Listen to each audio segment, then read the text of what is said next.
Chapter 276, Return to a Familiar Place. Chapter 276, Return to a Familiar Place.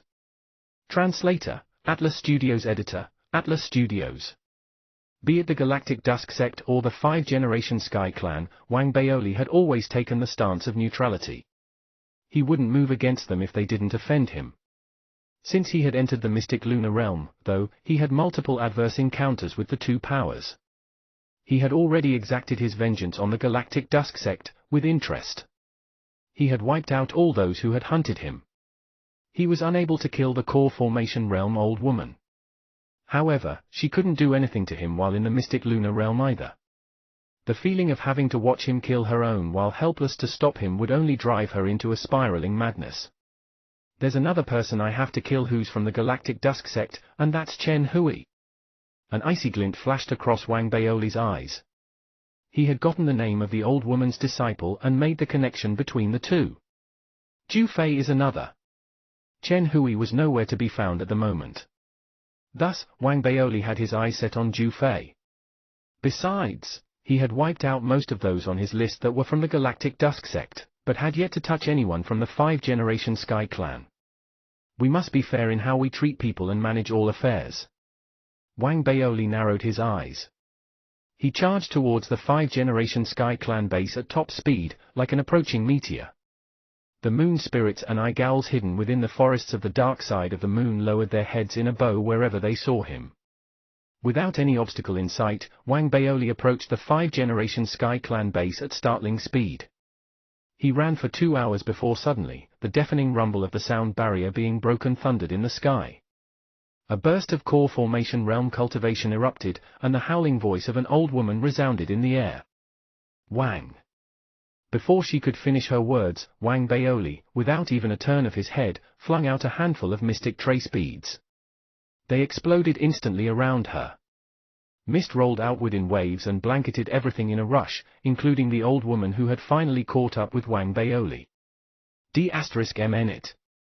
D***mn it. D***mn it. The old lady raged. Her hair fell loose and disheveled over her shoulders. She had been so cautious and had controlled herself. Despite the eruption of her cultivation, she had kept her distance instead of launching a physical attack, relying instead on her numinous treasures.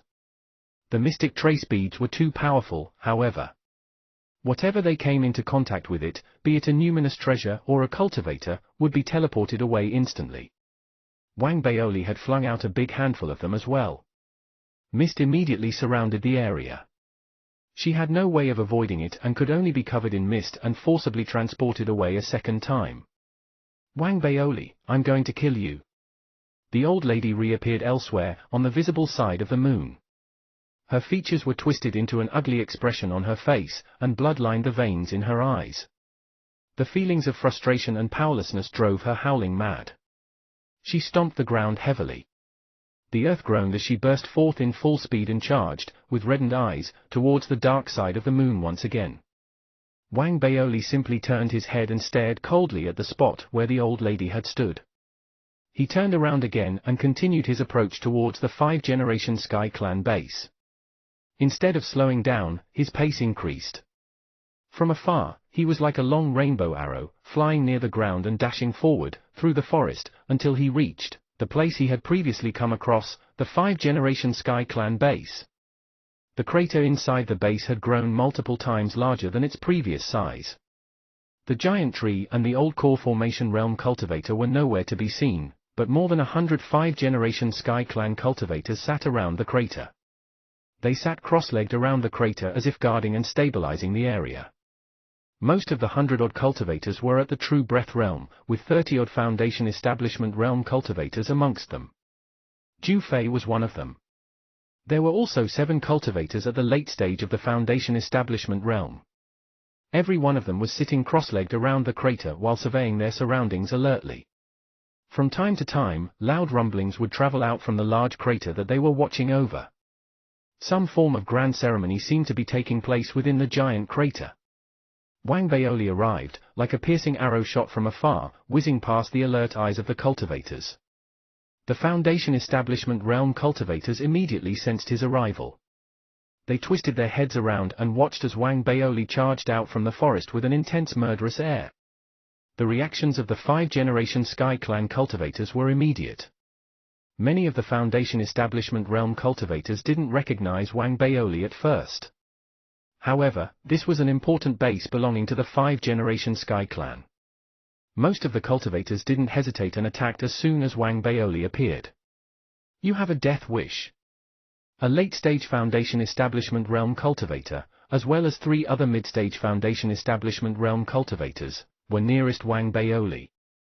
Without hesitation, they stood and raced towards him. My quarrel is with Zhu Fei. Anyone else who stands in my path, dies. Murderous intent burned in Wang Baoli's eyes. His pace didn't slow down. With a wave of his right hand, the Dharmic armament saber appeared. He gripped it tightly and, with alarming speed, sent it slashing towards the 4 approaching cultivators. A black tornado blasted outwards, and the crocodile appeared. The force of the saber was astounding, its sweeping blade roaring in the air and alarming the 4 Foundation Establishment Realm cultivators who had rushed forward to stop him. The late-stage Foundation Establishment Realm cultivator's breath stilled momentarily.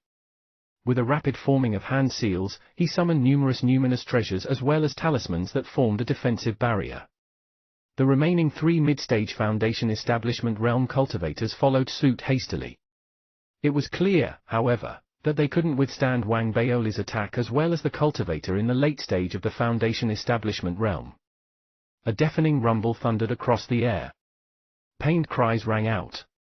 The defenses of the 3 mid-stage Foundation Establishment Realm cultivators were useless against the gleam of the incoming blade.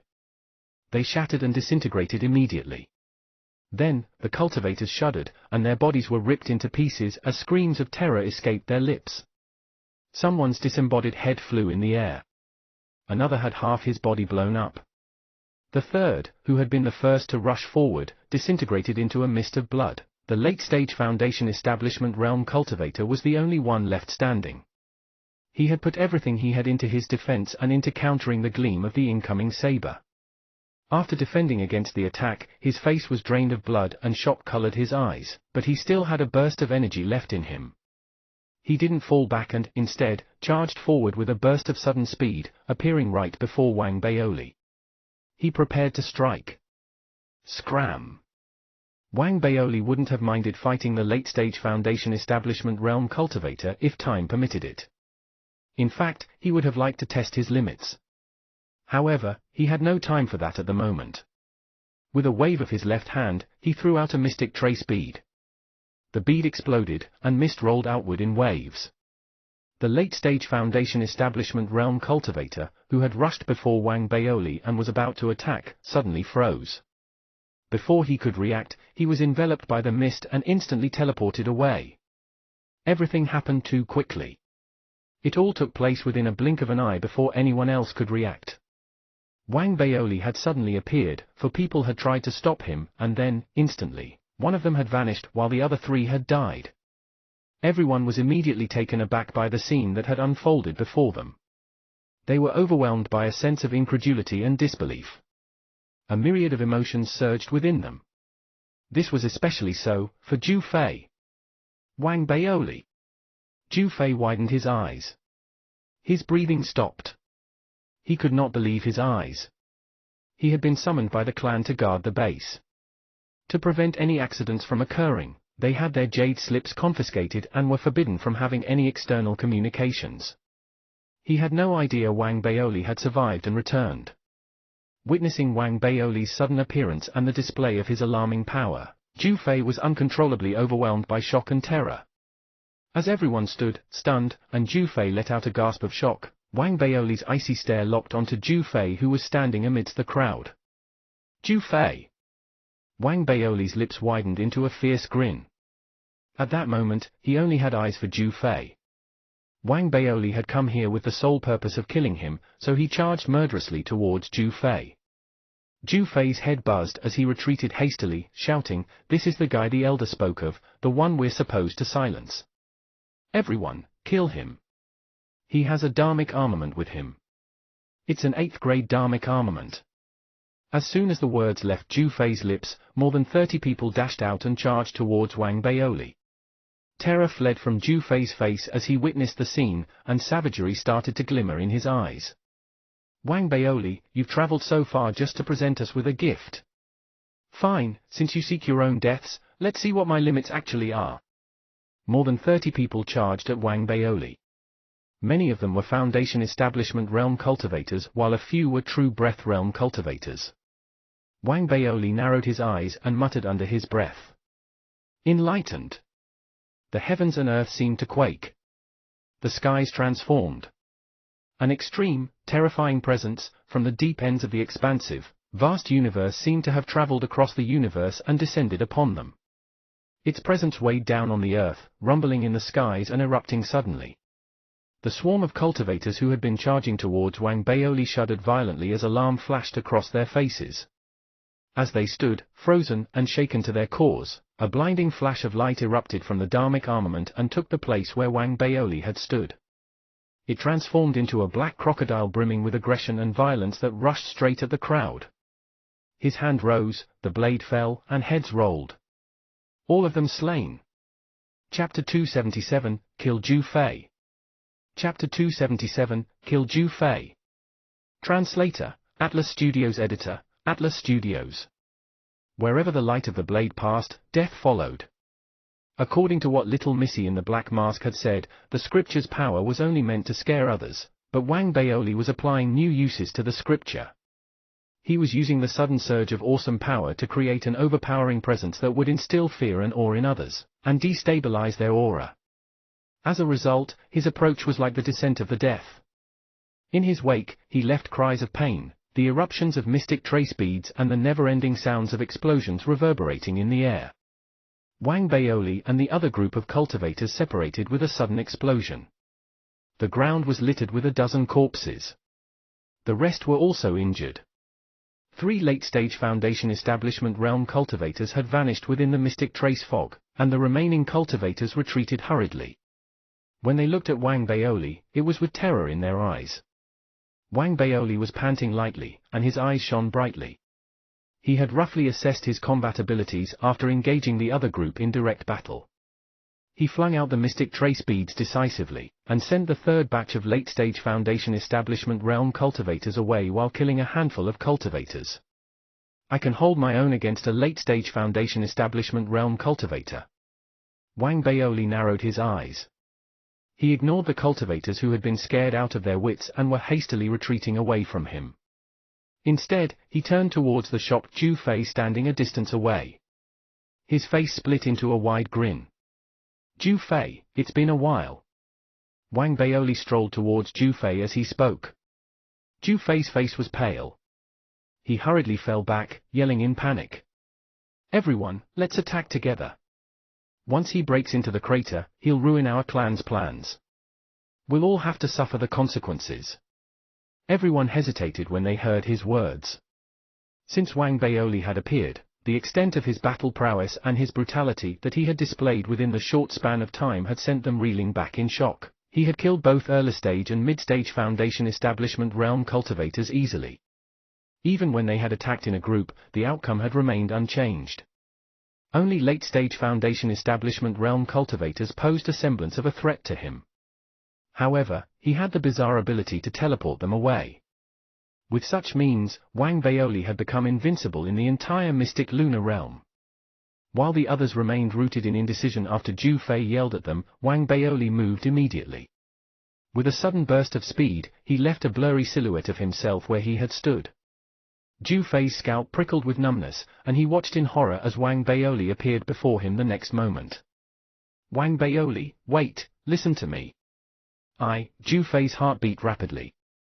He started pleading. Wang Baoli ignored his plea and waved his right hand suddenly. The saber gleamed with a violent brilliance. Cries of pain and fear escaped from Ju Fei's lips. His right arm was sliced right off, and as soon as it separated from his body, it exploded. All blood drained from Ju Fei's face as he tried to escape with his blooded, mutilated body. Despair and helplessness filled his eyes, and a hateful vengeance boiled and erupted inside him. Yet, it fell apart before Wang Baoli. As soon as he took a step back, the violence in Wang Baoli's eyes flashed.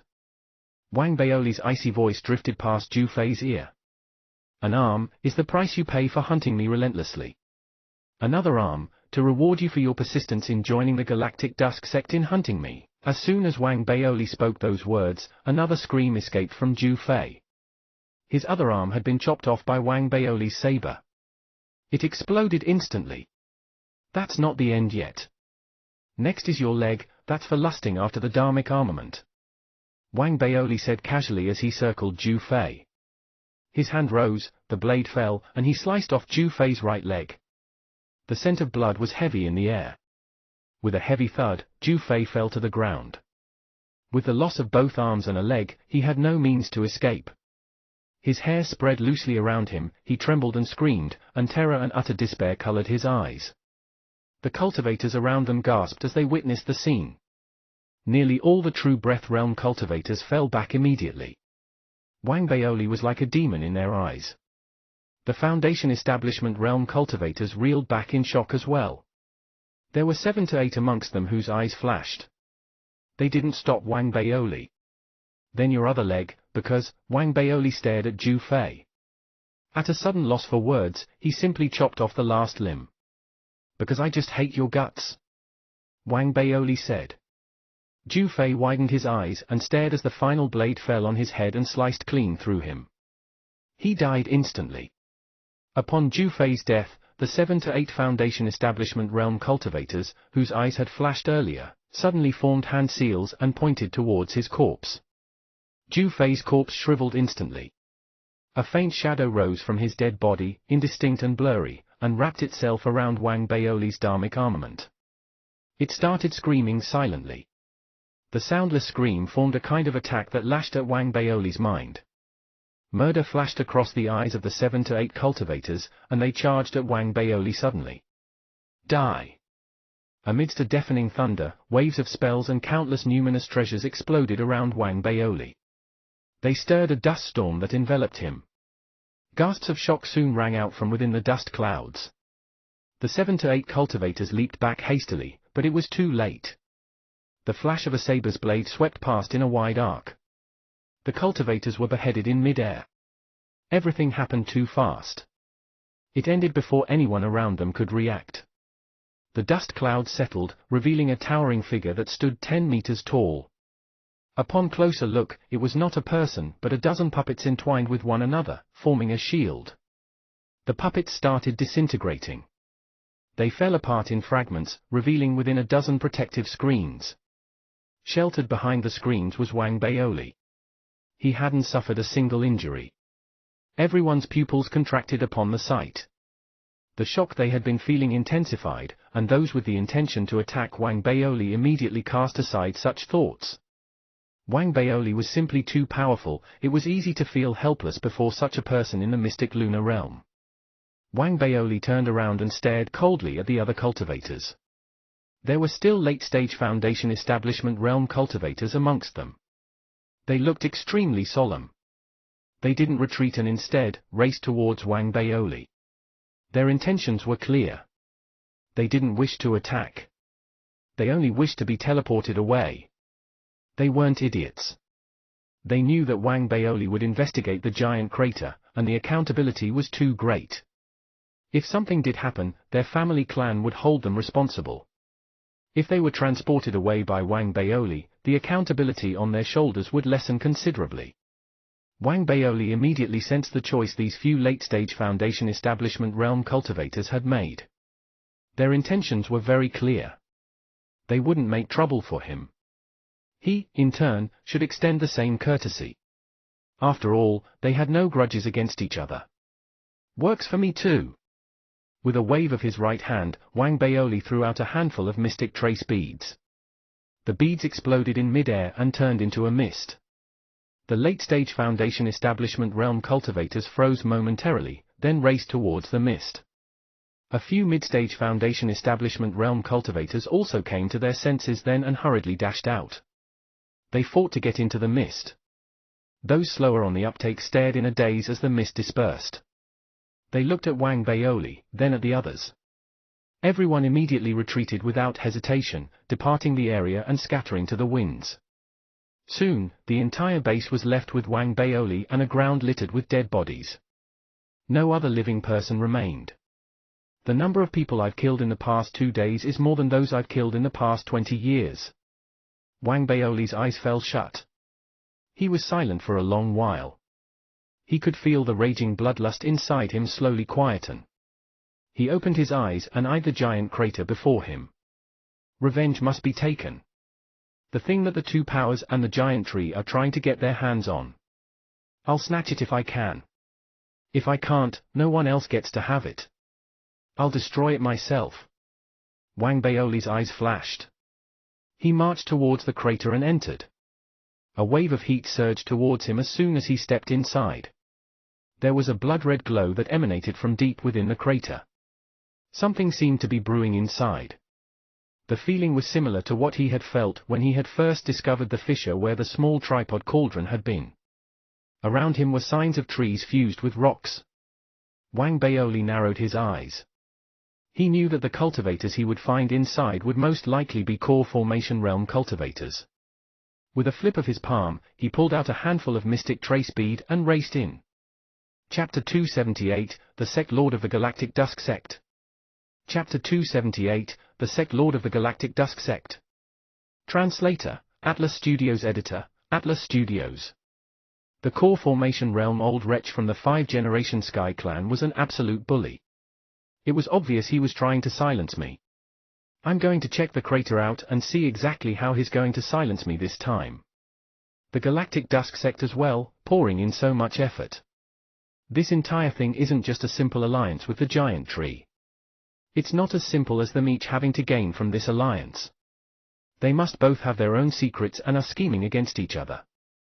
They must both think they'll be the one left standing at the end of it all.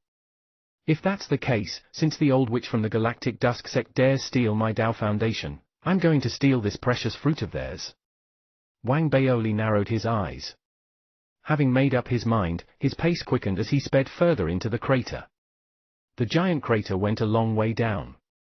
Wang Baoli soon reached the depths he had reached in the previous fissure where he had discovered the small tripod cauldron and the exposed tree branch. Unlike the previous fissure, though, he seemed to have only traveled through a short segment of the crater. The red glow below him appeared more demonic than when he had first seen it nearer to the surface. Wang Baoli was able to come to some conclusions on the depth of the crater by assessing the red glow. He didn't stop there. He continued deeper in and approached the red glow.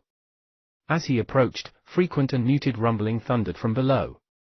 It grew louder as he ventured deeper downward. It didn't sound like a growling that would come from someone when he was awake. It was more similar to the sound of snoring when one was deep asleep. Wang Baoli was caught by the sudden revelation. He paused in his steps and started pondering. Snoring. Amidst his thoughts, Wang Baoli soon reached the lowest level of the crater. It might have been the lowest level, but it didn't seem to be the end of the crater. The red glow and the snoring both came from another tunnel that led to the lowest level. The entire crater was the shape of a right-angled triangle. Wang Baoli inspected the surrounding before heading into the tunnel. He raced down the extremely long tunnel. One could see faint tree veins threading through the earthen walls. It was as if the tunnel itself was carved out and rested within a tree branch. The red glow grew brighter, and the snoring grew louder. The latter roared like thunder next to Wang Baoli's ear. The odd look Wang Baoli had on his face grew odder by the moment. Based on his calculations, the path seemed to be leading towards the restricted zone on the dark side of the moon. The place where he got his Green Lotus Foundation establishment. It should be somewhere below the cavern with the Green Lotus. The snoring seems to be coming from ahead, but it's actually also coming from below. Wang Baoli seemed to have understood something. Images started forming in his head. Images of 5th-generation Sky Clan members digging a long tunnel that led to some place below the cavern where the Green Lotus had rested, a tunnel that led to where the Night Immortal King slumbered. There was a flicker of light in Wang Baoli's eyes. Wang Baoli slowed down. He suppressed his aura and released the mosquitoes. He allowed them to speed ahead while he followed a distance behind. It might be because of the snoring gaining volume or the red glow intensifying, but, gradually, a strong, Almost overpowering spirit energy started to vibrate in the air. The 5-generation Sky Clan was likely confident in their ability to contain whatever situation might occur on their base. They seemed to have relaxed their guard. That was why Wang Baoli's intrusion hadn't drawn any attention from the group of people gathered at the deepest end of the tunnel. When Wang Baoli was still a distance away from the end of the tunnel, his mosquitoes had already flown to the end. With the aid of their vision, he could see a cavern that spanned 100 yards at the end of the tunnel. In the middle of the cavern was a shriveled tree branch. It was 30 meters wide, and clearly a small part of the ancient tree. A giant fruit 3 meters wide hung from the branch. It might seem enormous to an ordinary cultivator, but compared to the actual size of the ancient tree, it was a tiny thing that was smaller than a sesame seed. The fruit was completely dried up, but waves of sweet fragrance continued to emanate from it. A blood-red glow radiated from the fruit. The light pulsed ceaselessly, but it wasn't glaring. Upon first glance, Wang Baoli was seized by the sudden feeling that the red light that he had seen the entire time he had been walking in the crater had come from the fruit. Is that the fruit? Its light doesn't seem that bright. Who knew that it would possess such strange properties? As Wang Baoli observed in surprise, he saw 8 figures standing around the fruit. They were split into 4 groups and seemed to be in a tense face-off against one another. The atmosphere was so tense that swords might fly at any moment. One of them was the core formation realm elder from the 5-generation Sky Clan whom Wang Baoli had crossed paths with that day. Standing next to him were 2 others, both middle-aged. One was clearly a core formation realm cultivator. He did not conceal his cultivation, and it was rushing off him in waves. Standing opposite them were 3 elders from the Galactic Dusk sect. Perhaps it was inappropriate to describe them as elders. Their faces were heavily wrinkled, but their hair remained black. Their appearance seemed to be the result of practicing a special kind of mystic technique. Their eyes were cold and devoid of emotion. A ghostly light, like will-o'-the-wisp, seemed to glow in their eyes. They stared at the other 2 groups, who weren't from the 5-generation Sky Clan, with hostility. The remaining 2 groups were divided into a man and a tree. What could be referred to as a man was actually a mutated giant tree that had implanted itself into a cultivator host body. He wore black robes and looked to be in his middle ages, had an unfathomable look in his eyes, and was smiling. They appeared to have noticed the mosquitoes that had appeared around them, but clearly couldn't spare any attention on them. They could sense how weak the mosquitoes were as well, and hence decided they weren't worth the attention. Wang Baoli saw the scene before him and stopped in his tracks. He didn't venture nearer. Esteemed tree cultivators and fellow Taoists, why do you still fight us? Do you think you stand a chance against us? Amidst the tension, the core formation realm elder from the 5-generation Sky Clan smiled coldly. He turned towards the Galactic Dusk sect members. Esteemed fellow Taoists, let us begin. We will stand guard over you. The eyes of the 3 Galactic Dusk sect members flashed. They instantly formed hand seals in unison, raised their palms and reached into their chests. It was as if they were reaching for their hearts. Instantaneously, a thick black chi erupted from their bodies. It rose rapidly into the air and formed an enormous black gate above their heads. Alarm flashed across the faces of the man and the tree. They moved in unison to stop the attack. The 3 men from the 5-generation Sky Clan swooped in and blocked them with everything they had. The black gate swung open, and waves of black chi rolled out. An alarming spirit chi surpassing the cultivation of everyone in the cavern, and at the perfected core formation realm burst forth from the black gate. It sent the cavern quaking as soon as it appeared. Its awesome presence contained intense violence and madness. It was as if a terrifying demon lay behind the black gate. The 5-generation Sky Clan cultivators immediately retreated. The man and tree were also alarmed and fell back as well, staring unblinkingly at the open gate. As the black gate swung open, a youth, wearing a crimson robe and treading on mist, stepped out. He had a fair complexion and delicate features. His eyes looked old, his expression was solemn, and there was an air of authority about him. At the same time, he also exuded an air of superiority. His presence, to a certain degree, rivaled that of the Federation president. They were both clearly of an elevated status, and were amongst the most powerful figures in the entire Federation. Greetings to the sect lord. The 3 core formation realm cultivators who had reached into their chests and grasped their own hearts immediately lowered their heads respectfully. Even the 3 from the 5 generation Sky clan fell back immediately and extended a respectful bow towards the youth. Wang Baoli reeled back in shock. He stared at the youth through the eyes of his mosquitoes. This youth was the sect lord of the Galactic Dusk Sect. The Galactic Dusk Sect was different from the other political powers where the Grand Supreme Elder was the most powerful person in the institution. In the Galactic Dusk Sect, the most powerful figure wasn't an elder but the sect lord. He was the one who had founded the Galactic Dusk Sect.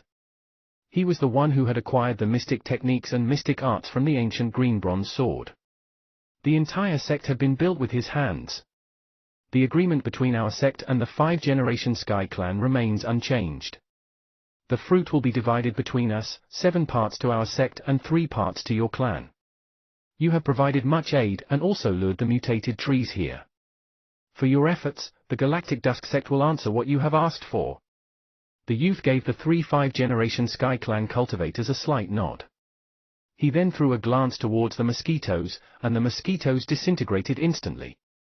The youth then turned towards the giant tree and the black-robed man. The first one to join and swear his life to our sect and take the 9 lives poison will get the aid of our sect. We will help you destroy the other mutated tree and allow you to have 3 parts of the fruit. The black-robed man frowned, and the giant tree remained silent. It was clear that the 5 generation Sky clan and the Galactic Dusk Sect had allied themselves from the beginning, and come to some sort of agreement where the 5 generation Sky clan would aid the Galactic Dusk Sect. The fact that the sect lord of the Galactic Dusk Sect could make an appearance here must have been the result of the 5 generation Sky clan's aid. The latter must have helped in concealing signs of his presence, hiding his arrival from the rest of the Federation, allowing the plan to unfold smoothly. Chapter 279, Everyone with a Trick Up Their Sleeves. Chapter 279, Everyone with a Trick Up Their Sleeves. Translator, Atlas Studios. Editor, Atlas Studios. As the different political factions stood in a face-off against one another, Wang Baoli hid in the tunnel. His pupils had contracted suddenly. After his cultivation had reached the Foundation establishment realm, his mosquitoes had gained considerable resilience. They might not rival a Foundation establishment realm cultivator, but they weren't mere ants that could be destroyed with a single glance. A mere glance from the youth in crimson robes, however, had turned all 9 of his mosquitoes to dust instantly. This meant that the youth's power had reached stupendous levels. The sect lord of the Galactic Dusk Sect. Wang Baoli narrowed his eyes and frowned. He kept his distance and pulled out a handful of mystic trace beads. He was reluctant to simply leave. He released 9 mosquitoes again and commanded them to fly ahead. Inside the cavern, the Galactic Dusk Sect Lord's strange entrance, his overpowering presence that blanketed the entire area, his piercing eyes, and his strong words had the effects of a game-changer. The precarious balance was thrown. The tides turned. The allied 5 generation Sky clan and Galactic Dusk Sect had 7 core formation realm cultivators between them. The sect lord of the Galactic Dusk Sect was at the perfected core formation realm, and he alone was enough to turn the tide. The balance of power was collapsing. It was then, under the piercing gaze of the Galactic Dusk Sect Lord, amidst the heavy silence, that the black-robed man and the giant mutated tree suddenly laughed. Both the giant tree and the black-robed man smiled. Upon closer look though, one might notice that the black-robed man had started smiling first. The giant tree then followed shortly after. The black-robed man started shaking his head and sighing as his smile grew wider. I've been trying to figure out the trump card the 5 generation Sky clan and the Galactic Dusk Sect were holding. I didn't expect it to be the sect lord of the Galactic Dusk Sect's personal appearance. What a big catch. But this is our parent tree. The moon can be considered our home. How can we not have something to protect ourselves from you outsiders? As the black-robed man spoke, he lifted his right foot then stomped the ground suddenly. The others began to frown as a face suddenly emerged from the tree branch upon which the fruit was hanging. As it appeared, the rest of its body started to form with startling speed as well. In a blink of an eye, a man was stepping out from the tree. He had the appearance of a young man, and his eyes were cold and merciless. As he stepped out from the branch, a core formation realm cultivation erupted from his person. The spirit chi was identical to the aura belonging to the black-robed man and the giant mutated tree. His appearance sent the cultivators from the 5-generation Sky Clan and the Galactic Dusk Sect gasping. The sect lord of the Galactic Dusk Sect narrowed his eyes. His face was solemn as he seemed to realize something, the look on his face darkening. It was then that the second batch of 9 mosquitoes that Wang Baoli had released reached the center of the cavern. Upon seeing the person who had walked out from the tree branch, Wang Baoli reeled back in shock. Incredulity flashed across his eyes. Huang Shan. The person who had walked out from the tree branch was the third descendant of the mythical Osmandus tree on the moon, the one who had been destroyed by the 5-generation Sky Clan and the Galactic Dusk Sect with the aid of the other 2 giant trees, after he had just entered the mystic lunar realm. He wasn't dead. As soon as he stepped out, Huang Shan and the other giant tree immediately raced towards the black-robed man. The 3 started melding with one another instantly. Upon closer look, one could see that Huang Shan and the other giant tree had merged themselves with the black-robed man's body. The elders of the 5-generation Sky Clan and the Galactic Dusk Sect were immediately alarmed. They moved to stop them but were themselves stopped by the solemn-looking Galactic Dusk Sect Lord. "He's trying to lure you over." The black-robed man smiled as soon as the Galactic Dusk Sect Lord spoke. The seemingly slow fusion suddenly sped up and was instantly completed, taking but the span of a breath. The giant tree and Huang Shan vanished, and only the black-robed man remained standing. Aura suddenly erupted from his person. Waves of a perfected core formation realm blast surged outward, roaring to the heavens. Its power rivaled that of the Galactic Dusk Sect Lord. If the human cultivators had approached earlier and tried to stop the black-robed man, they would have been caught by surprise, and a number of them would have been killed. It was clear that the black-robed man's fusion had been complete. The earlier performance had been an act to lure them in. It's a pity no one took the bait. The black-robed man rolled his shoulders. As he lamented, he turned towards the Galactic Dusk Sect Lord.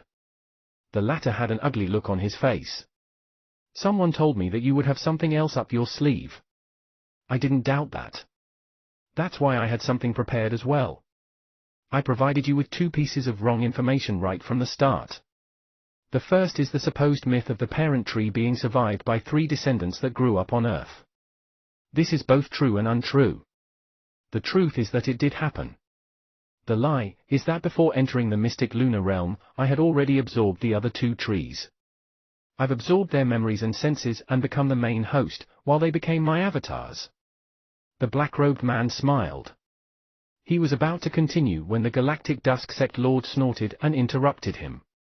"You need not say more. The second lie you are referring to is allowing us to witness the death of your avatar.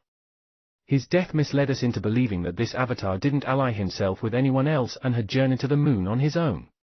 This avatar of yours must be working with the Federation, right? The 4 Dao colleges? Or the 17-member Senate? Neither seems likely.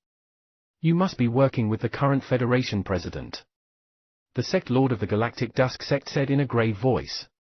The pupils of the black-robed man contracted ever so slightly. He wasn't surprised to have his lie exposed so openly and directly by the sect lord of the Galactic Dusk Sect. They had all nearly revealed their full hand by now. It would be embarrassing if they hadn't already guessed what had indeed happened. Still, he felt something was amiss and began to raise his guard. With the aid of the mosquitoes, Wang Baoli was able to witness and hear the entire exchange. Waves of emotions threatened to sweep him under. The layers of scheming and conspiracy that were involved here was too much for him. The conspiring against one another, even the sudden change that had taken over the moon, had all been foreseen. It was clear that the Federation had known what was going to take place on the moon. To be more exact, the Federation president had known all along. The 4 Dao colleges and the other political powers might have been aware and had also gone along with it. What had appeared to be mutiny from the 5-generation Sky Clan and the Galactic Dusk Sect in the mystic lunar realm, was actually a trap set by the Federation president for the 2 powers. That must be why the array formation sealing the mystic realm hasn't been broken yet. Wang Baoli's breath quickened. His emotions stirred like a wild storm inside him. In that case, the people must be talking all about it by now. High officials' autobiographies stated before, public opinion is a politician's weapon. So, the first step is to stir public debate, then create public pressure. At the same time, use the other political forces' disciples trapped in the mystic realm as bargaining chips, gather all their forces, and carry out a rescue effort. While erecting a positive image, it'll also create pressure on the 5-generation Sky Clan and the Galactic Dusk Sect. They'll have something over the two and be able to weaken the power of both political forces to the greatest extent. Wang Baoli didn't know if he had guessed right, but everything he had seen and heard seemed to lead to this single conclusion. The key to everything seemed to lay with the black-robed man, the last surviving heir to the Osmandus tree on the moon. He had reached an agreement with the Federation president and turned the tables on the 5-generation Sky Clan and the Galactic Dusk Sect. Both would satisfy their end of the bargain and get what they wanted. Just as Wang Baoli was reeling from his revelation, the sect lord of the Galactic Dusk Sect laughed. There was an unfathomable look in his eyes as he stared meaningfully at the black-robed man. Even though I don't know why Duan Nuke believes that you can execute his plan flawlessly, but if I guess correctly, based on the plan you and the Federation president made, he and his friends from the other political powers should have destroyed the array formation and arrived. They should be here right now, ready to persecute us, and to end everything, shouldn't they? So, why aren't they here now? Why isn't the array formation open? Fellow Daoist Osmandus, your ambitions are indeed great. The sect lord of the Galactic Dusk Sect narrowed his eyes and said coolly. As soon as his words fell from his lips, a flicker of light passed the black-robed man's eyes. His wariness of the Galactic Dusk Sect lord grew. With just a few words, regardless of if they were made in hindsight, he had exposed the truth and revealed the answer. Seems like I've guessed correctly again, the Galactic Dusk Sect lord laughed. Let me venture another guess then. Duan Nuke is able to exert a degree of control over you, but it's not perfect. That's how you managed to beat him at his own game. Right from the start, your goal has been to monopolize the fruit, or should I say fuse with the fruit, so that you can become the first nascent soul in the Federation. With that, you would no longer have anything to fear. Chapter 280, Snatching Food from a Tiger's Mouth. Chapter 280, Snatching Food from a Tiger's Mouth. Translator, Atlas Studios Editor, Atlas Studios. The expression on the tree-turned man darkened as the Galactic Dusk Sect Lord spoke. His stare at the latter also grew more piercing. The Galactic Dusk Sect Lord narrowed his eyes, and his smile widened. He seemed confident of his victory. I know Duan Nuke and his methods. He likes his backup plans. The first is the mysterious way he's exerted his control over you. As for the second, I can vaguely guess it as well. It must be the Night Immortal King. The Galactic Dusk Sect Lord burst out into laughter. He raised his right hand suddenly. Within his palm was a ball of mist. It was a rainbow-colored mist. As soon as it appeared, it transformed into 7 differently colored dragon heads. They looked almost like the real thing. They roared endlessly as they surged outwards. As soon as they spread out, a startling spirit chi that threatened to overpower everyone erupted and rose in the air. Its power surpassed Wang Baoli's 7th-grade Dharmic armament by leagues. There was, in fact, no basis for comparison. It was like a tiny firefly competing against the luminous moon. A 9th-grade Dharmic armament. The tree-turned man in black robes was taken aback. His pupils contracted into pinpricks. He experienced panic for the first time. Every word that fell from the Galactic Dusk Sect Lord's lips was more powerful than a prophet's. The Sect Lord was slowly but surely revealing all his innermost thoughts as if he could see through him. Fellow Daoist Osmandus, I'm not sure what you're afraid of. Is it the destruction of your parent tree, or the Night Immortal King's awakening? Or perhaps, there is a connection between the two. Once the Night Immortal King awakens, your parent tree will be inevitably destroyed. This must be why Duan Nuke wasn't worried when he let you in, and why he is confident of steering the events towards his desired outcome. I can do both. That's why I'm changing my conditions now. I'll claim 2/10 of the fruit on behalf of the 5-generation Sky Clan and a half for myself. You can take it or leave it, but know that I will destroy my own Dharmic armament in order to destroy your parent tree and awaken the ancient corpse. Calamity will fall upon this land. No one will get to have the fruit then. A sullen gloom fell over the face of the tree-turned man. He rapidly weighed his options. It was as the other had said. Despite him working with Duan Muke, and despite Duan Muke's limited control over him, he remained ambitious and didn't wish to be constrained. He had planned to go along with Duan Muke's plans and use them to his advantage to become a nascent soul. That was why he hadn't followed the plan to activate the array formation to allow those outside to enter the mystic lunar realm. However, the Galactic Dusk Sect Lord had pointed out something of utmost importance, and that was Duan Muke's backup plan. It was something that the black-robed man was terrified of.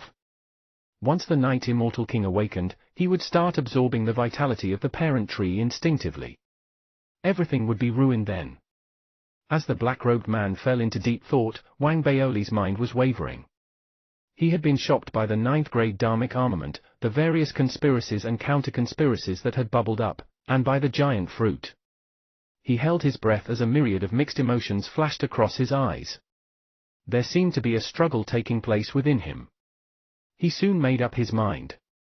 Instead of retreating, he raced towards the cavern where the crowd was gathered. As he charged forward, he took out half of all the mystic trace beads he had on him as well as 7 to 8 puppets. He got the puppets to hold onto the beads and race ahead of him. Fortune favors the bold. I'm blessed with great looks and a good character. I'll bet on those. As Wang Baoli approached rapidly, the tree-turned man remained silent. After the span of a few breaths, he sighed inwardly and made his choice. You'll be taking away 7/10 of the entire fruit. I'll be left with less than what Duan Muke promised me. After all, there are 3 of us here, the 5-generation Sky Clan, you and me. We're not going to get a large part of the fruit after dividing it amongst us 3. I'm only agreeable to splitting half of the fruit with you, the black-robed man said firmly. As he spoke, he glanced towards the entrance to the cavern, as if he had noticed something. He didn't pay it further attention. The others seemed to have sensed something as well. However, as core formation realm cultivators, they wouldn't pay any attention to the appearance of a Foundation Establishment realm cultivator. One of the elders from the 5-generation Sky Clan, who had been going on a rollercoaster ride of emotions, didn't spare a further thought before he raised his right hand and sent an attack towards the entrance. A giant handprint materialized in the air and surged towards the entrance. It looked as if it was going to smack the hell out of the insolent trespasser. As soon as the giant handprint appeared and blasted towards the entrance, suddenly, the 3 elders from the Galactic Dusk Sect who had summoned their sect lord sensed something and seemed to come to a certain realization. Looks of alarm flashed across their faces. They were about to say something, but it was too late. They could only watch as 7 to 8 figures dashed out from the entrance and collided with the incoming handprint. Everything happened too quickly. The 7 to 8 figures disintegrated in a deafening explosion. As they shattered into dust, the hundreds of mystic trace beads they were carrying exploded at the same time. The thundering booms of the explosions resounded all around in the cavern, stirring deafening reverberations as well as summoning vast clouds of mist. The mist erupted and rapidly blanketed the entire area. The 3 elders from the 5-generation Sky Clan were the first to be caught in the blast. The mist instantly enveloped them. The other 3 from the Galactic Dusk Sect retreated hastily but were still a step too late. The mist enveloped them in the next instant. Even the sect lord of the Galactic Dusk Sect, the crimson-robed youth at the perfected core formation realm, displayed his first signs of alarm. He tried to escape at full speed. He even wielded the 9th-grade Dharmic armament in his hand and tried to slash the mist in halves. However, while the Dharmic armament might be powerful, the mist was fluid and changeable, and it had the ability to teleport anything. The explosion of hundreds of mystic trace beads wasn't something to be trifled with. The mystic trace fog contained within them was voluminous. Deep underground in the cavern, unless one was a nascent soul and was able to teleport away, he would be cornered with nowhere to go. In a blink of an eye, the entire cavern was filled with rolling wave-like mist. It blanketed the entire area. The mist enveloped everyone, be it the Galactic Dusk Sect Lord, the black-robed man who was a tree-turned man, or anyone else. The mist that Wang Baoli had adapted for his own use had no source. It erupted swiftly and dispersed equally swiftly. After it had dispersed, neither hide nor hair of the 5-generation Sky Clan core formation realm cultivators, the Galactic Dusk Sect elders, or their sect lord could be found in the cavern. They were powerless against the mist. Every single one of them was teleported away. Only the tree and its giant hanging fruit, as well as a flabbergasted black-robed man, remained standing. Everything had happened too quickly. A moment ago, they had still been at each other's throats, fighting for their own gains. A single misstep would have resulted in a full-blown fight. The next moment, the people who had been fighting with him for the fruit had all vanished. The mystic trace fog? The black-robed man was stunned and lifted his head towards the entrance of the cavern. Wang Baoli walked in with a calm expression on his face. Wang Baoli narrowed his eyes at the giant tree that hadn't been transported away by the mist. He wasn't too surprised. The mist was only effective against outsiders. The giant tree could be considered a native of the moon. Wang Baoli, the black-robed man, stared at Wang Baoli, then narrowed his eyes. He started to laugh. There was a hint of madness to his laughter, a hint of mad glee as well as an unprecedented excitement. He could hardly describe the excitement he was feeling right now. He raised his right hand, intending to destroy Wang Baoli with a single blow. He did not care whether Wang Baoli lived or died. As a token of his gratitude though, he was willing to send him on his way. Wang Baoli remained unfazed as the black-robed man raised his hand. The former said casually, "Awaken." Wang Baoli activated the green lotus inside him as he spoke the word. Instantly, from deep down underground, a roar thundered and traveled through the ground. Its loudness surpassed the snoring, shaking the heavens and the earth. It sent a tremor through the entire mystic lunar realm. Even those outside could hear it clearly, and countless people were shaken to their core at that instant. At the same moment, the galactic dusk sect lord had been transported to a lowland on the visible side of the moon. The crimson-robed youth let out a furious howl as soon as he reappeared. Damn it, what the hell happened? He was furious. He knew that even if he were to rush over right now, it would be too late. All his ploys, all that preparation, withstanding the pressure from the Federation and risking it all for something that would be considered mutiny, breaking everything down for the giant tree and persuading it to share the fruit. The fruit was within reach, but everything was lost when the mist appeared. The Galactic Dusk Sect Lord thought about the sacrifices he had made, those he had made in order to execute this entire thing and those that awaited him in the future, and was driven absolutely mad with rage. He was almost tempted to destroy his own dharmic armament and awaken the Night Immortal King. Since he couldn't have what he wanted, others shouldn't dream of having it either. He held his dharmic armament, but he was unable to destroy it, not for the lack of ability, but because of fear. If he had gotten the fruit, it would have been worth the price of awakening the Night Immortal King. As long as he attained the nascent soul realm, everything would be resolved. He would have been able to change the current situation in the Federation. However, now, the fruit was beyond his reach. If he simply left without doing anything more, it was still possible to save his sect. The Galactic Dusk Sect would inevitably be punished, but the penalty would be light. However, if he made any further moves and awakened the Night Immortal King, he wouldn't only lose the fruit but also make enemies of everyone in the Federation. It would no longer be a simple matter of light punishment. The price he had to pay might cripple his entire sect. They would be persecuted fiercely by all the other political forces in the Federation.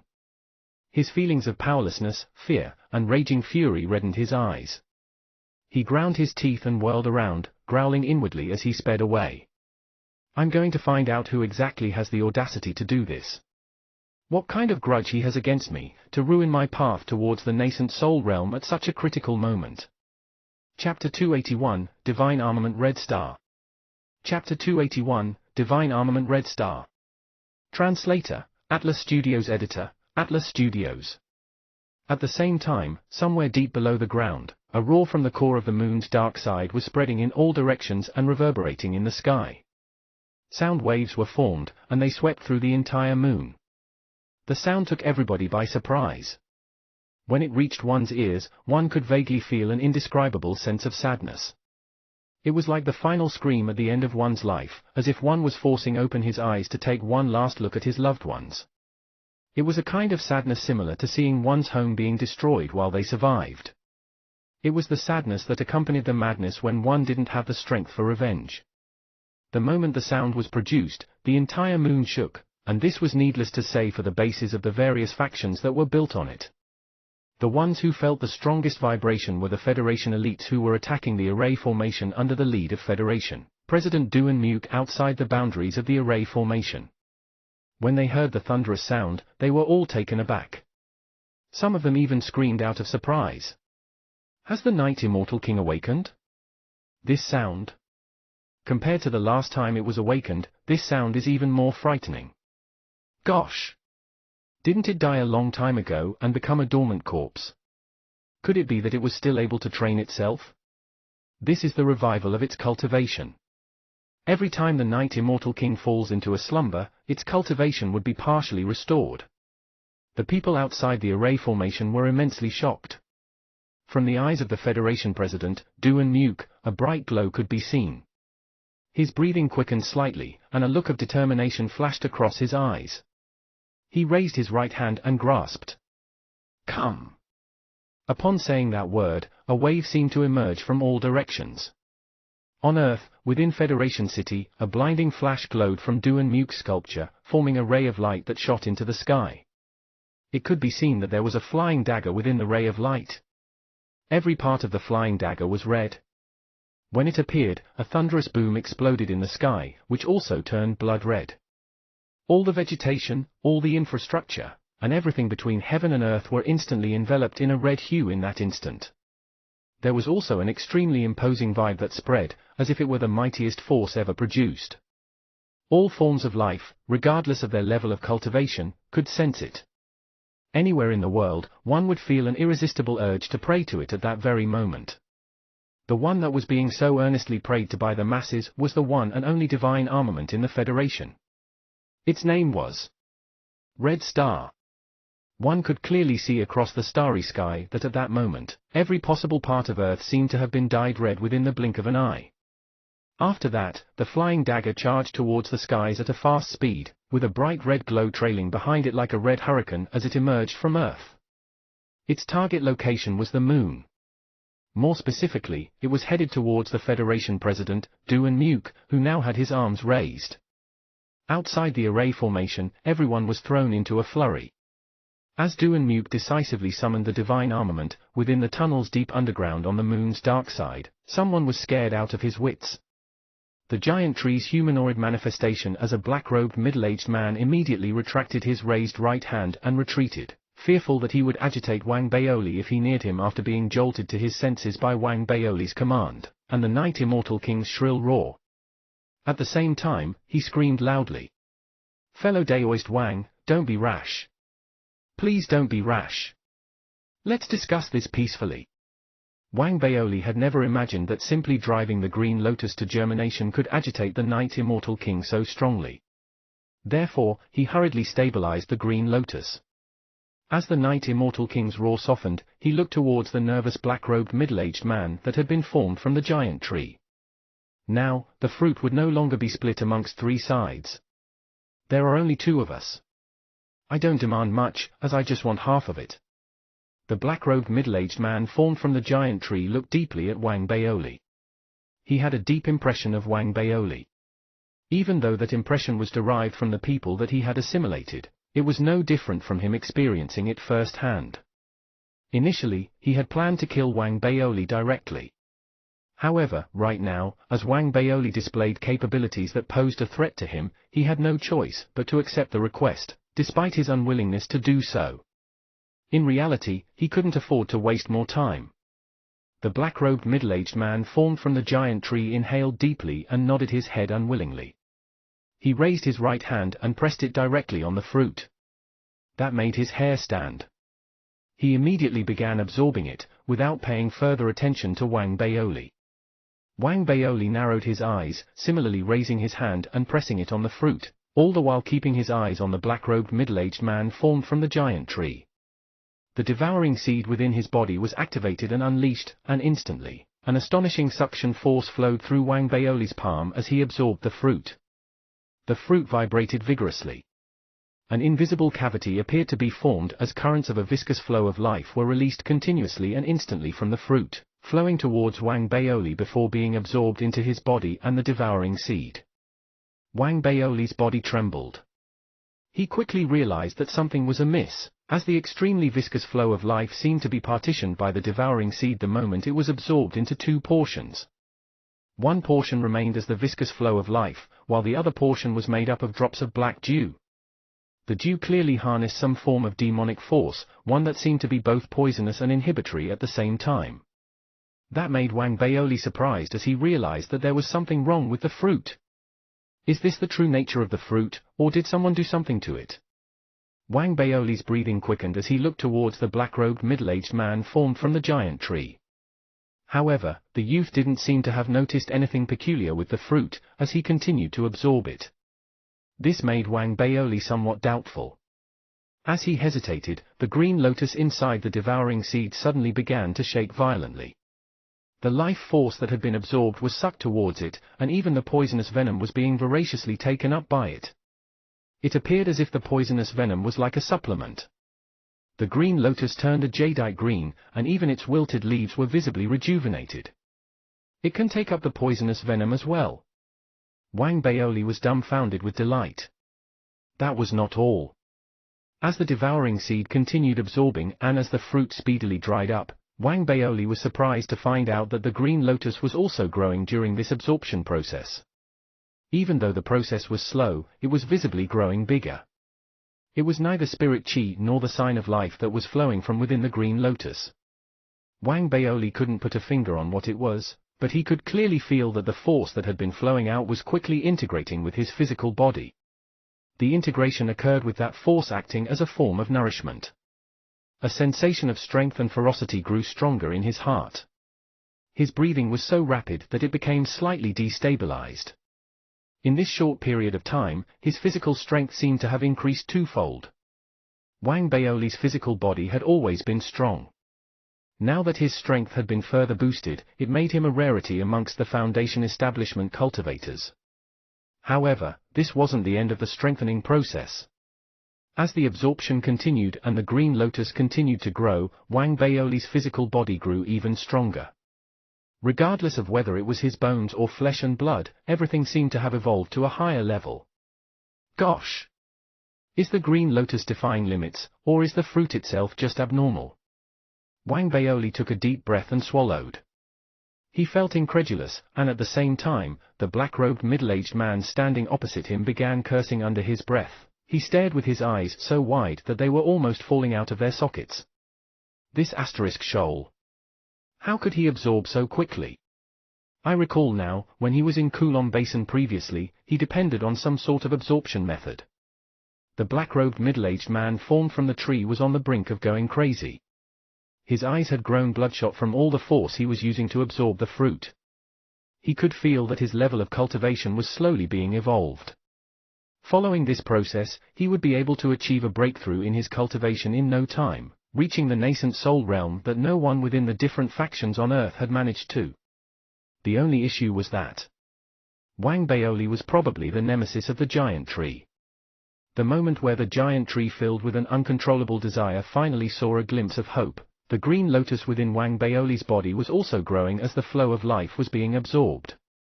As it grew, a lotus seed head emerged from it.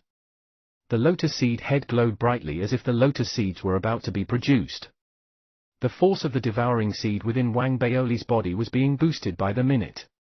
It was growing at such a speed that it made the black-robed middle-aged man gasp in shock. As loud booms emerged and the fruit dried up at increasing speed, Wang Baoli and the black-robed middle-aged man fought over the life source within it. The middle-aged man, being 10 times slower, couldn't catch up to Wang Baoli. Impossible! The black-robed middle-aged man formed from the giant tree was screaming angrily in his heart while green veins bulged out from his forehead. At that moment, within Wang Baoli's lotus, the first lotus seed appeared. There was now approximately a 15-fold difference in speed between the two men. As the second, third, and fourth lotus seed emerged, the difference in speed reached 30 times. Wang Baoli was immensely surprised himself. On the one hand, he felt that the black-robed middle-aged man had grown even stronger, and to some extent had reached a frightening level. On the other hand, there was something peculiar about the facial expression of the middle-aged man. His face was so black that ink might be able to flow from it if he were to squeeze it. "Excuse me, shall we awaken the Night Immortal King? I think that this giant tree was suppressed so much that it has become angry." Just as Wang Baoli was feeling frightened, he decided to make the first move to wake the Night Immortal King that was in deep slumber. At the same time, the divine armament flying dagger that had stained everything red neared, charging towards Federation President Duan Muk. As it circled one full round and evoked a bloody glow that shot into the skies, it dashed towards the mystic lunar realm's array formation. It grew nearer and nearer until it made contact with the array formation on the mystic lunar realm. Boom! Chapter 282, The Night Immortal King Awakens. Chapter 282, The Night Immortal King Awakens. Translator, Atlas Studios. Editor, Atlas Studios. The red star neared, carrying a bloody red glow with it as it traveled at high speed from Earth. It passed through the starry skies directly above the mystic lunar realm's array formation. The array formation, which had largely been broken by elites of the Federation, were now being attacked. The sky's appearance was transformed as a loud boom spread in all directions. Looking from afar, one could see that the moon was floating in the starry night sky. As the red star descended, a red glow covered the entire moon instantly. What followed was a cracking sound similar to glass breaking, erupting from the moon. It was like heaven and earth were breaking apart into a million pieces. It took just a brief moment for innumerable pieces of fragments to explode out in all directions. The entire moon was vibrating, and at that very moment, the array formation on it was instantly destroyed. That wasn't the end. As the array formation of the mystic lunar realm broke apart, the elites from the various factions were immensely surprised and were about to move forward. However, the red star went ahead, entering the destroyed array formation, and forming a long rainbow as it charged towards the restricted area on the dark side of the mystic lunar realm. It was like a blood-colored shooting star, shocking everyone. The Federation President and all other elites from the various factions rushed there. They gathered together and dashed towards the moon's dark side instead of searching for their respective disciples. At the same time, at the moment the array formation was destroyed, the caves on the dark side of the moon were vibrating vigorously. The black-robed middle-aged man formed from the tree was so frightened and anxious that his eyes became bloodshot. He sensed that the array formation had broken down and that a killing force was fast approaching. Simultaneously, he felt that all the core formation realm elites from the various factions were nearing him at that instant. That was completely different from his original plan. He had only one target from the beginning, and that was the fruit. However, he knew that it was immensely difficult to attain it. Even entering the moon was a challenging task. After all, the array formation of the mystic lunar realm wasn't something he could break apart. It was impossible even though his parent tree was on the moon. Unless someone cooperated and worked with him, he wouldn't have had the opportunity to control the array formation of the mystic lunar realm. Therefore, in order to obtain the fruit, there had to be perfect coordination throughout the process. This made him begin a risky plot to mingle amongst the various factions. Even though the factions made use of him, he was also taking advantage of them, so that while the various factions kept tabs on each other, he could absorb the fruit's life source to the greatest extent to advance and become a nascent soul realm cultivator. Once he became a nascent soul realm cultivator, he wouldn't have to fear anything anymore. Then, he could agitate the Night Immortal King and wake him up in order to create chaos on the moon. He could either leave or hide to find the right time to ambush. The level of cultivation possessed by a nascent soul realm cultivator would make him formidable if he were to ambush a core formation realm cultivator. Even if Duan Muk was in possession of a divine armament, he was confident that he could push Duan Muk to his wit's end, and even kill him in the process. A scenario like that took elaborate planning and involved many sacrifices so that it would play out perfectly. After all, Duan Muk was an extremely sly person, making it difficult to trick him. Therefore, he pretended to go along with the Federation, helping them massacre the 5-generation Sky Clan and Galactic Dusk Sect and also handing out evidence against them. The extremely challenging process finally gave him a chance to attack. However, when that chance was destroyed by the sect lord of the Galactic Dusk Sect, he chose to abandon the Federation and work with the Galactic Dusk Sect instead. However, just as the tables turned, Wang Baoli, who was a mere Foundation Establishment realm cultivator, appeared. Despite that, the giant tree bore with it in order to reach the nascent soul realm. It cooperated with Wang Baoli and began the absorption process after reaching an agreement with him. He had initially thought that as someone who had perfected the core formation realm, Absorbing the fruit could be done extremely quickly, such that he could become the nascent soul realm even before Du and Muke realized something was amiss and tried to stop him. In the end, however, he realized in a state of mania that Wang Baoli was absorbing it faster than himself. It wouldn't have mattered, it was just a difference in speed. Instead, since there was a limited life source within the fruit, the faster and the greater the amount Wang Baoli absorbed, the lesser there would be left for himself. That would directly affect his speed of advancement. Seeing that this was the case, the black-robed middle-aged man formed from the tree turned anxious with bloodshot eyes. He was so close to becoming a nascent soul realm cultivator, and it would take too long if he were to go step by step. His only choice was to swallow Wang Baoli whole. As for waking the Night Immortal King, he figured that even though Wang Baoli was able to do it, it still required some time. It was therefore impossible for the Night Immortal King to wake up immediately.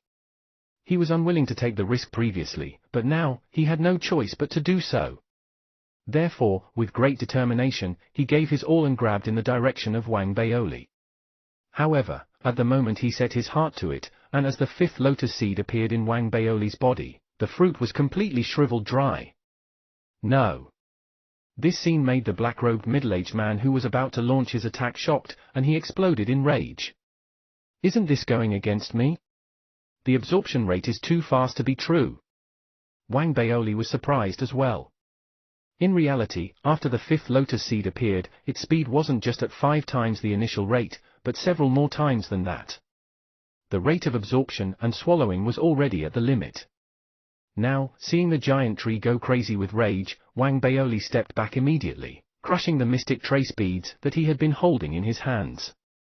Releasing the suppression on his green lotus and the teleportation force of the mystic trace fog, he caused the green lotus within his body to shake vigorously.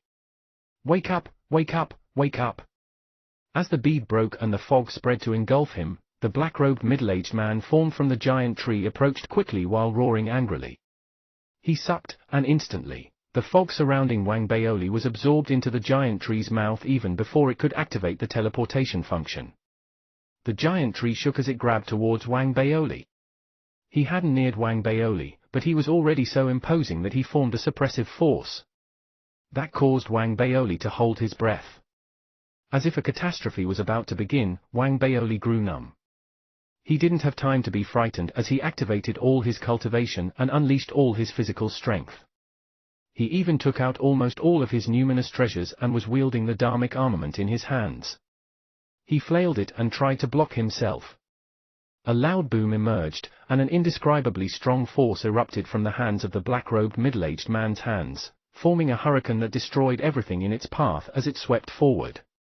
When it smashed into Wang Baoli, the numinous treasure he used to shield himself broke down entirely. His body trembled violently as bright red blood spewed from his mouth. Even the dharmic armament was unable to resist the force. As the loud bang reverberated, Wang Baoli's body was grabbed by the giant tree. A look of viciousness flashed across Wang Baoli's eyes. He stared as he roared loudly, retrieving the scabbard in his body and using it to shield himself. Black and purple mosquitoes, if the both of you don't emerge, we'll all die. As Wang Baoli screamed, the giant tree was fast approaching and was about to land on the scabbard. Instantly, the scabbard flashed, and the purple mosquito emerged for the first time. It seemed unhappy and somewhat indignant. Unwillingly, it charged towards the giant tree. When they made contact, the black-robed middle-aged man screamed painfully as he retreated. His right hand instantly turned purple, and the purple hue swiftly spread. Every area it passed began to rot. Wang Baoli was shocked. Seeing the purple mosquito returning lazily, he didn't think much as he kept his scabbard. He was fearful of being blocked by the giant tree and decided to take out all his mystic trace beads, crushing all of them together to unleash the fog. His body became a blur as he began to be teleported. At the same time, he punched himself in the stomach, agitating the green lotus while activating the cultivation in his body. He then agitated the green lotus once again, shaking the green lotus extremely vigorously. Wang Baoli! The giant tree screamed angrily upon seeing that Wang Baoli was about to escape. He prevented the poison from spreading as he dashed out like a maniac. He wanted to absorb the fog to prevent Wang Baoli from leaving. However, at this time, as Wang Baoli continuously shook the green lotus to call for it, an extremely deafening roar emerged from somewhere deep underground. Roar! A loud boom reverberated in all directions, shaking the entire moon. At the same time, the ground above the caves all burst open. A black patch of fog emerged and spewed towards the sky. The walls broke apart, while the tree trunk and the shriveled fruit instantly rotted, disappearing into thin air. At the same time, a large black hand half the size of the cave emerged from the ground, grabbing a hold of the land as it struggled to emerge. Clanking sounds reverberated in all directions. It was as if a supreme being that was previously restrained was born. An indescribable wave of strong force and mania that seemed to be capable of destroying life erupted towards the sky, causing the moon to shake violently, and producing waves in the starry sky. The force was simply astounding. At the same time, the black-robed middle-aged man received the most impact, and his face showed how fearful he was. He no longer cared about wanting to grab Wang Baoli as he dashed out right away, his head smashing into the walls. With a loud boom, he broke through the stone layer and charged towards the skies. He was indignant, but he had no choice but to escape like a maniac. Wang Baoli was now in a state of shock. The mystic trace fog was enveloping his body as the large hand grabbed forcefully. A large figure seemed to have climbed out from the deep trenches, and at that instant, Wang Baoli disappeared, having been teleported away. Chapter 283, Elimination with a Single Look. Chapter 283, Elimination with a Single Look. Translator, Atlas Studios Editor, Atlas Studios. At almost the exact instant Wang Baoli left, the earth shook, and the cave located in the restricted area on the dark side of the moon exploded open. Mud and sand fell from all directions, and a gigantic trench in the ground was revealed. In the sky, there was now a crimson-red glow that was stretching as wide as the sea, appearing at an astounding speed. It fell directly above where the deep trench in the restricted area of the moon's dark side was. As it stopped in mid-air, a red flying dagger could be seen. It was the Red Star, the only divine armament remaining in the Federation. Its emergence caused the skies and earth to turn crimson red. Even the forests were being dyed red. There was also an indescribable suppressive force that was continuously given off by the divine armament in waves. Even though it was only palm-sized, it was like an imposing volcano. Once it erupted, it would be able to shock the heavens and earth. That was especially so as the frightening waves spreading out from it were sufficient to vibrate the entire moon. It was as if, in the face of it, every dharmic armament would wither, unable to compete against it. It was because it was a dharmic armament, or more specifically, the god of dharmic armaments. Even the Federation president could only unleash part of its powers. Without a doubt, in the Federation, no true owner that could completely unleash its potential had emerged, until now. When it appeared, the forest was instantly filled with dead silence. However, one could see that, in this restricted area, all the night immortals and all the moon spirits behaved as if they had met with a formidable enemy, as they didn't even dare move an inch. Outside the restricted area, there were still many cultivators, most of them disciples from the 5-generation Sky Clan and the Galactic Dusk Sect. It appeared that the sudden changes that happened previously prompted the core formation realm cultivators from both clans who were teleported away to anxiously send out orders to those who were in the vicinity to gather and check on the situation. Chen Hui was also amongst them. Following the awakening of the Night Immortal King, the trembling of the earth made the ones who were around the area have the initial intention to retreat. However, when the divine armament appeared, they didn't dare move. The imposing manner of the divine armament scared them pale and stiff. In the deep trench underground, where demonic vibes were churning and spreading in all directions, and sounds of metal chains clashing against each other were emerging in waves, a gigantic figure appeared to be slowly climbing within the trench and was about to crawl out and break into existence. Other than that, in the forest not far away from the restricted zone, Wang Baoli appeared after being teleported there. The moment he emerged, he noticed the divine armament in the skies, as well as the demonic vibe emerging from the restricted zone. Why have I only teleported such a short distance away? Wang Baoli's scalp grew numb. The teleportation by the mystic trace fog could either transport one nearby or far away. However, now that he no longer had any mystic trace beads, he was anxious. He immediately squatted down, hiding himself while raising his head to look at the skies above him. In the sky, other than the frightening crimson-red-colored divine armament that seemed to be riding on crashing waves, creating stress in anyone who saw it, there were also several figures fast approaching. There were over 100 of them, and they were noisy as they neared. They were mostly core formation realm elites from the different factions of the Federation. The Federation president was also amongst them. Their attention was fixated on their enemy, and they stared with great focus at the trench in the restricted zone. Nobody said anything, but they had all activated their cultivation, preparing to attack. Just as the people were focusing their attention on the trench, a loud boom suddenly exploded from within the deep trench. After that, a thick cloud of demonic aura emerged, spreading furiously in all directions. Looking from afar, it seemed as though a large pair of black wings had been formed, covering the skies as a humongous figure rose from within the deep trench, with the sound of metal chains clanking in the background. The figure was over 1,000 feet tall and was dressed in a set of armor that was completely black. It was wearing a ghost mask, and its exposed skin was also black in color. The figure was a man without hair who had his head lowered. As his body rose into the air, 9 metal chains attached to his body rose with it, lengthening as he rose higher. When he emerged, an indescribable sense of suppressive force and frightening vibes were given off of him continuously in waves. That made everyone who saw him, including the Federation president, instinctively develop a strong sense of fear, regardless of their level of cultivation. That was a suppression on the level of life's natural order, a suppression arising from the vast difference in the level of cultivation. It was as if every single cell in one's body was screaming. Everyone's spirit was trembling, similar to when a commoner meets with a deity. He was the legendary Knight Immortal King, the corpse that had fallen onto the moon with the arrival of the ancient greenish bronze sword. However, things felt slightly different where Wang Baoli was. He did feel the tremors, but the green lotus inside his body also began shaking violently the moment the Knight Immortal King appeared. It seemed emotional and, to Wang Baoli, that emotion was one of sadness and reluctance to part. It was as if it had met with an enemy from the past. Just as Wang Baoli felt a torrent of emotions due to the influence from the green lotus, everyone in the skies, including the Federation president, were all extremely nervous and fearful despite their high levels of cultivation. The Knight Immortal King was the one that was being surrounded, but it was those surrounding him who were afraid. As the 1,000 feet tall humongous corpse covered in armor rose into the air, the metal chains attached to him were pulled taut. He finally stopped moving and stood motionlessly in place.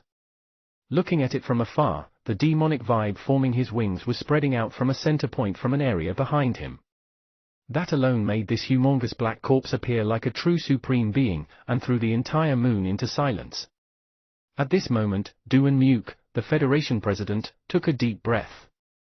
With the protection of the divine armament, he approached the corpse slightly, closing his eyes as he communicated with the Knight Immortal King through a unique method. As the communication process went on, everyone held their breaths nervously.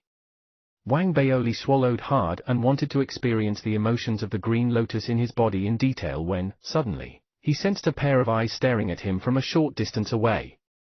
As the gaze fell on him, a familiar movement made Wang Baoli turn his head suddenly. Following the direction of the gaze, he noticed someone familiar, someone who caused a strong desire to kill to appear in his eyes. That person was Chen Hui. She was already at Foundation establishment stage, and the fluctuations belonging to her Foundation establishment realm cultivation that emerged from her body were extremely familiar to Wang Baoli, as it was originating from the small tripod cauldron he once possessed. When the two locked gazes, Chen Hui looked awkward and quickly retracted her gaze. However, she seemed to have thought of something as she threw a quick glance at the elders from the galactic dusk sect in the sky, which didn't include the old lady. Her arrogant attitude emerged again, and she turned to stare at Wang Baoli with a chill in her eyes. This Chen Hui took part in a rebellion, and still dares to look so arrogantly at me. Wang Baoli squinted his eyes. If it were possible, he would have loved to attack and kill Chen Hui. However, he was a distance away, and there were many other people around. Furthermore, with the suppressive force given off by the gigantic black corpse and the divine armament, he dared not move willy-nilly. However, his intention to kill grew stronger by the minute and couldn't be suppressed at all. The small tripod cauldron in Chen Hui's body agitated Wang Baoli greatly, especially as he recalled the experience of having it pulled out of his body by the old lady. I'm gonna kill her. Wang Baoli's breathing grew rapid, and as his intention to kill reached the limits, all of a sudden, the green lotus in his body seemed to have sensed this intention and began to shake once again. It shook, but Wang Baoli didn't manage to attack. That was when the motionless Night Immortal King in the skies, who had its head lowered while communicating with Federation President Duan Nuke, suddenly moved. Everyone surrounding the Federation President was taken aback, as the Night Immortal King standing in the skies suddenly turned and looked where Chen Hui was standing. His previously shut eyes suddenly opened, revealing a pair of pitch-black eyes. The moment the Night Immortal King laid his eyes on Chen Hui's body burst open with a loud boom, breaking into many pieces as flesh and blood spewed out, disintegrating directly before she could react. Even the small tripod cauldron in her body was unable to withstand it and disintegrated into ash together with Chen Hui's body. All that happened so suddenly that everyone was gripped by shock. The core formation realm cultivators, including the Federation President, were all taken aback and began to unleash their cultivation fully. The Federation President began to hyperventilate. He controlled the divine armament, causing the red star's crimson glow to spread in all directions in an astonishing manner as he spoke quickly. Night Immortal King, we have a promise to not overstep into each other's boundaries. I will provide you with an explanation for what has happened today. Chapter 284, Cries and the Master. Chapter 284, Cries and the Master. Translator, Atlas Studios. Editor, Atlas Studios. Everyone was nervous to the maximum possible level. Their scalps grew numb, and they were getting themselves ready for a counterattack. At the same time, torrents of thoughts crashed in Wang Baoli's mind. He was incredulous at everything he had seen. It was so unbelievable that it made him hyperventilate and his heart palpitated furiously. What situation is this? I have the desire to kill Chen Hui, and this Night Immortal King helped to destroy her for me. Wang Baoli was trembling internally with surprise, as he thought about how the Green Lotus could awaken the Night Immortal King, and about how the Green Lotus suddenly shook. He checked immediately and realized that there was now one less lotus seed on the seed head that had sprouted from the Green Lotus, down from the original 5. As a result of this, Wang Baoli made a conjecture that was shocking even to him. Could it be that the Night Immortal King could be controlled by using the lotus seeds? A flash appeared in Wang Baoli's eyes as he quickly looked around him, searching for the old lady. However, it was a pity that the old lady wasn't present. Wang Baoli felt that it was a pity, and when he raised his head to look at the core formation cultivators in the sky, he realized that other than the Federation President, the Senate, and the 4 Dao colleges, he hadn't met the rest of the people before. This made him give up the thought of testing out his hypothesis. When he calmed down and analyzed the situation, he managed to come to a rough conclusion. Unless I have sufficient lotus seeds, I wouldn't be able to control the Night Immortal King for long. 1 lotus seed for 1 attempt at controlling him? Wang Baoli thought silently. At the same time, he also understood that no one should know about it, as he couldn't bet on the kindness of others. This is the same case for my Green Lotus as well. I need to disguise it. With that thought, Wang Baoli completely gave up his intentions to use the lotus seeds to control the Night Immortal King to kill the old lady. Instead, he tried to use the method he adopted when he was in Spirit Breath Village. Very quickly, the devouring seed in his body turned into a blur, and the Green Lotus was hidden along with it. As for what he wanted to transmogrify, after thinking briefly about it, Wang Baoli decided to transmogrify a pill bottle as the perfect item for his foundation establishment. That way, he could explain how he managed to recover fully from his injuries. After all, the purpose of a pill bottle was to store pills. It made sense if he were to say that he had good fortune for receiving a pill bottle that contained healing pills. Furthermore, in Spirit Breath Village, everyone knew well that Wang Baoli's luck was unbelievably good. While Wang Baoli was disguising the Green Lotus in the skies, after the Federation President made repeated attempts to establish communication, the Night Immortal King finally retracted his gaze from the direction where Chen Hui had died. He stood in mid-air, lifting his head as he looked in the direction of the sun, where the ancient greenish bronze sword was. He watched silently, and after a long time, a black glow suddenly emerged in his eyes as his entire body charged forward. Amidst the loud boom and the moon's violent vibration, the Night Immortal King dashed out, and the 9 metal chains attached to him pulled taut as a result. that forcefully stopped him from moving further after he covered a small distance. The instant he stopped, the entire moon erupted in vibrations, with the ground cracking apart and the basins exploding. Loud booms reverberated in the sky as if the entire moon was moved several feet due to his pulling force. Looking from the sky, one could see that numerous waves had appeared in the night sky surrounding the moon. The entire moon was shaking as large cracks spread noisily and continuously. This scene gripped everyone on the moon with fear. The Federation president further agitated the divine armament, causing its red glow to emerge once again in an attempt to stabilize everything. However, the Night Immortal King's body seemed to be driven crazy once it was forcefully held back by the metal chains. It struggled continuously as if it wanted to break free of the metal chains to charge ahead. If that wasn't possible, it seemed as if he might instead choose to drag the moon along. Witnessing the impending crisis, the metal chains on the Night Immortal King's body suddenly glowed purple. The purple glow flowed swiftly towards the Night Immortal King along the metal chains, enveloping him completely. The Night Immortal King seemed to be in huge pain as a result. He raised his hands to cover his head, screaming shrilly and painfully. That scream of his caused the surrounding area to vibrate. True Breath Realm cultivators near him were completely unable to withstand it, and their skulls all exploded at that instant. Even Foundation Establishment Realm cultivators were bleeding from their orifices, including Wang Baoli, who felt something churning in his body while fresh blood flowed from the corner of his mouth.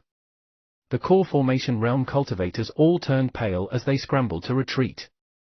It all happened under the protection of the divine armament. If there were no divine armament, the situation would be unimaginably worse. A long while later, the painful screams decreased in intensity. The Night Immortal King seemed to have lost a large part of its energy, and as he sensed that he was powerless in trying to change the situation, his body sank gradually, his eyes growing weaker such that they could no longer stay open. It seemed like he was falling into hibernation again, but he struggled to open his mouth, wanting to say something. However, what resulted were merely murmurs. His voice, which carried an unlimited amount of sadness, evoked a wave of emotions in the hearts of everyone who heard it as if they all felt the same kind of extreme sorrow. It was akin to the melancholy that remained after one witnessed their home being destroyed with their own eyes. It was like the sadness behind the remnant indignation one carried to his grave due to an inability to take revenge. It was like a sense of guilt, coupled with pain that came along with madness. All these emotions culminated in pitiful cries at that moment, spreading in all directions. What was sadder was that in this extreme emotional pain, his tears had already dried up.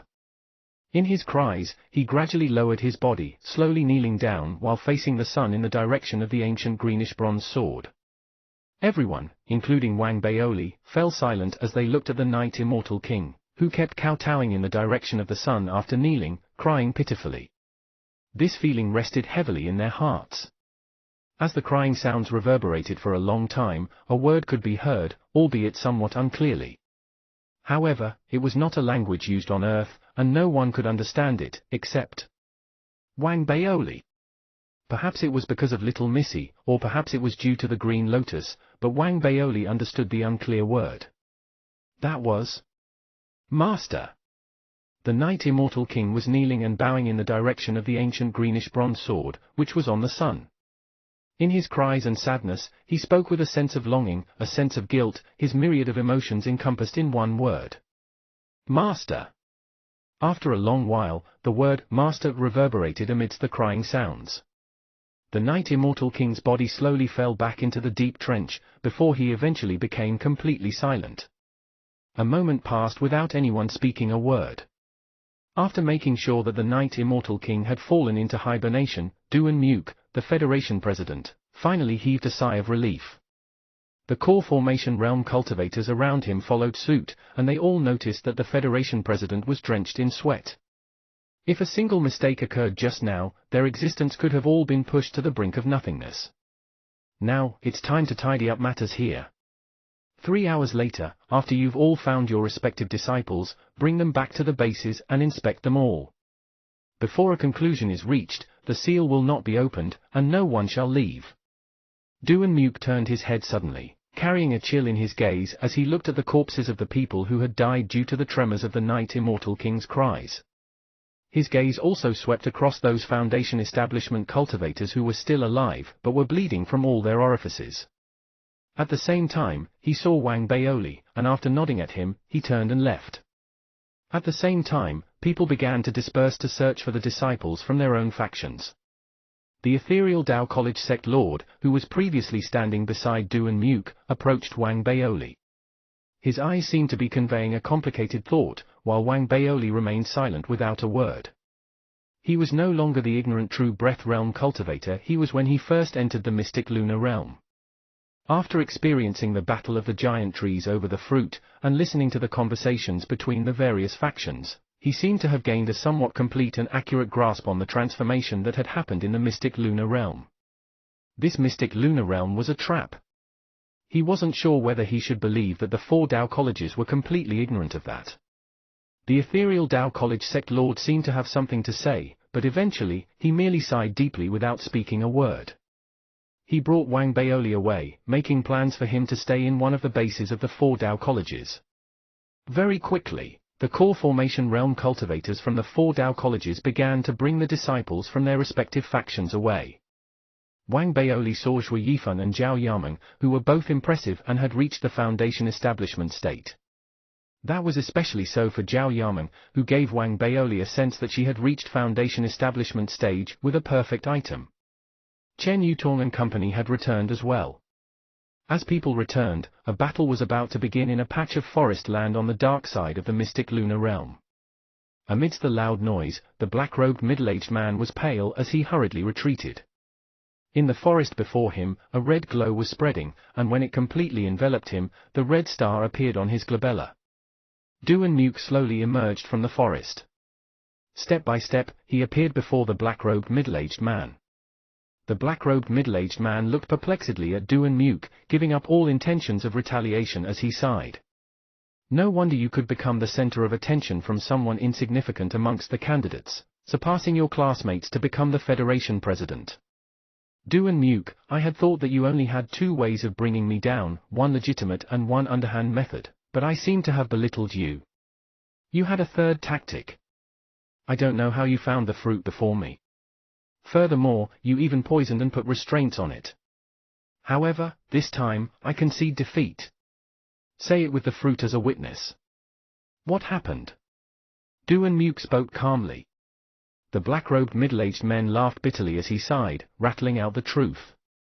He only hid the details about Wang Baoli, as Wang Baoli was the only tool he had to get rid of the Federation president. At the same time, Wang Baoli was also the key for him to reach nascent soul realm in the future, as Wang Baoli had absorbed so much of the fruit. Therefore, for his own sake, he needed to protect Wang Baoli. Right now, in a basin on the visible side of the moon, Galactic Dusk Sect Lord was wielding a 9th-grade Dharmic armament, as he looked at a middle-aged cultivator dressed in a long black robe approaching him without emotion, carrying a similarly frightening 9th-grade Dharmic armament long spear. Li Chidao, as the lead senator of the Senate, why are you collaborating with White Deer Tao College? Furthermore, there is no sure win for either of us if we were to battle, so why is there a need for us to battle in the first place? The sect lord from Galactic Dusk Sect frowned as he began to speak. Sect Lord Shu, the loser shall concede defeat. Since that is the situation now, why aren't you satisfied? Based on your intelligence, you must have understood that the fruit could only be used by wood types. It's useless for human cultivators in terms of their cultivation. All it does is strengthen their bodies. Otherwise, it wouldn't have existed until now. Someone altered it, such that it would be useless even for someone like you who was proficient in wood techniques, and was using it to advance to reach the nascent soul realm. Galactic Dusk Sect Lord fell silent, before sighing deeply after a long while. Is it enough that I go into seclusion for 50 years, never to emerge in society in that period of time? It's not enough. 60 years is needed, at least. Chapter 285, I'm his god-grandfather. Chapter 285, I'm his god-grandfather. Translator, Atlas Studios Editor, Atlas Studios. While Federation President Du and Muke, Senator Li Chidao, as well as the elites from the various factions, were handling the rebellion by the 5-generation Sky Clan and Galactic Dusk Sect in the mystic lunar realm, the disciples from the 4 Tao colleges who had been through the mystic lunar realm assessment were all gathered at the base of the Tao college, and undergoing interrogation. Everyone was included in the list to be interrogated, except for one person. That person was Wang Baoli. From the beginning until now, no one disturbed or asked him about what had happened in the mystic realm. However, one prominent point was that the hut residence that Wang Baoli was staying in was different from that of other people. It had more privacy and was more luxurious, as it was originally a resting place prepared for the elder. At the same time, regardless of whether it was the disciples from the 4 Tao colleges who had been through the mystic realm assessment, or the Tao College Foundation establishment cultivators that had arrived on the mystic lunar realm from Earth, they all looked at Wang Baoli oddly in the 3 days that passed. Many of them even took more than a single glance, and in the depths of their vision hid a sense of reverence and fear. Apparently, what Wang Baoli had experienced in the mystic realm and the killings that happened thereafter were no longer a secret. Everyone had heard about how he had obtained the perfect object before it was cruelly dug away by a core formation realm cultivator, which in the process destroyed his Tao foundation. They also heard that he had managed to reach foundation establishment stage, and stained the mystic realm red with his killings of innumerable foundation establishment realm cultivators. He wasn't simply an ordinary disciple, but the deputy pavilion head of the Dharmic Armament Pavilion who was already well known while he was in Ethereal Tao College. He was also one of the Federation seedlings. With such an illustrious battle history, it was natural that he would catch the attention of many. Wang Baoli kept all that in mind and didn't say anything nor head out. He stayed quietly in his hut residence, waiting for the chaotic rebellion outside to end, and for the 4 Tao colleges to give him an explanation. After all, he was no ordinary disciple of the 4 Tao colleges. He was the deputy pavilion head of the Dharmic Armament Pavilion, and even though the incident in the mystic lunar realm didn't have much of an impact on others, it had affected him greatly, far exceeding what he had experienced before. Just like that, 2 days went by. On the second night, a pursuit was taking place in the forest on the dark side of the mystic lunar realm. The one escaping was the old lady who had dug out Wang Baoli's Tao foundation. The old lady's face was pale white, her hair in a mess and unkempt. As she ran, blood spewed out of her mouth. She looked lifeless, with fear apparent in her eyes as she swiftly turned and spoke to someone behind her.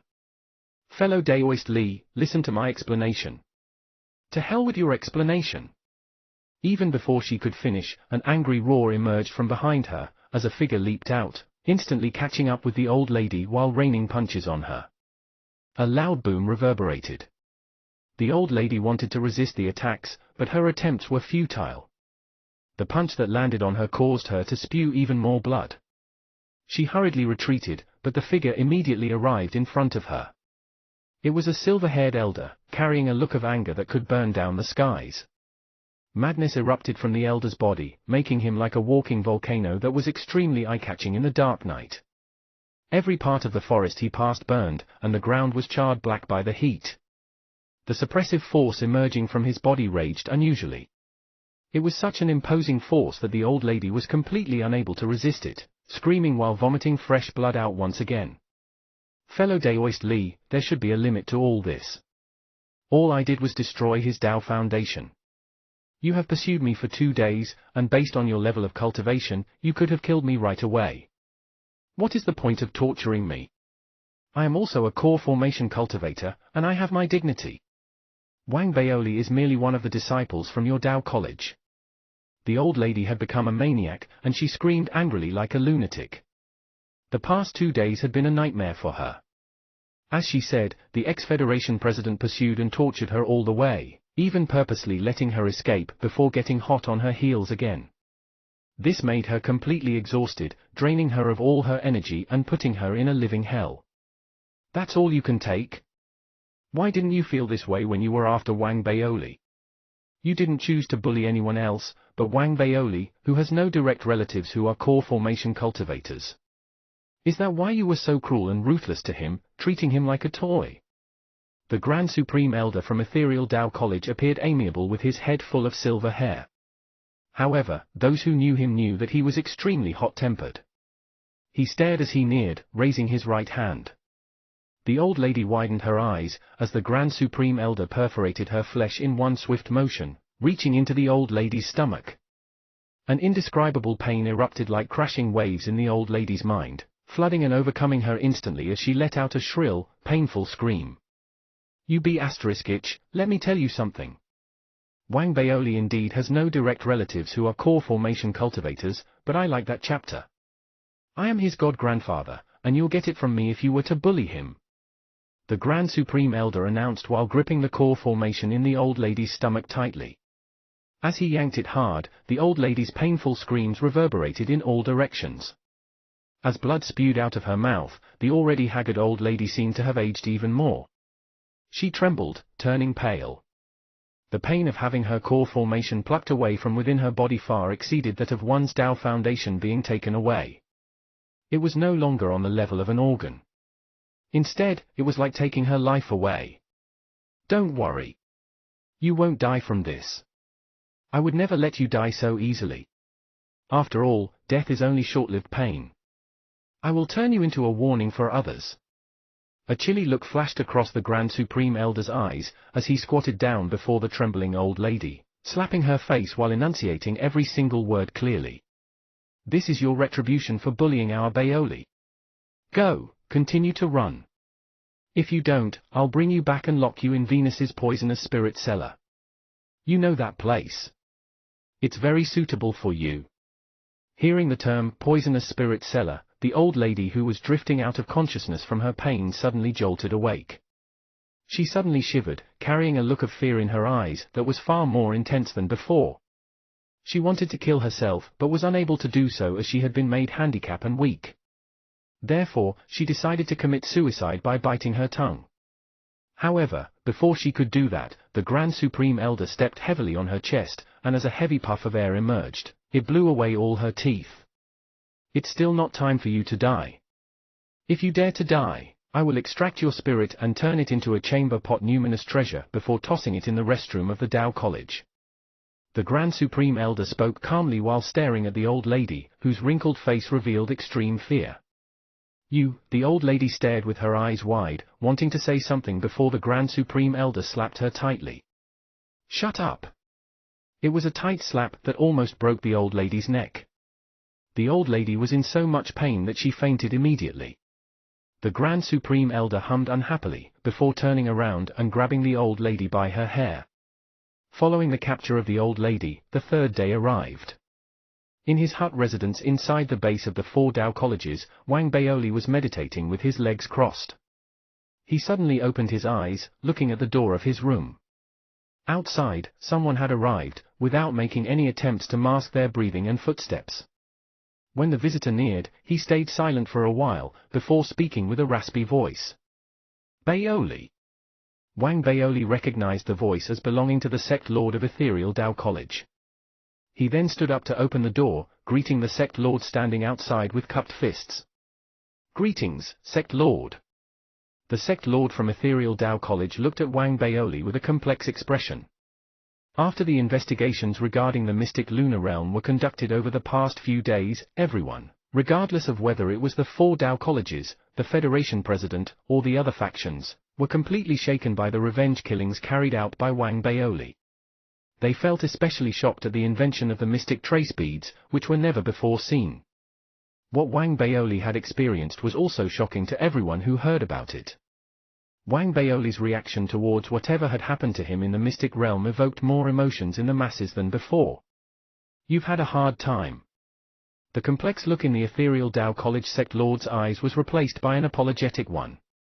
After entering the resident's hut, he sought the agreement of Wang Baoli before pressing on his wrist to assess his internal injuries, as well as his well-being. When he noticed the pill bottle resting on Wang Baoli's dantian, an unsurprised look surfaced in Ethereal Tao College sect lord's eyes. However, he still felt somewhat incredulous. After taking another close look at it, he tuned down his cultivation before looking at Wang Baoli again. This is the second perfect item that I have obtained. Wang Baoli guessed what the sect lord would ask him and replied calmly without any unusual facial expressions. The Ethereal Tao College sect lord looked deeply into Wang Baoli's eyes without probing further.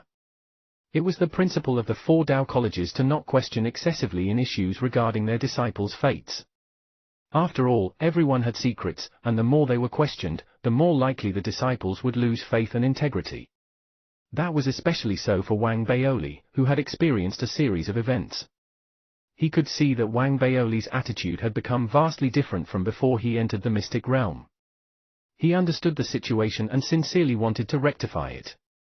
Therefore, he took out a box from the storage bag, placing it in front of Wang Baoli before opening it up. A bloody flesh pill was revealed. When the box was opened, and the flesh pill was revealed, a thick cloud of spirit chi instantly emerged, carrying a pungent smell of blood. Wang Baoli was thrown into a daze, and as he turned to look, he seemed to have guessed the box's contents. He raised his head and looked at the ethereal Tao College sect lord. Baoli, you know what is to be known. I will not say anything unnecessary. All you need to know is that now, the White Deer Tao College leads the 4 Tao colleges. As for your matter, regardless of whether it's the Grand Supreme Elder or me, we share the same consensus, and that is, we will not let it rest. Wu Qianlan from the Galactic Dusk sect dug away your Tao foundation. Therefore, the Grand Supreme Elder will personally dig her core formation out. A simple outcome like death would naturally not be easily available as an option to her. Therefore, the Grand Supreme Elder will send her to the poisonous spirit cellar of Venus, which is one of the worst prisons of the Federation. There, she will have to repent and refine poisonous gold for ethereal Tao College for the rest of her life. Are you satisfied with this punishment? The ethereal Tao College sect lord looked at Wang Baoli, speaking calmly. Wang Baoli was shocked, his breathing growing rapid and his eyes turning red. An indescribable feeling emerged in his mind. All the grudges he held towards the sect vanished instantly, and all that remained was the surprise of someone standing up for him. After a long while, he stood up, bowing deeply to the sect lord. Thank you so much, sect lord. Chapter 286, Farewell, Moon. Chapter 286, Farewell, Moon. Translator, Atlas Studios Editor, Atlas Studios. The ethereal Tao College sect lord smiled a smile of consolation when he saw the expression on Wang Baoli's face. The ethereal Tao College had had no choice but to participate in the fiasco. He didn't wish for such an exemplary disciple, whom he approved of, whom he recognized to have a bright future, to lose hope and be disillusioned with the college. The Grand Supreme Elder must have thought the same. That was why he had personally done the deed and exacted revenge for Wang Baoli. He had left the old woman with her life not out of pity but to serve as punishment and a warning to the other political forces. It was also a message to the White Deer Tao College and the current Federation president to show their extreme displeasure. The look on Wang Baoli's face made him feel that everything they had done was not in vain. In his comfort, he spoke a while longer with Wang Baoli. Before leaving, he gave Wang Baoli a pill bottle. The bottle contained extremely rare pills for healing. There were 3 5-colored pills. Any single one of them would fetch an extraordinary price. This was because they were equivalent to having 3 chances to save one's life from the brink of death. After seeing the sect lord off, Wang Baoli stood outside his residence. He lifted his head and stared at the sky. After a long while, he inhaled deeply. He could feel the release of tension from his body. He thought back to everything that had happened in the mystic lunar realm. They seemed a lifetime away. After a long while, Wang Baoli released a long sigh of satisfaction. It's better this way. Death is too good for her. After all, dying is just a moment's pain. But now, she'll be suffering for years, maybe decades, without rest. With that thought, Wang Baoli finally let go of his hatred towards the old witch. As for the Galactic Dusk sect, Wang Baoli narrowed his eyes. He concealed the icy glint flickering in them. What's left now is for us to return to Earth. Wang Baoli buried his thoughts and feelings deep in his heart. He turned and gazed at Earth, which was hanging amidst the stars in the sky. He studied the blue starry heavens. Longing unfurled in his heart, longing for his parents, for the people back in the college, for the things they used to do, and for every tree and leaf in the college. It was as Wang Baoli had predicted. Later that night, he received a notice from the college informing him to return to Earth the next day. It was clear that the matters pertaining to the mystic lunar realm affair had been settled. There was no need for their cooperation and help anymore, which was why they could leave. Wang Baoli packed his luggage and then settled down into a cross-legged sitting position. He allowed his emotions to settle and for himself to come to peace with everything that had happened. This carried on until late in the night, until an unexpected visitor arrived outside his residence. The sounds of knocking on his door resounded in his room. Wang Baoli, who had been meditating, was startled. He lifted his head. The doors to his room slid open soundlessly, revealing a towering figure standing outside his room. He stood there, as tall as the heavens, exuding an indescribable, oppressive presence. There was also a blood-colored spirit energy rippling in the air. Despite having clearly been suppressed, a muted surge still leaked out and spread throughout the room. Wang Baoli was no stranger to the energy signature. It was the divine armament. He was equally familiar with the person approaching. He was the Federation President, Duan Muk. Alarm bells rang in Wang Baoli's head, and he immediately became cautious. He rose to his feet hurriedly and cupped his fists in a bow towards Duan Muk. "Greetings, President." Duan Muk didn't speak immediately. He stood there and eyed Wang Baoli. His shrewd mind and his years of experience told him that Wang Baoli was clearly wary of him. He didn't tone down the force of his presence but instead intensified it. Wang Baoli stared at Duan Muk's smile, and his breathing quickened. His instincts told him to step back. This meeting with Duan Muk was completely different from their previous encounter at the Federation's 100 Seedling Award ceremony. Then, Wang Baoli hadn't known Duan Muk. Now, however, after all that he had gone through in the mystic lunar realm, he had come to his own conclusions. He knew Duan Muk's cunning and the hidden depths of his thoughts. If they had been on Earth, Wang Baoli would definitely be more nervous than he was now. But they were on the moon now. Wang Baoli remembered the Night Immortal King and the Green Lotus inside his body and gained a slight measure of confidence. He didn't take a step back and, instead, raised his head and met Duan Muk's eyes. Their eyes met, and a flicker of surprise flashed across Duan Muk's eyes. Surprise slowly transformed into approval, then into a smile on his lips. "Wang Baoli, come take a walk with me," he said, then turned and walked away. Wang Baoli considered for a moment before following Duan Muk. They started strolling on the vast and expansive base grounds. They didn't leave the base. Instead, the two of them walked along a small path in the base, treading on the dim light cast from the overhead lamps. Half an hour passed, but Duan Muk didn't speak. Wang Baoli was silent as well. They walked past a pagoda that was in the midst of being rebuilt. Duan Muk continued to look ahead as his voice rang out. "Wang Baoli, you asked me before when you were in the capital city about how one becomes the Federation President." Wang Baoli raised his head and stared at Duan Muk's back when he heard Duan Muk's words. He remembered asking that, as that had been his dream. "What I told you then was the way to become the Federation President." What happened in the mystic lunar realm? Duan Muk paused in his steps as his words trailed off. He turned and leveled an unfathomable, meaningful stare at Wang Baoli. "Is the first lesson you need to learn on your path to becoming the Federation President. So, what have you learned?" Duan Muk smiled lightly after he asked the question. With a wave of his right hand, he threw a black pill bottle towards Wang Baoli. "This is the antidote. The fruit was poisoned, and I also hexed it.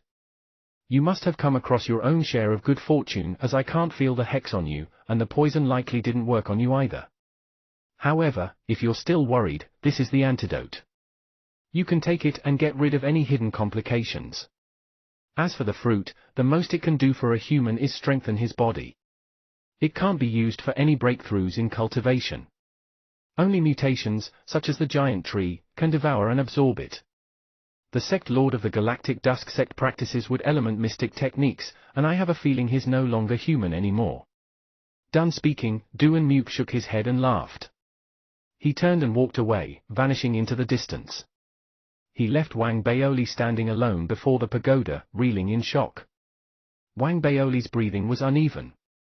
He held onto the antidote and stared into the distance where Duan Muk had disappeared. After a very long time, he took a deep breath in. Finally, he knew the truth to everything that had happened in the mystic lunar realm. The giant tree mutation had plotted against the 5-generation Sky Clan and the Galactic Dusk sect, as well as the Federation. Its objective had been to monopolize the fruit. The five-generation Sky Clan had gone along with the schemes of the Galactic Dusk Sect because of what the Galactic Dusk Sect had promised them. Wang Baoli was unaware of the details, but he believed it must have been something the five-generation Sky Clan had been dying to get their hands on. The Galactic Dusk Sect had expended the most effort and resources for the entire affair. Their sect lord had even made a personal appearance, as his aim had been the same as the giant tree. They had both desired the fruit, and had wanted to use it to break through their cultivation and enter the nascent soul realm. That was why the old witch had been so fearless. If her sect lord had indeed had a breakthrough and attained the nascent soul realm, the current political stalemate in the Federation would be broken. The loss of balance would herald a new set of rules. It might be challenging to determine who had been the mantis preying upon the cicada in the group of the giant tree, the five-generation Sky Clan, and the Galactic Dusk Sect, and who had been the cicada that had been preyed upon. However, one thing was clear: the Oriole had been the Federation president, Duan Muke, right from the beginning. It was because his goal had been grander. He had planned for the five-generation Sky Clan and the Galactic Dusk Sect's loss and the maximum weakening of their power, which in turn strengthened the political stability of the Federation. He had also used some unknown means to locate the fruit prior to the opening up of the mystic realm and had planted both a poison and a hex in the fruit. Regardless of who eventually absorbed the fruit, he would be poisoned and fall under Duan Muke's control. Be it the giant tree or the five-generation Sky Clan and Galactic Dusk Sect, they had lost this round. The only one to emerge victoriously was Duan Muke. So, this is the first lesson I learned in order to become the Federation president. Wang Baoli was silent for a long while. A glimmer began to shine in his eyes. He remembered something similar in the high officials' autobiographies. Wang Baoli returned to his residence while deep in thought. He thought for a very long while. His experience in the mystic lunar realm and what he had learned was a turning point in his life. He had gone from mere realization to deep consideration, and he finally ended up with strong conviction. My dream is still to become the Federation president. Wang Baoli met the next day with a raised head and a look of resolution in his eyes. He stepped out of his residence and onto the cruiser that would bring him back to Earth. He shelved the many thoughts, including that of murder, that had arisen from his encounters on the moon to the back of his mind. When the cruiser rose, humming, into the air, and as it was about to speed off into space, Wang Baoli stood on the deck and patted his sizable stomach. The darkness and violence in his eyes vanished. In their place was his usual smiling cheerfulness. He grabbed Shui Yifan, who was standing beside him, into a hug, and started bragging about his adventures. As he laughed, he turned his head and stared at the moon through the cruiser's windows. It grew smaller as the distance between cruiser and moon widened. Farewell, moon. Farewell, Night Immortal King. Chapter 287, Return to Earth. Chapter 287, Return to Earth. Translator, Atlas Studios. Editor, Atlas Studios. Be it traveling for a vacation or any other reason, one was always beset by the same strange feeling. The journey there was always especially slow, and the journey back miraculously fast. It was the same for the trip to the moon. Their return was swift, and the cruiser quickly landed on the Upper Academy Island of the ethereal Tao College. Those who had successfully reached the Foundation establishment realm, and those who had not, all got off. They stared at the sky vastly different from the one seen from the moon, and at the sword sun. They could hear birdsong and smell flowers blooming. They could feel the air, and the spirit chi infused in it. Wang Baoli was finally able to relax completely. Even though a mountain of tasks awaited him after he had advanced to the Foundation establishment realm, Wang Baoli still decided to give himself a long vacation. He was going back to Phoenix City, back to his parents. His return was of great importance to the city lord of Phoenix City as well as all the city officials. They didn't go to the extent of journeying outside the city to receive him, however. The city lord and the deputy city lord stationed themselves outside the port and had a short chat with Wang Baoli when he arrived. They didn't impose on his reunion with his family and instead left after exchanging a few words. Wang Baoli's spirits were high on the way back home. He listened to his mother's nagging with a great deal of patience, and his father was quiet most of the time, only interrupting his mother's nagging with a few words of reprimand now and again. He remained smiling, and they spent the next 2 weeks in harmonious cheer. During that period, Wang Baoli also settled his spirits and did more in-depth research on the green lotus inside his body. He gradually became convinced that the green lotus was an augmenting presence on his cultivation, and its effects on the physical body were even greater, almost out of this world. Wang Baoli recalled being hunted for his life in the mystic lunar realm. His recovery speed had saved his life, as all his injuries had healed at a tremendous rate. His physical strength was also receiving increasing nourishment from the green lotus. It grew exponentially on a daily basis. Wang Baoli assessed his physical capabilities to have surpassed that of a typical cultivator in the same realm.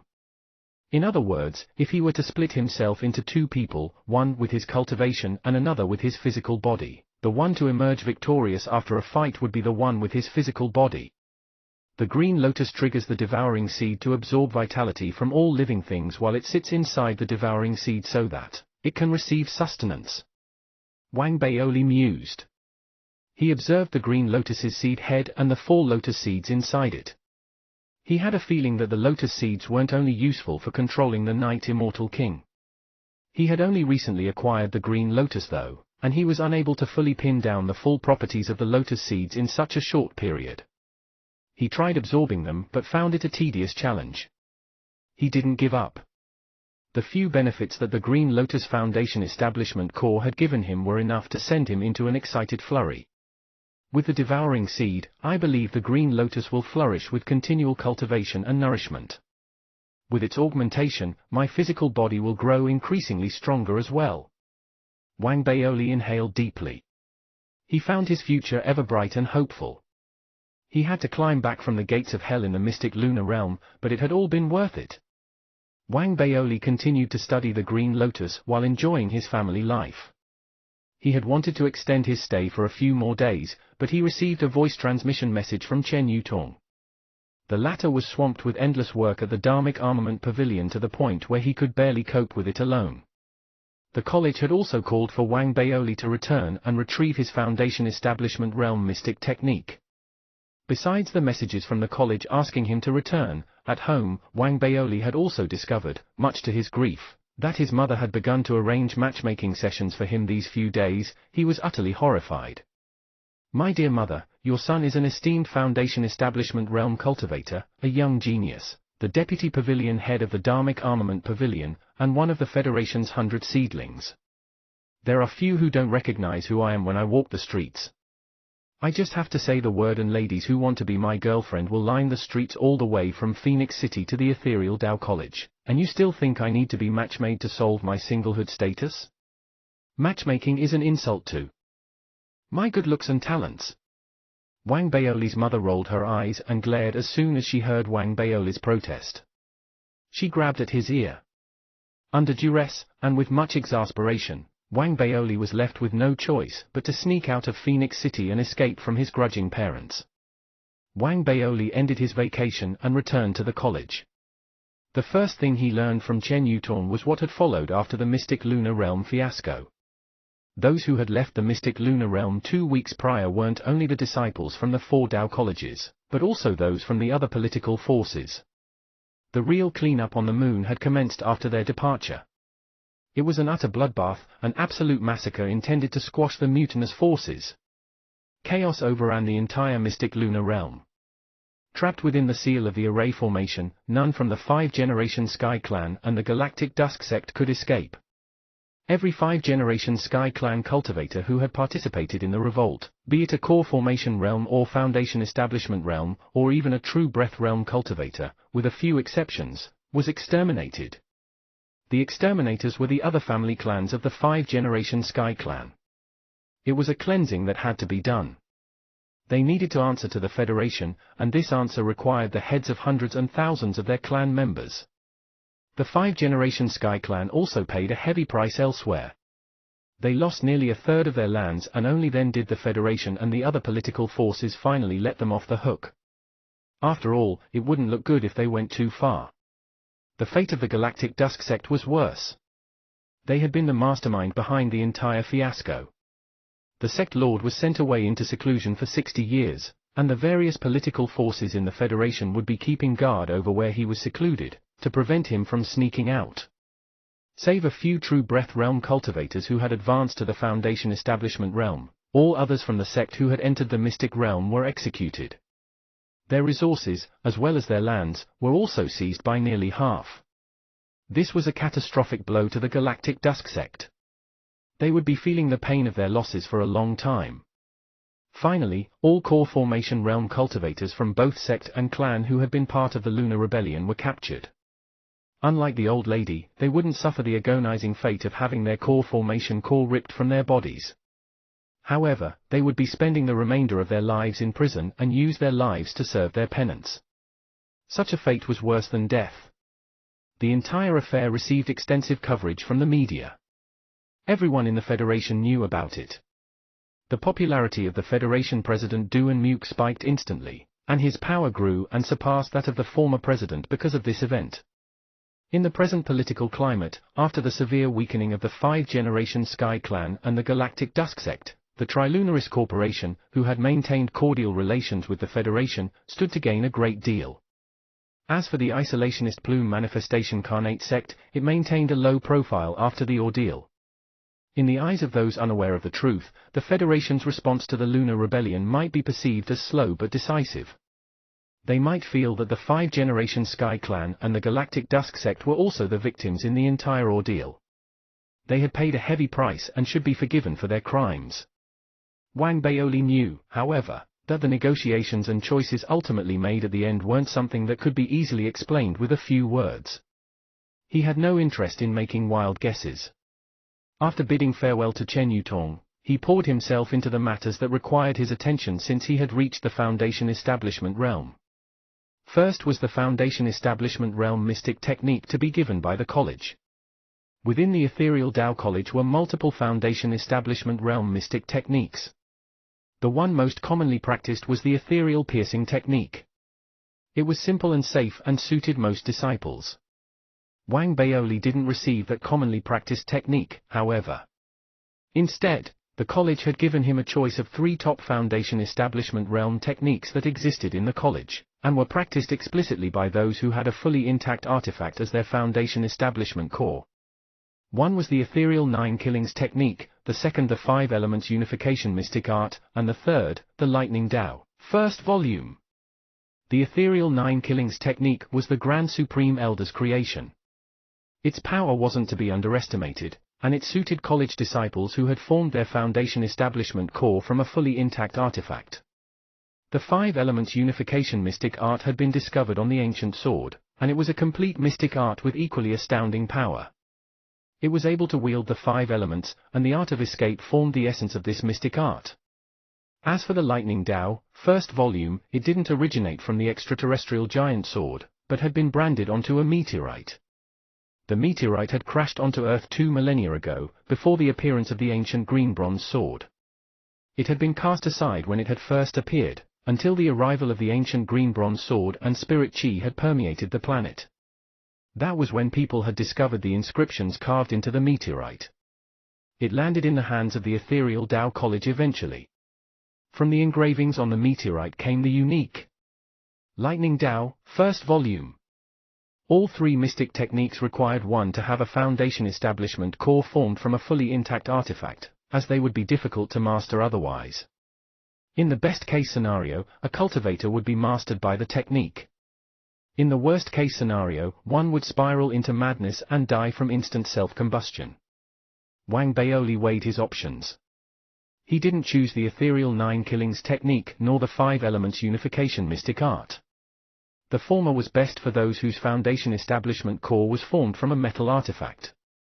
His might have the appearance of a pill bottle, but in reality, it was a green lotus. The 5 Elements Unification mystic art would produce spirit chi of all 5 elements in his body after practicing it. It was powerful, but if any of the elemental spirit chi in his body became too strong, it would adversely affect the other elemental spirit chi. As a result, Wang Baoli was left with one remaining option, and that was the Lightning Tao, first volume. Effects of practicing the technique included the strengthening of his physical body. After some thought, Wang Baoli decided on this technique. There were 4 levels to the Lightning Tao, first volume. They aligned with the early stage, mid-stage, late stage, and perfected stage of the foundation establishment realm. At every level, the practitioner would have a lightning tattoo seared into his body. He would sustain and nourish the tattoo, which would eventually transform into actual lightning. After some studying and a great deal of thought, Wang Baoli mused on how he enjoyed kicking his opponents, especially in the crotch. Both the fluidity of the movement and the extent of damage were astonishing. He decided to have the first lightning tattoo on his right leg. This way, there will be lightning every time I kick someone. Even if they block the actual physical blow, they'll still be electrocuted. They won't expect that. It'll be great. Wang Baoli became immeasurably pleased at the thought. He was in the middle of practice when he thought of Little Missy in the black mask. His eyes lit up. Little Missy taught me the great void chi devouring art when I was at the ancient martial realm, and the compression method before I reached the foundation establishment realm. Now that I'm at the foundation establishment realm, she might have something better than the lightning Dao, first volume. Wang Baoli grew excited at that thought. He immediately pulled out the black mask and reached out to Little Missy. Chapter 288, A Forbidden Dark Art. Chapter 288, A Forbidden Dark Art. Translator, Atlas Studios. Editor, Atlas Studios. The Lightning Dao, first volume was indeed impressive, but Wang Baoli felt that Little Missy would definitely have something better. He eagerly pulled out the black mask and initiated the hallucination realm. When he opened his eyes, he was standing in the hallucination realm. He stood on a snowy plain. A biting wintry wind blew past, weeping. His present entry to the hallucination realm was different than his previous entries, as he didn't have to call out to Little Missy. He could see her in the distance, a young woman of unearthly beauty, her long silky black hair adrift in the breeze and her white robes fluttering in the winter wind. She stood with her back towards Wang Baoli, the wind in her face, her gaze seemingly out towards the distant horizon of the hallucination realm. He couldn't see her face, only her long flowing hair. He couldn't discern the shape of her body, only her white robes swaying in the wind. It was as if she wasn't of this world. Such a feeling fell over the entire snowscape, and the land transformed into a fairyland of the immortals. Staring at her back, one was overcome by shame and a sense of sin. It was as if before her, all those tall and mighty would lower their heads and give everything up as tribute. If this scene were immortalized in a painting, Little Missy would be an extraordinary beauty in the painting. She would have a distant beauty that was ethereal and would seem like a fairy who shouldn't be of this world. She would vanish with the winds. Wang Baoli took in the scene before him and couldn't control the stirring in his heart. In reality, on Little Missy's face, with its fair, delicate skin and its beauty that was of mythical proportions, was a look invisible to Wang Baoli's eyes. Her eyes seemingly gazed into the distant horizon but actually contained a flicker of slyness and self-satisfaction. This little fatty hasn't been showing me much respect these days. Even his eyes look perverted. I'm going to make use of his gratitude for what I did for him in the mystic lunar realm, and reinforce who's holding the reins in this master-slave relationship. At that thought, the woman in white robes raised her chin higher. The light in her eyes made her beauty even more intense. It was a beauty that would send hearts racing and minds spiraling into a foolish daze, one that would make one bow to her willingly. Wang Baoli's breath quickened. He could feel an unearthly, ethereal air exuding from Little Missy. Curiosity rose in his heart. He thought back to the encounters in the mystic lunar realm and his narrow escape from the jaws of death. He thought how, without Little Missy, he wouldn't have had the chance to return to Earth and to see the sun again. He would have bade farewell to this world. These thoughts quieted Wang Baoli's earlier excitement. He stared at the back of the extraordinary figure and bowed slightly. There was nothing more to be said. Everything was encompassed within that single bow. Silently, Wang Baoli walked towards Little Missy and stopped beside her, standing next to her and gazing into the distant horizon. Time seemed to stand still in the hallucination realm. Under the heavens of the hallucination realm, amidst the falling snow, Wang Baoli and the young woman in white stood alone, gazing silently into the distant sky. Snowflakes landed in their hair, and remained there, frozen. Their hair would soon turn white this way. It painted a beautiful scene. Wang Baoli's mind slowed to a calm. It was a calm he had never experienced before. It was as if he had been released from life's burdens. The snowy landscape relaxed him. He studied little Missy next to him, and his eyes glowed with a different sort of light. Little Missy sneaked a glance at Wang Baoli. She was extremely pleased with the effect she had engineered. She was about to amp it up when Wang Baoli let out a soft cough, lifted his right hand, and whipped out a bag of chips. He started munching noisily. The mood was instantly ruined. The sounds of munching were especially piercing in the snowy realm. In an instant, the young woman in white turned around and gave Wang Baoli a look. Wang Baoli seemed slightly embarrassed. He coughed softly and handed the snacks over. "Do you want some too? I didn't think that we could conjure up snacks in this realm. They taste exactly the same as the snacks in the real world. Try some. This is barbecue flavored." "No thanks." Little Missy sucked in a deep breath. She shoved down the growing rage inside her and forced herself to remain calm and maintain her composure. She leveled a cool gaze at Wang Baoli. Her experience told her that this look of hers would make anyone feel ashamed of themselves. That was indeed what happened. Under her gaze, Wang Baoli started to feel sheepish. He kept his snacks and pulled out a bottle of ice spirit water. He drank a small gulp, then kept looking at little Missy as he continued drinking. The woman in white instinctively lifted her hand to her forehead as she watched Wang Baoli's series of actions. She felt as if she had been playing the lyre to an unappreciative bull. A sense of resignation rose inside her. She lifted her right hand in a sudden wave, and an illusory jade slip appeared before Wang Baoli. The myriad wood ice heart art. This is the foundation establishment realm technique most suitable for you. That's the reason you have come here, right?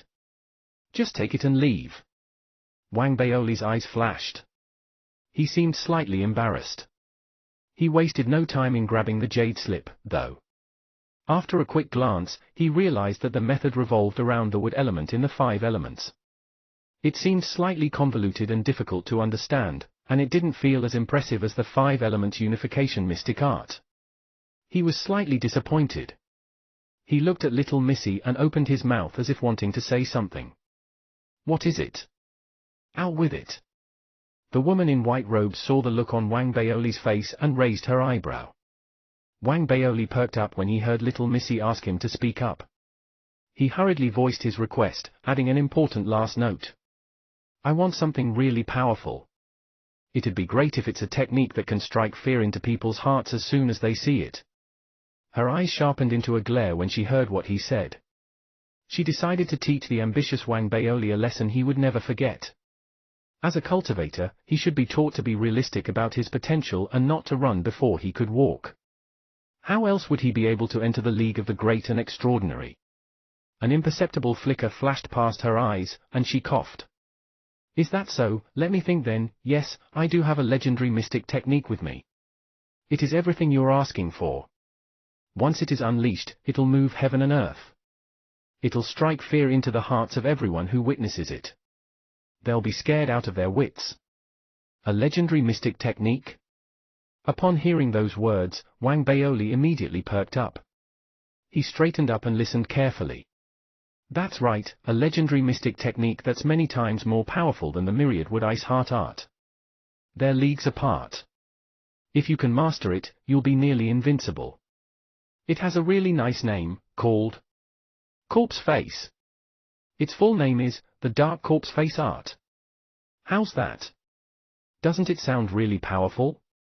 She whirled around and looked at Wang Baoli with eyes bright with the light of encouragement. It sounds really powerful. But why do I feel that the name sounds a bit scary? Wang Baoli froze for a moment before scratching his head. You may feel that, but your enemy's going to be even more frightened when they see it in action, she said firmly. The encouragement in her eyes grew brighter, and she even patted him on the shoulder. That seems to make sense, Wang Baoli stuttered. The woman in white didn't give him time to think. She immediately explained in detail how the dark corpse face art worked. The dark art involved a certain kind of substance found within the spirit chi. The woman in white explained to Wang Baoli that humankind's understanding of spirit chi was still lacking. Even though the typical cultivator could release spirit chi, he couldn't fully absorb it. There always remained a small portion that resisted absorption and would be expelled naturally from the human body.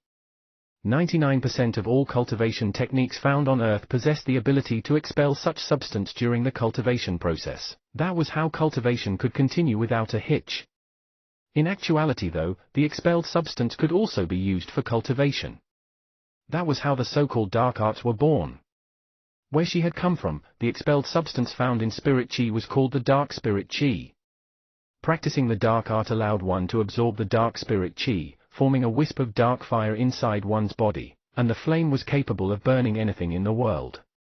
Its power was so great that it was beyond what words could describe. It was the opposite of ordinary spirit chi and of a greater caliber. That was why, to a certain extent, it could defeat all other types of cultivation. When practicing the dark art, one would be able to form a wisp of dark fire inside one's body during the early stage foundation establishment realm. After reaching the mid-stage of the foundation establishment realm, another wisp of dark fire would be born. If one were able to generate a third wisp of dark fire, one would be able to ride on the creation of the third fire wisp, and propel themselves from the mid-stage to the late-stage foundation establishment realm. When the time came, the three wisps of dark fire would fuse into one and form a baneful flame. That was when the cultivator would advance to the perfected foundation establishment realm. This dark art was also referred to as corpse face because of what the technique did. It shared the same name as its effects. The cultivator would use the dark fire to paint on his opponent's face. First the corpse eyebrows, then the corpse eyes, followed by the nose and lips, finally forming a corpse face. Once the corpse face was formed, it would explode and destroy everything. After listening to Little Missy's description, Wang Baoli's eyes widened, and he sucked in a sudden breath of air. He could feel a chill shivering up his spine, then spreading throughout his body. This dark corpse face art was simply too freaky. This is, Wang Baoli hesitated. He had a feeling that Little Missy was playing him for a fool. The glow of encouragement in the young woman's eyes grew brighter when she saw Wang Baoli's hesitation. She went on a bit longer about how impressive the dark art was. When she saw that Wang Baoli still remained doubtful, she glared. "Tell me, Wang Baoli. Since the beginning, when you were at the ancient martial realm till this day, have I ever led you down the wrong path?" Wang Baoli thought about Little Missy's words and was immediately assaulted by a sense of shame. It was true. Little Missy had treated him well since the beginning, she had never lied to him. "I'll learn it. Little Missy is right. You've never lied to me." Wang Baoli nodded resolutely. The young woman in white was extremely happy when she heard that. Then, for some unknown reason, she started feeling despondent. She couldn't remember the number of times she had played Wang Baoli for a fool. Every time, she had been prepared to watch him make a fool of himself, but every time, the fatty had been able to exceed her expectations. She didn't know if it was something in his blood or something else. She had almost begun to doubt herself. This time, though, nothing like the golden body will happen. This is the legendary forbidden mystic technique. I had looked down on the myriad wood ice heart art then too and didn't want to practice it. This was how my mother taught me a lesson and made me see the reality of things. That was how I rose to join the League of the Powerful and Exceptional, even I didn't manage to master the dark art. Not to mention the hardship I'd gone through trying to learn it. Finally, I'll get to see someone else suffer.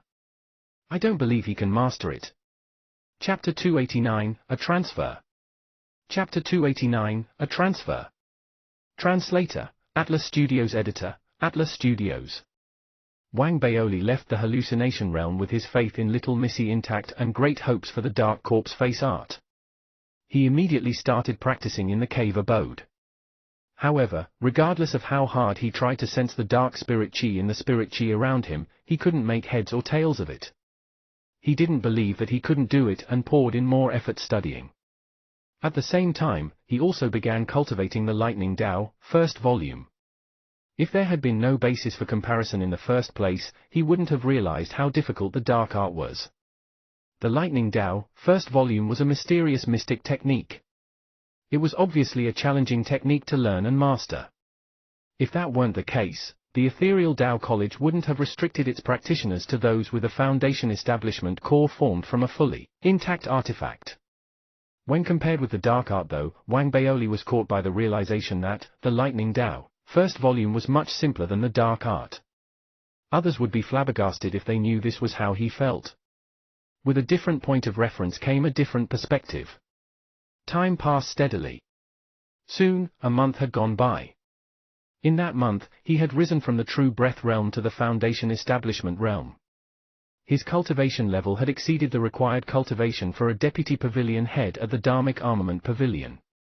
It was no longer appropriate for him to remain in his current post in the Dharmic Armament Pavilion.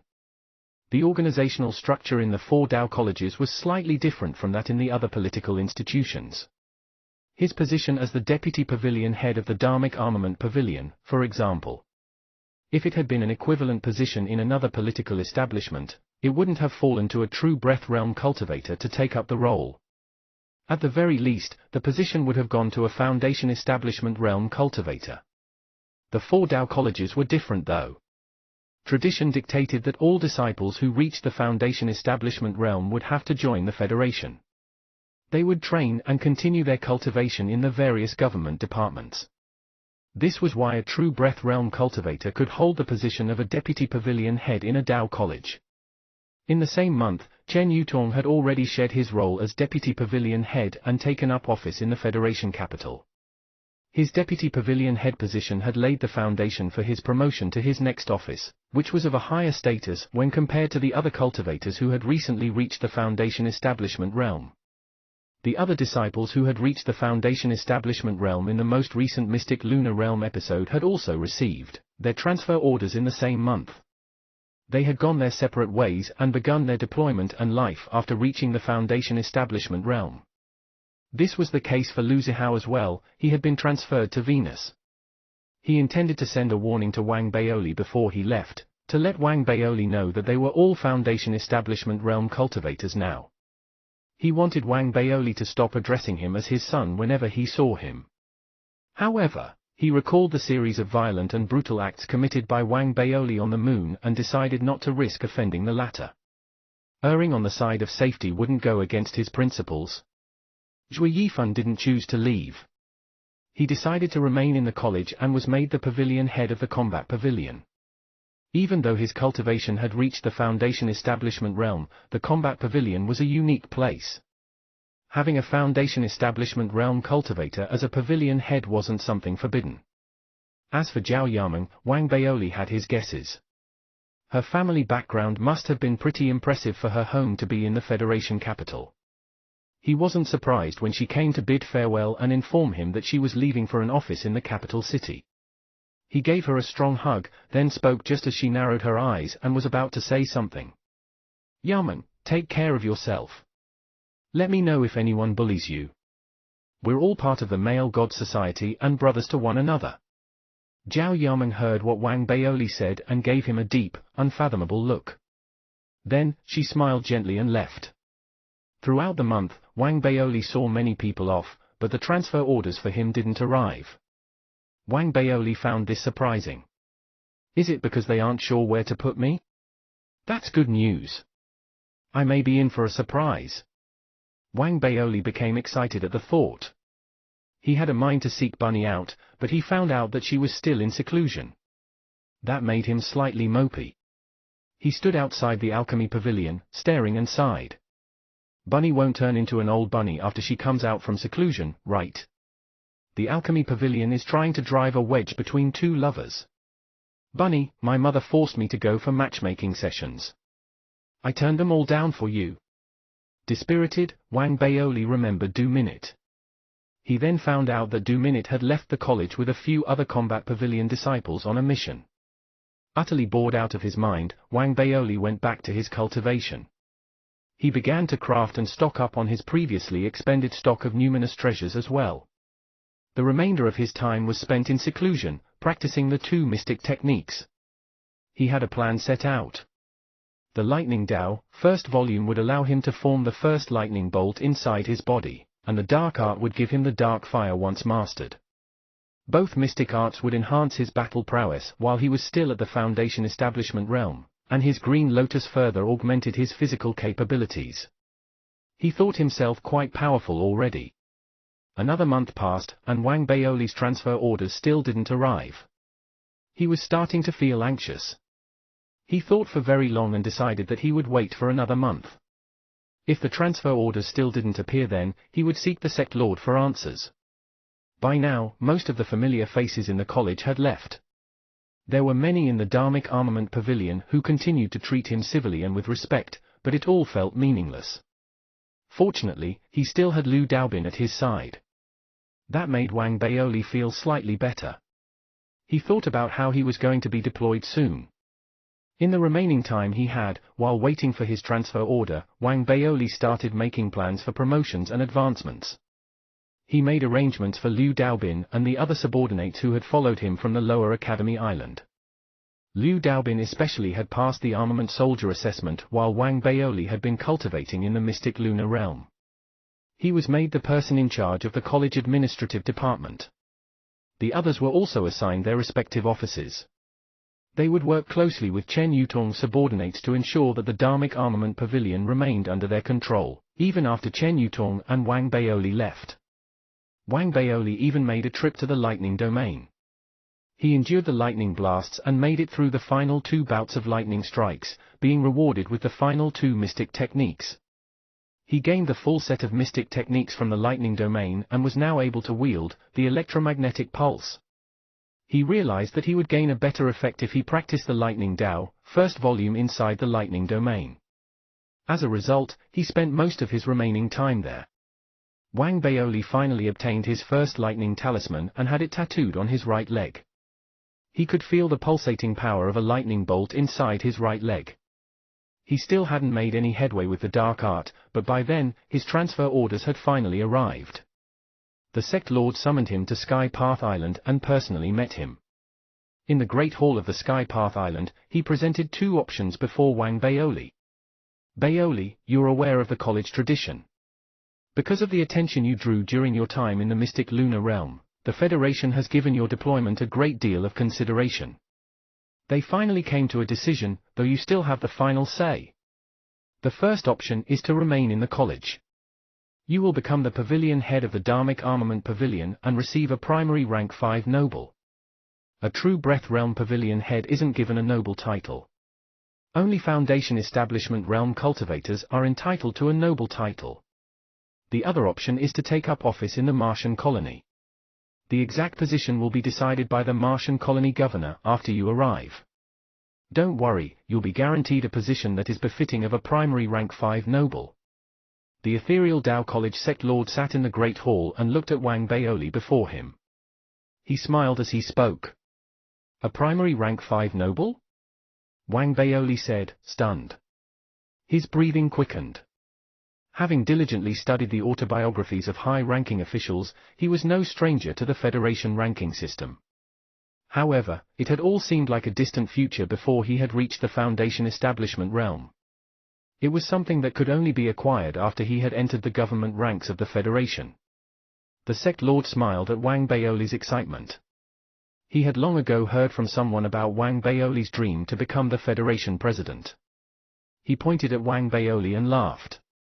You should know a thing or two about the Federation rank system.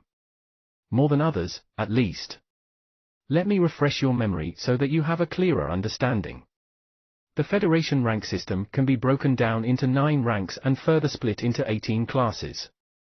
The highest rank is the primary rank 1, and the lowest the secondary rank 9. The Federation President is the only primary rank 1 noble now. The Vice President and the Head Senator, as well as the governors of the Martian and Venerian colonies, are secondary rank 1 nobles. The sect lords of the 4 Dao colleges, like myself, are primary rank 2 nobles. The 17 city lords, including Lin Yu from Ethereal City and except the head senator, are secondary rank 2 nobles. The heads of the key departments in the Federation are primary rank 3 nobles. Their deputies and the deputy sect lord of the 4 Dao colleges are secondary rank 3 nobles. Below them in the hierarchy are primary rank 4 nobles and secondary rank 4 nobles. The grand elders in the respective Dao colleges pavilions would fall in this tier. Rank 5 nobles are mainly held by officials in the Federation. It is a symbolic title in the Dao College, not an actual noble title. The respective pavilion heads, for example, are primary rank 5 nobles. As a deputy pavilion head, you can be considered a secondary rank 5 noble as well. The sect lord looked at Wang Baoli after he was done with his explanation. Baoli, tell me your answer. Do you choose to remain in the college or go to Mars? Chapter 290, Destination Martian Colony City. Chapter 290, Destination Martian Colony City. Translator, Atlas Studios Editor, Atlas Studios. The gears in Wang Baoli's head turned swiftly. This was no small matter. It was something that could decide his future. He decided he needed to give it some thought. The ethereal Dao College sect lord knew that such decisions couldn't be rushed. He waited patiently for Wang Baoli's answer. After half an hour had passed, Wang Baoli thought for a while, then raised his head and looked at the ethereal Dao College sect lord. He cupped his fists and bowed. Sect lord, I have no idea which one is best for me. What do you think? You little rascal. The ethereal Dao College sect lord smiled and gazed at Wang Baoli with approval. Wang Baoli scratched his head and tried to appear like the simple and honest student he truly was. The sect lord witnessed his act and couldn't help himself. He pointed at Wang Baoli again, shaking his head as he laughed. It wouldn't have been appropriate for him to advise Wang Baoli if the latter hadn't asked for it. The sect lord mused for a while before speaking. You'll become a primary rank 5 noble if you stay in the college. When you reach the core formation realm in the future, with your exemplary records, you would be able to rise to the position of Grand Elder in the Dharmic Armament Pavilion. You'll at least be promoted to a secondary rank for noble. A primary rank for noble is also not beyond reach. Make a few adequate contributions to the Federation or college after that, and after you've gained more experience, you'll get a shot at becoming the deputy sect lord of the ethereal Dao College, which would place you at the secondary rank 3 noble. This is a more secure progression path with few risks. There are benefits to that. The cons of it, though, are that you'll have to take things step by step. Basically, you'll be investing a great deal of time to build your experience. As for the second option, which is to be deployed to Mars, the pros are that there are many chances for you to showcase yourself, making progression quicker, and the people you will get to know will be different from those in the college. The flip side, obviously, is that Mars has only been partially colonized. There's an element of danger. The chances of sudden and unexpected events happening are higher. I'd advise you to accept the deployment to Mars. If you can prove yourself while on Mars and get promoted to a rank for noble, even if it's the secondary rank, and achieve the core formation realm, you can then transfer back to Earth. With your experience on Mars, you're almost guaranteed a deputy head position in a key Federation department and a secondary rank 3 noble. This is the fastest way. It'll save you half the time. The sect lord shared his true thoughts with Wang Baoli without holding anything back. Wang Baoli listened carefully and considered what the sect lord had said. He nodded his head and bowed at the sect lord. As the sect lord commands. The meaning of his reply was multi-layered. Wang Baoli hadn't studied the high officials' autobiographies for nothing. With a few simple words, he had expressed both his stance and gratitude towards the sect lord. The ethereal Dao College sect lord smiled. He told Wang Baoli to start his preparations as he would leave 3 days later. Then, the sect lord picked up the teacup next to him. Upon seeing that, Wang Baoli immediately took his leave. He left Sky Path Island and returned to the Upper Academy Island. He was in extremely high spirits and couldn't control his excitement and anticipation at going to Mars. I'm gonna become a real government official. Wang Baoli was extremely excited. He started packing as soon as he returned to his cave abode. He packed his materials for refining artifacts as well as items such as jade slips into his storage bracelet. Then, he remembered the monster egg he had received from the military instructor during the 100 seedling cultivation camp. He had handed the egg over to Liu Daobin after and gotten his subordinates to help speed up the incubation process. He hurriedly sent a message to Liu Daobin and got him to bring the monster egg over. Liu Daobin soon arrived with the monster egg. Wang Baoli eyed the egg. It seemed slightly different from when he had last seen it. He tossed it into his storage compartment before exchanging a few words with Liu Daobin. Liu Daobin was smart. He could tell Wang Baoli was leaving. After inquiring further, he started buttering up Wang Baoli and piling him with congratulations and compliments. Wang Baoli was on cloud 9, and he kept smiling widely and laughing. After a moment, he coughed and picked up his teacup. Liu Daobin got the message and left. Wang Baoli placed the teacup down. He stared at his cave abode and the ethereal Dao college that he had been living in for a few years with great fondness. He was overwhelmed by emotions. He felt the past few years had sped by so quickly. Just a moment ago, he had been a handsome fatty tucking into his chicken drumstick on the cruiser to the college. Then, in the blink of an eye, he had become a prominent figure in the Federation who was about to head to Mars. There was something else, of course, which was most important. Wang Baoli stood before the mirror and stared. He was lost in his reflection. I've lost weight, and become even more handsome. No wonder Mother wanted to arrange matchmaking sessions. If I ever have a son who's just as good looking, I'll want to matchmake him too. Let other folks' daughters fall head over heels for him. Wang Baoli smacked his stomach happily. It had recently regained size, and the flesh wobbled. He grew even more pleased. I look so good even when I smack my stomach. His spirits high, Wang Baoli thought he could understand exactly how his mother had felt. He decided. When I have a son in the future, I'm going to name him Handsome Wang. When other people see me, they'll get to say, hey, that's Handsome Wang's handsome father. Wang Baoli burst out into laughter. He thought it was a terrific idea. He started to look forward eagerly to his journey.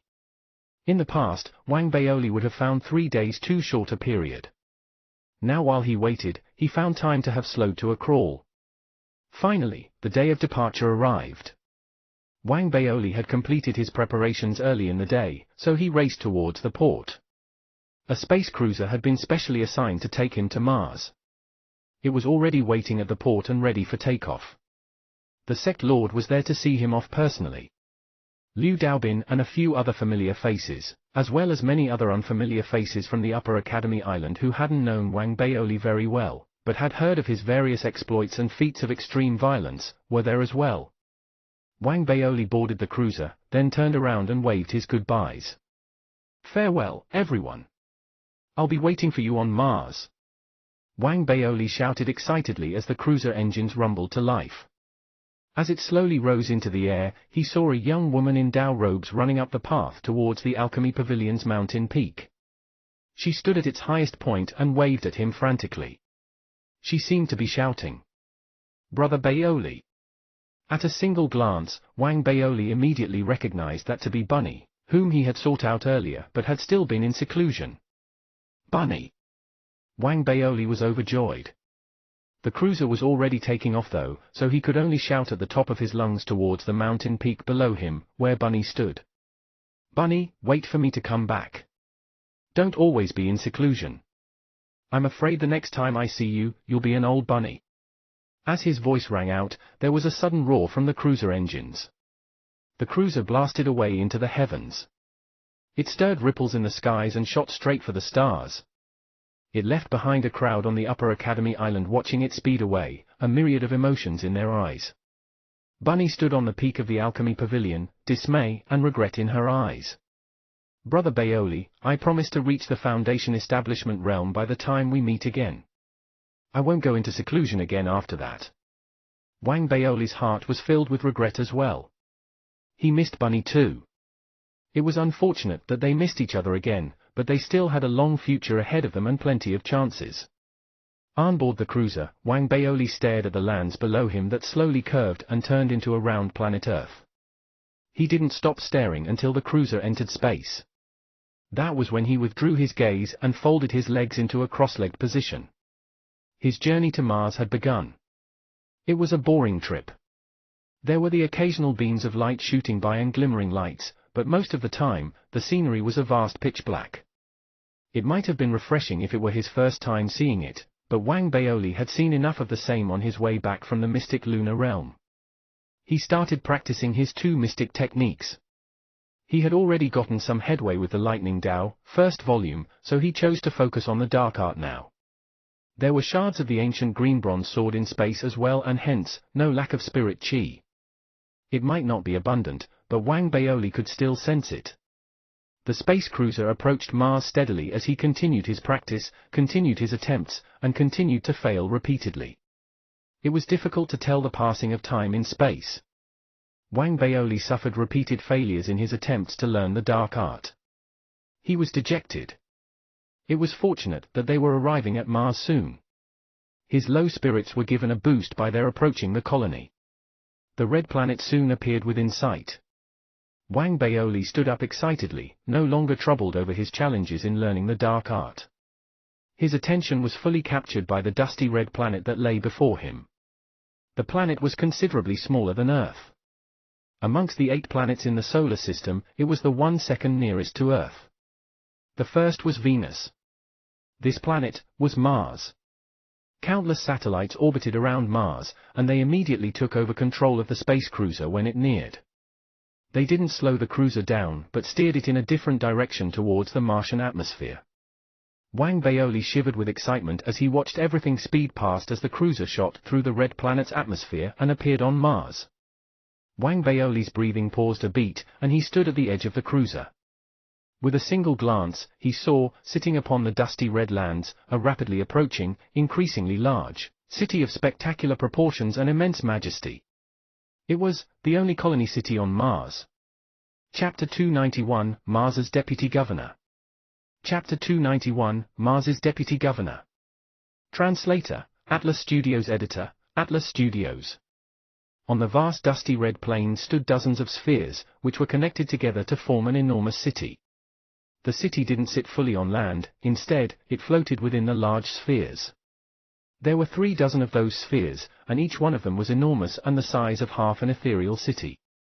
The entire city was the size of more than a dozen ethereal cities. There was an asymmetric beauty to it. It was a startling sight, indeed. The spheres on the lowest layer that formed the foundation of the city and carried its full weight were half buried in the ground, with the other half exposed. They held the weight of the other spheres, and together, the spheres formed the Martian city. From outside, the city seemed to be spread out in a topsy-turvy manner inside the spheres. Countless buildings and endless crowds filled the spheres, be it from the top, bottom, left, or right. It was a spectacular sight, mind-blowing to someone visiting for the first time.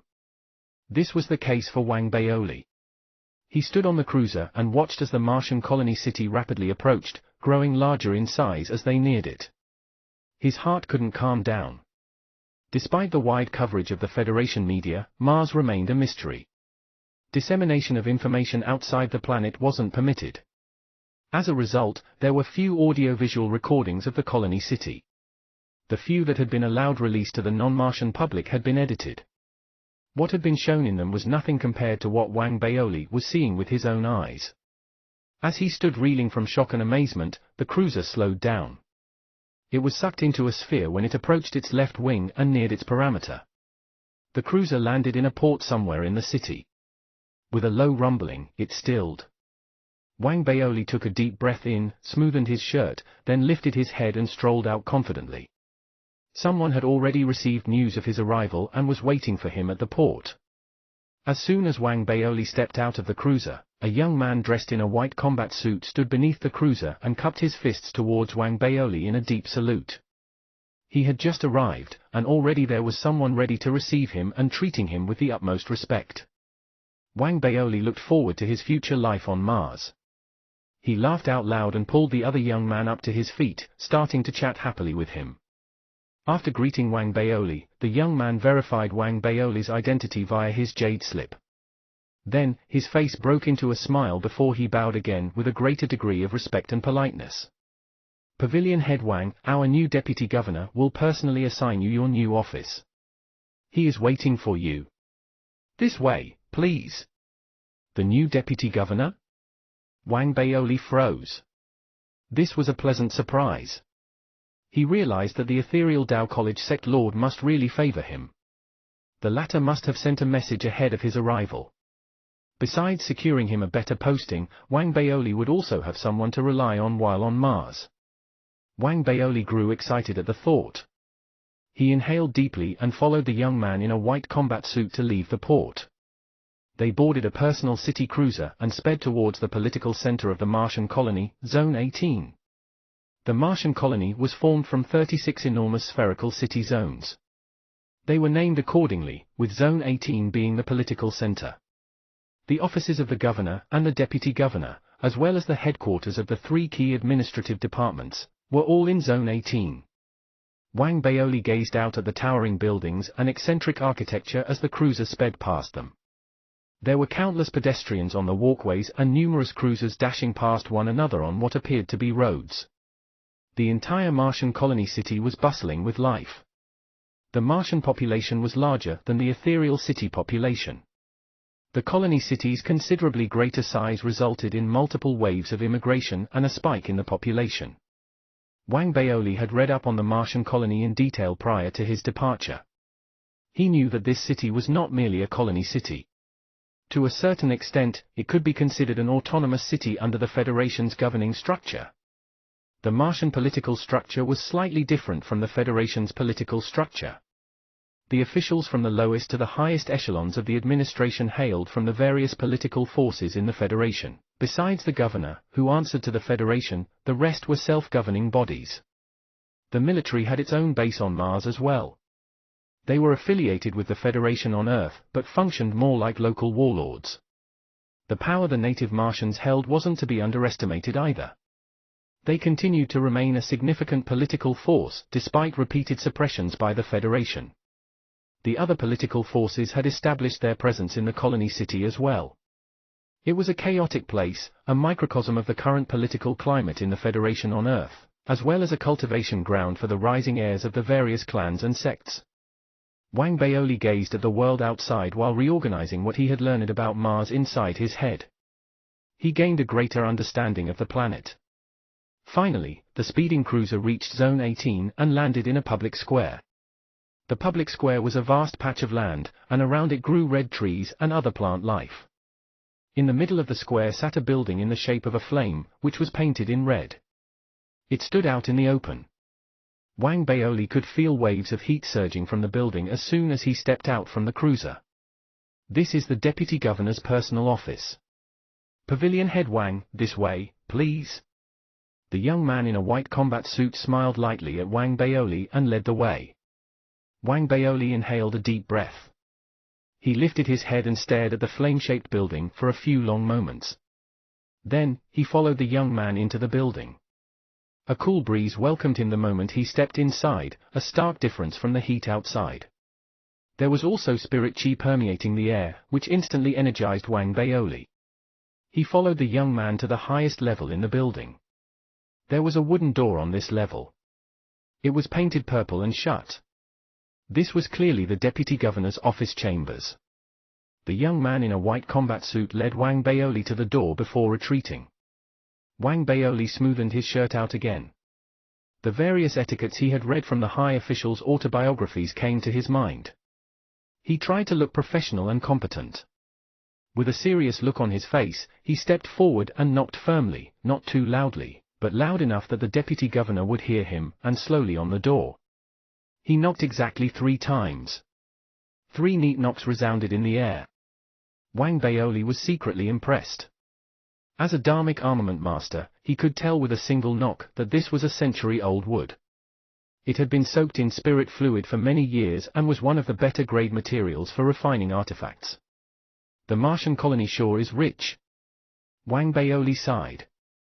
The doors swung inward slowly, revealing before Wang Baoli a simple yet elegant office interior. Spirit chi emanated from the aged couches and the desk. The spirit chi within was so thick that the room seemed to be enveloped in fog. Through the thick spirit chi, Wang Baoli saw a landscape painting hanging on the wall before him. In the painting was a snowy mountain with a river flowing down it. On the river was a single boat, and on the boat, an old man. He was kneeling, facing the mountain, and seemed to be praying earnestly. The other details were indiscernible. That was because a towering figure was obscuring part of the painting. The figure stood with his back towards Wang Baoli. When Wang Baoli's eyes fell on the man, he could feel a sudden oppressive force exuding from the latter. His heartbeat quickened. He could sense how powerful the man was. A perfected core formation realm cultivator.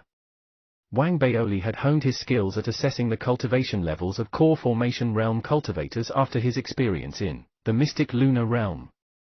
He immediately sensed that the deputy governor was a perfected core formation realm cultivator. He hastily stepped forward and cupped his fists, extending a deep bow towards the man, who still had his back towards him. "Greetings, Deputy Governor, I'm Wang Baoli."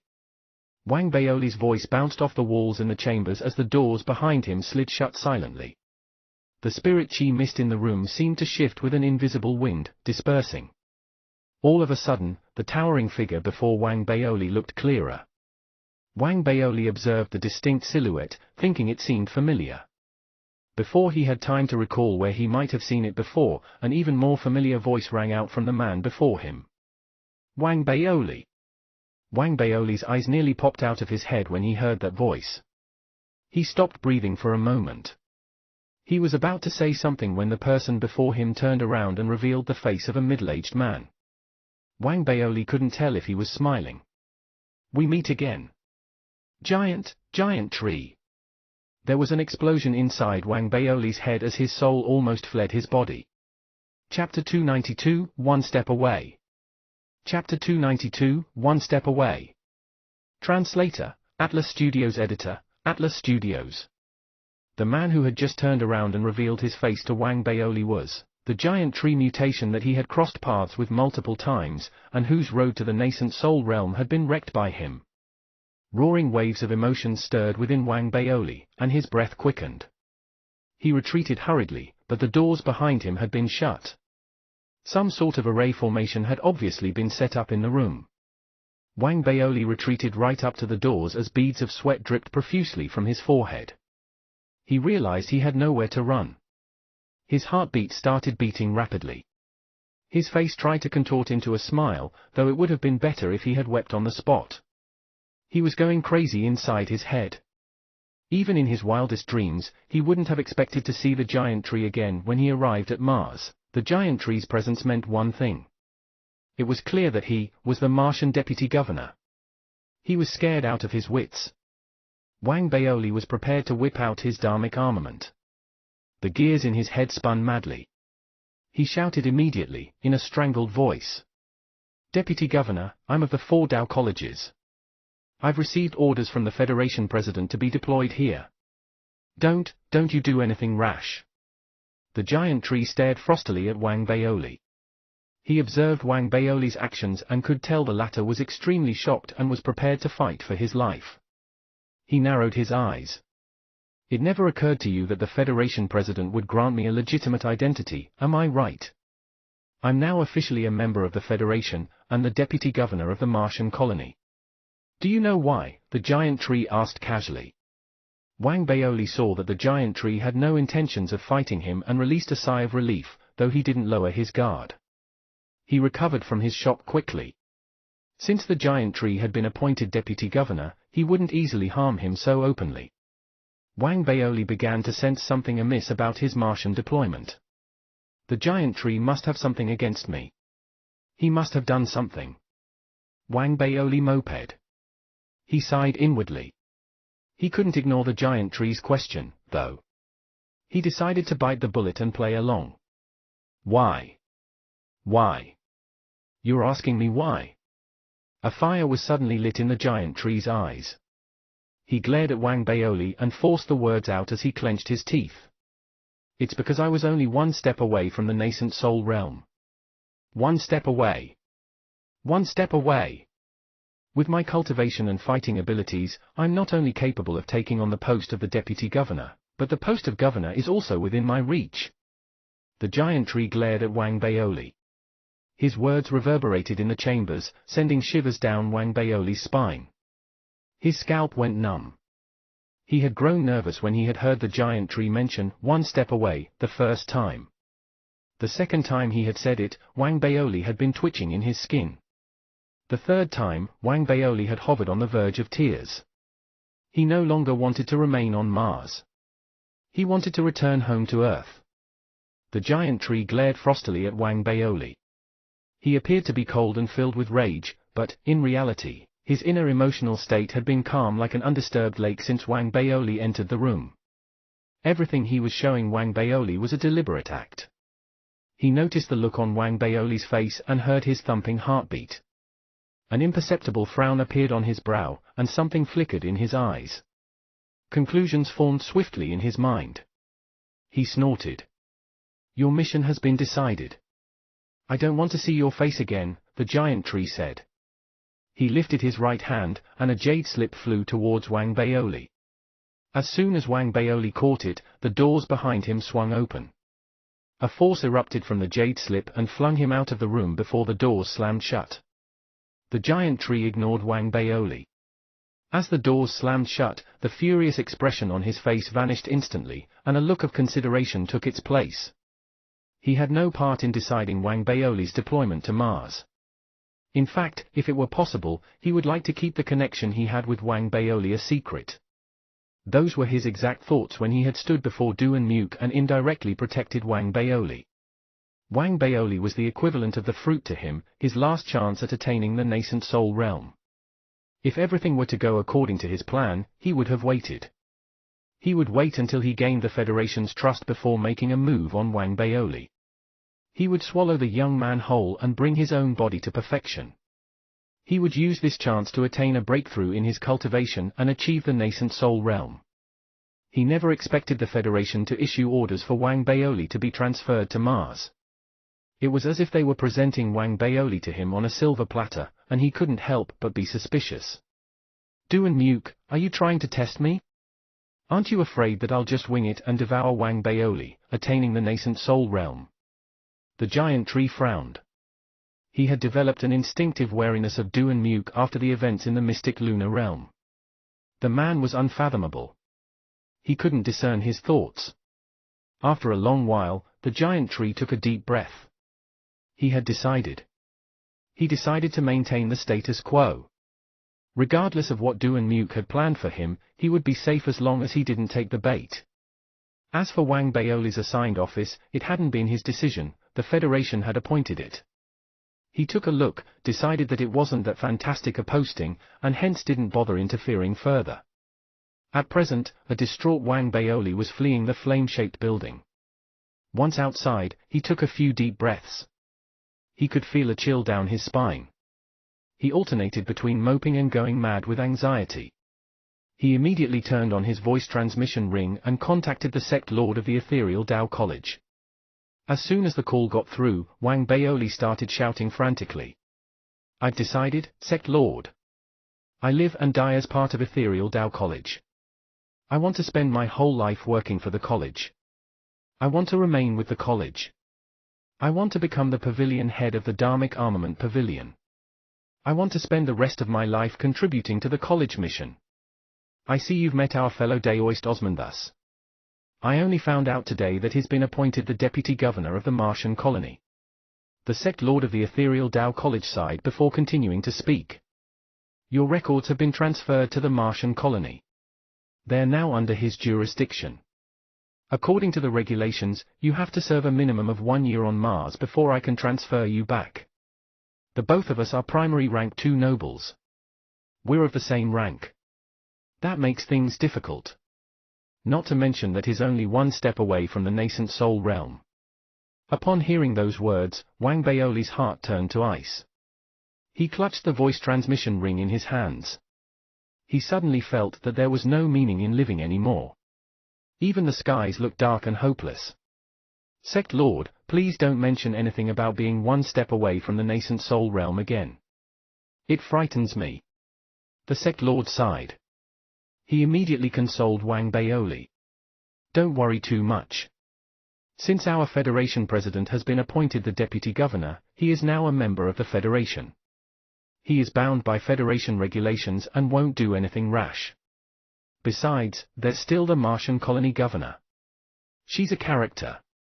Even the Federation President accords her some degree of respect when he sees her. I'll try to think of something as well, and fight to get you transferred back as soon as possible." They exchanged a few more words before Wang Baoli finally ended the transmission with a tragic sigh. He had no tears left to shed. There was nothing left to do but accept his fate. After a long while, he lowered his head and stared at the jade slip in his hand with a glum face. He activated it with his spirit chi. After reading its contents, Wang Baoli's earlier sorrow and fury grew. What's this? Vice Dean of the Martian Dao Mountain Mist Academy? Me? The Martian colony had an immense population. The presence of the various political forces created a messy political scene. Said political forces even had some of their most able cultivators stationed in the colony. Naturally, there was a need to build schools for the heirs and descendants of the powerful figures in the various political forces. The colony itself needed such academies as well, and a multitude of academies mushroomed in the city. They didn't fall under the governance of the 4 Dao colleges but were directly controlled by the colony. Amongst the schools, 2 stood out. One was the Fire Spirit Academy, and the other was the Dao Mountain Mist Academy. The 2 academies were special because they had another name in the Martian colony city. They were also known as the Academies for the Rich. The dean of an academy for the rich was a secondary rank for noble. Its vice dean was a primary rank 5 noble. Damn you! Asking me, an esteemed Foundation Establishment realm cultivator, one of the revered 100 seedlings of the Federation, a famous personality on Earth, to be the vice dean of a stupid school? I must be the most useless primary rank 5 noble there is. The one with the least power. If it had been some other occasion, Wang Baoli would have quit, but he was reminded of the deputy governor. Wang Baoli sighed. He felt that sometimes one had to be a coward about certain things. It wasn't anything to be ashamed of. I've no choice. I'll just have to bear this for a while, then fight for a transfer after surviving 1 year, and get the hell out of here. Wang Baoli slapped his forehead. He sighed again, then hurried dispiritedly in the direction of the Dao Mountain Mist Academy as directed by the jade slip. Since he was already here and had nowhere else to go, Wang Baoli decided to head for the stupid school and settle the matter of his accommodation. Wang Baoli sighed as he went along. He wove his way through the various city zones and finally arrived at Zone 12, the Dao Mountain Mist Academy. Chapter 293, Elites Academy. Chapter 293, Elites Academy. Translator, Atlas Studios Editor, Atlas Studios. Wang Baoli didn't waste any time in contacting the Dao Mountain Mist Academy on his way to the school, informing the school of his arrival. After that, he went on the Spirit intranet and logged into the Martian colony's official website. He began searching for information on the school. As the other academy for rich kids on Mars, alongside Fire Spirit Academy, information about it was freely available and easily acquired online. Wang Baoli had only needed to do a simple search and was able to amass tons of information about the school. Dao Mountain Mist Academy had quite the reputation. As the second academy for the rich on Mars, its political background was complicated. All major political forces in the Federation had a stake in the school. The Trilunaris Corporation, especially, was the biggest stakeholder.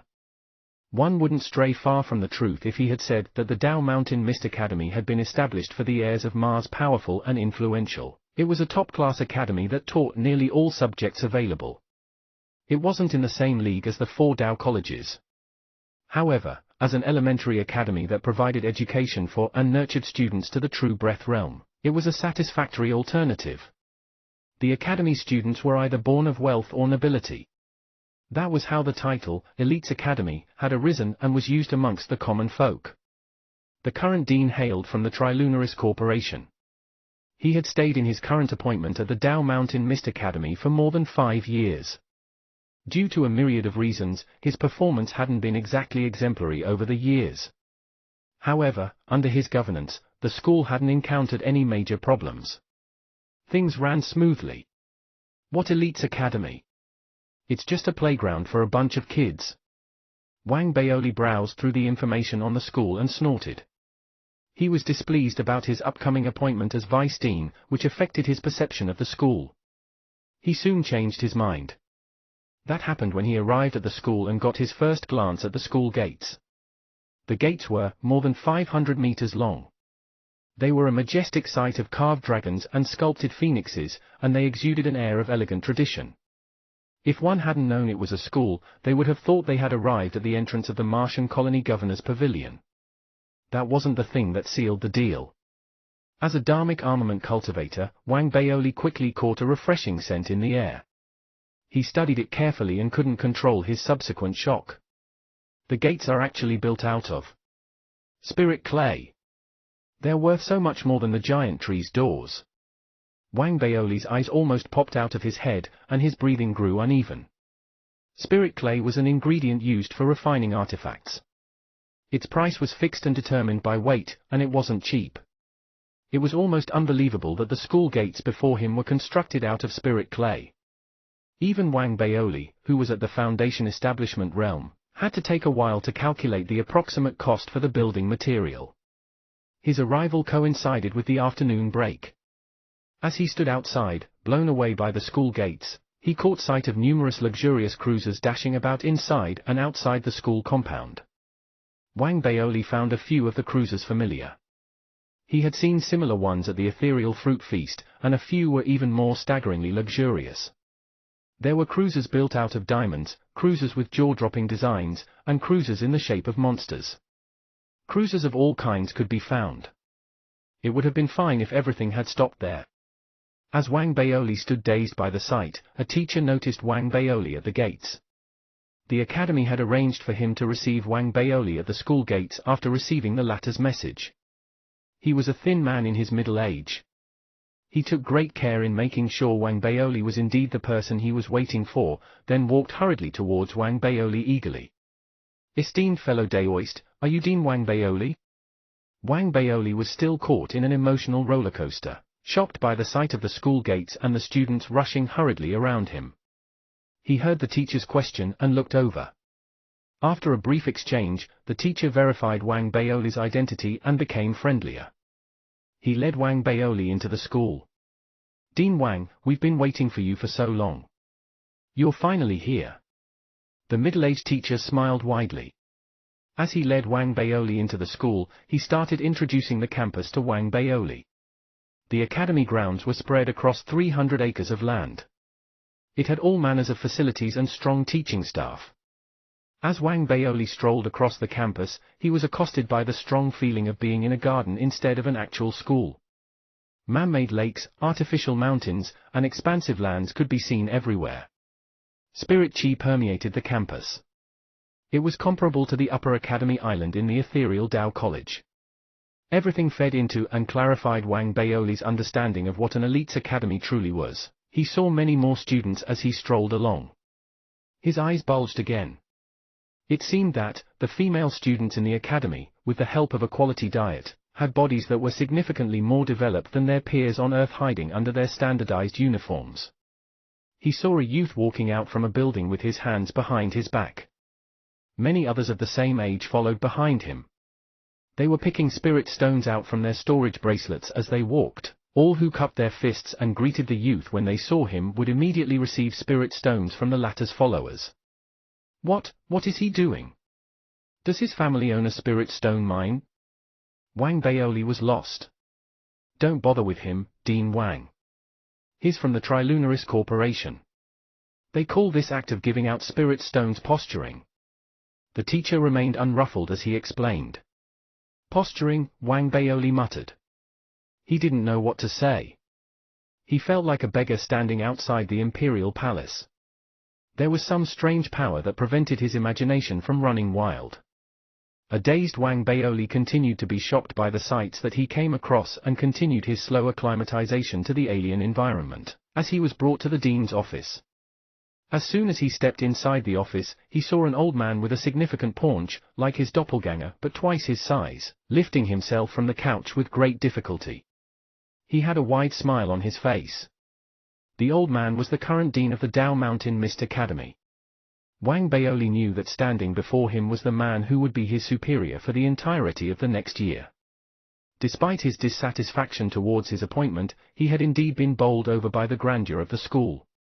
He instinctively followed the teachings he had gleaned from the high officials' autobiographies as well as lessons he had learned from Liu Daobin, and put on an appearance of respect. The old dean was encouraged by Wang Baoli's arrival. He welcomed Wang Baoli with great enthusiasm, then pulled Wang Baoli down to sit with him. After noticing that Wang Baoli only took up half the seat and that his expression remained respectful towards him, Displaying none of the arrogance one might have gained from a recent spike in popularity, the dean's smile grew warmer. He chatted casually with Wang Baoli and shared a bit about the school. Then, he finally said earnestly, "Baoli, I'm an old man. I no longer have the energy to manage the academy. Your responsibilities from now on will be great. But you're young and a graduate from the ethereal Tao College, so this shouldn't be any problem for you. The kids in our school are either from rich families, have parents who are in the upper management of the Martian colony administration, or have ancestors who made great contributions to the colony. In other words, they all come from impressive backgrounds. Their parents have great hopes for them. They want their kids to grow up excellent. Our responsibilities are great. Our school's mission is to groom them to become future talents. This will be the main focus of your work. The school also has more than 800 teachers who fall under your supervision." After another round of encouragement, the old dean brought Wang Baoli around and introduced him to the rest of the school management. He affirmed Wang Baoli's appointment. Regardless of their true thoughts, the rest in the management team appeared to be respectful and polite towards Wang Baoli. He was after all a primary rank 5 noble. Excluding the old dean, he was the highest ranking and the one with the most authority in the school. Before the old dean left, he requested Wang Baoli to help with something. "Baoli, something happened a while back to the teacher in charge of the Dharmic armament class. The teacher has since left. The replacement hasn't yet arrived. Could you help to take over the teaching of the class in the meantime?" The old dean treated Wang Baoli with kindness and friendliness throughout their entire exchange. Part of it was because of Wang Baoli's reputation and his background, while a great part of it was due to the dean's character and age. Wang Baoli was someone who reciprocated kindness with kindness. He agreed to the dean's request. "It's good to be young." The old dean patted Wang Baoli on the shoulder, then left smiling. Wang Baoli watched the old dean's rotund figure wobble down the corridor. He seemed like he might trip and fall at any moment. After the dean reached the end of the corridor and disappeared, Wang Baoli turned around, started to familiarize himself with the school. This was after all his first day at work. He had an obligation to do what was necessary, even if his heart wasn't in it. A department head of the school soon located Wang Baoli. He made arrangements for Wang Baoli's accommodations and also asked if he might need an assistant. There were also many personal records belonging to teachers and students, as well as many other administrative tasks, that required Wang Baoli's attention. Wang Baoli was busy for the rest of the day, and it was nightfall when he finally had a moment to catch his breath. After a whole afternoon's work, Wang Baoli got a greater understanding of the inner workings of the Dao Mountain Mist Academy. This is a school where the students reign supreme, they are not interested in learning at all, and the teachers have no control over them. After all, there's the troublesome political backing behind each student that the teachers have to consider. It's enough to give them a migraine. Wang Baoli could feel a headache coming as he placed the files down.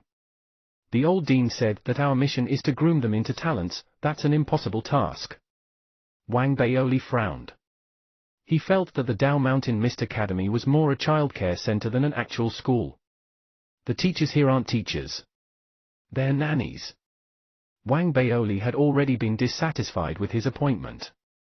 At present, after learning more about the school, the displeasure in his heart grew. Chapter 294, A Terrific Start. Chapter 294, A Terrific Start. Translator, Atlas Studios. Editor, Atlas Studios. Wang Baoli shook his head as he placed the documents down. He returned to the accommodations the school had prepared for him. It was a 3-story pavilion built at the edge of a man-made lake. Thick spirit chi permeated the air, and the surroundings were quiet and peaceful. Wang Baoli sat down at the edge of the lake and began to recall the events of the past day.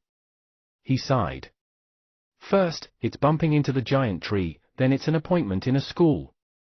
I'm one of the 100 seedlings, the best-looking guy in the Federation. I'm aiming for the stars. I shouldn't be here doing the job of a nanny. Wang Baoli sighed with frustration. He was still fretting over his meeting with the giant tree. The school environment wasn't bad, but it was still incomparable to being a pavilion head in the ethereal Tao College. Forget it. Since I'm already here, I might as well put in a bit of effort. Quickly finish the year and have the sect lord transfer me back. At that thought, Wang Baoli sighed again. He set aside his anxieties about the giant tree and returned to his pavilion. Sighing once more at the school's extravagance, he sat down cross-legged and was silent the rest of the night. The next morning, Wang Baoli went to his office. He wasn't in the mood to handle the various administrative school matters, nor was he in the mood to read through the staff and student records. He snacked on his tidbits while contemplating giving his numinous treasures another round of major upgrades. As he was deep in thought, musing about upgrading his numinous treasures and contemplating how to carry out the exercise as well as the cost required for it, he received a notification. The class he was supposed to take over temporarily was about to begin. I wonder how Zhui Yifan and Zhao Yameng are doing now. No matter what, they must be having a better time than me. Wang Baoli had little interest in the class he was going to teach. However, since he had promised the old dean, he would do it. He grabbed the textbooks for the class and walked to the classroom. He could hear the loud and noisy chatter in the classroom even before he stepped inside. He pushed the door open and walked in. It was a relatively small classroom comprised of approximately 30-odd students. The class was split equally into boys and girls. Students were sitting, standing, and even walking about. There was a slight lull in the class chattering when he came in. The students' eyes honed in on Wang Baoli. A new dharmic armament teacher? He looks familiar. You guys haven't been keeping up with the news. Here's Wang Baoli, one of the Federation's 100 seedlings. He's the new vice dean. The 30-odd male and female students engaged in a hushed, heated discussion. Many seemed to perk up in attention when they found out who Wang Baoli was. Wang Baoli assessed the students as they stared at him. He noticed, with some displeasure, that one of the youths was the one who had been posturing yesterday. Fortunately, the female students in the class were rather well endowed and pleasing to the eye. This helped to improve Wang Baoli's mood. I should persuade the school to change the uniforms. They're too big. That's not helpful to the students' physical development at all. Wang Baoli coughed. Then, he slammed his palm on the desk. Let's begin. The students made their way to their desks leisurely. When they looked at Wang Baoli, it was more with interest than respect. Wang Baoli couldn't care less. Him being here as a temporary substitute teacher was simply a gesture on his part. Let's get the class over and done with so that I can go back and run through the upgrading and refinement of my numinous treasures. Wang Baoli retracted his gaze. His heart was simply not in the pseudo-nanny job. He pulled out a bag of chips and started munching in front of the class. As the students stared incredulously at him, he started teaching. Wang Baoli followed whatever was written in the textbook, occasionally throwing in his personal knowledge of dharmic armaments. The former was standard information, while the latter was clearly priceless knowledge that encapsulated his understanding of dharmic armaments. The students, though, clearly lacked focus and discipline. Except for a few native Martians who listened attentively to his teachings, the other students from families of the various political forces had initially paid attention at the beginning of class, largely due to an interest in Wang Baoli, before they soon lost their interest in the lesson. Those from the 5-generation Sky clan all had supercilious looks on their faces, growing increasingly scornful of Wang Baoli. There were also those from the Galactic Dusk sect. The mystic lunar realm fiasco had been a great blow to the Galactic Dusk sect. However, their parents were from the Martian colony and were barely affected by the affair. Not that it prevented them from displaying the natural coldness and dispassion bred into their bones. There were also a few students from the Plume Manifestation Carnate sect. The heirs of the disciples from the two main sects could choose their own sect. This was, however, not strictly enforced. Many chose to send their children to a school on Mars to undergo basic cultivation and education. The posturing youth and his posse were from the Trilunaris Corporation. They seemed to have fallen into the habit of idleness and indolence.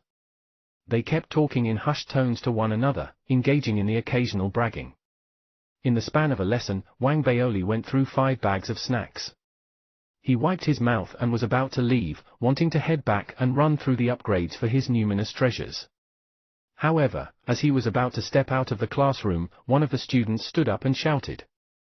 It was the youth with the posturing antics, the one who had made such a deep impression on Wang Baoli. Teacher, please wait. He hurried towards Wang Baoli with his minions following closely behind. He stood in front of Wang Baoli and blocked the latter's path to the door. Wang Baoli paused in his steps and raised his eyebrow. His mood hadn't taken a turn for the better since he had arrived on Mars. He glared at the person who dared stand in his way. He was about to speak when the youth smiled lightly and put on an appearance of maturity and experience. He cupped his fists towards Wang Baoli and said casually, "Teacher, I heard that the puppets you make are ultra-realistic. They're famous throughout the Federation. Are they for sale?" The other students immediately raised their heads curiously and looked at Wang Baoli. A few who seemed to have heard of his puppets had a look of interest on their faces.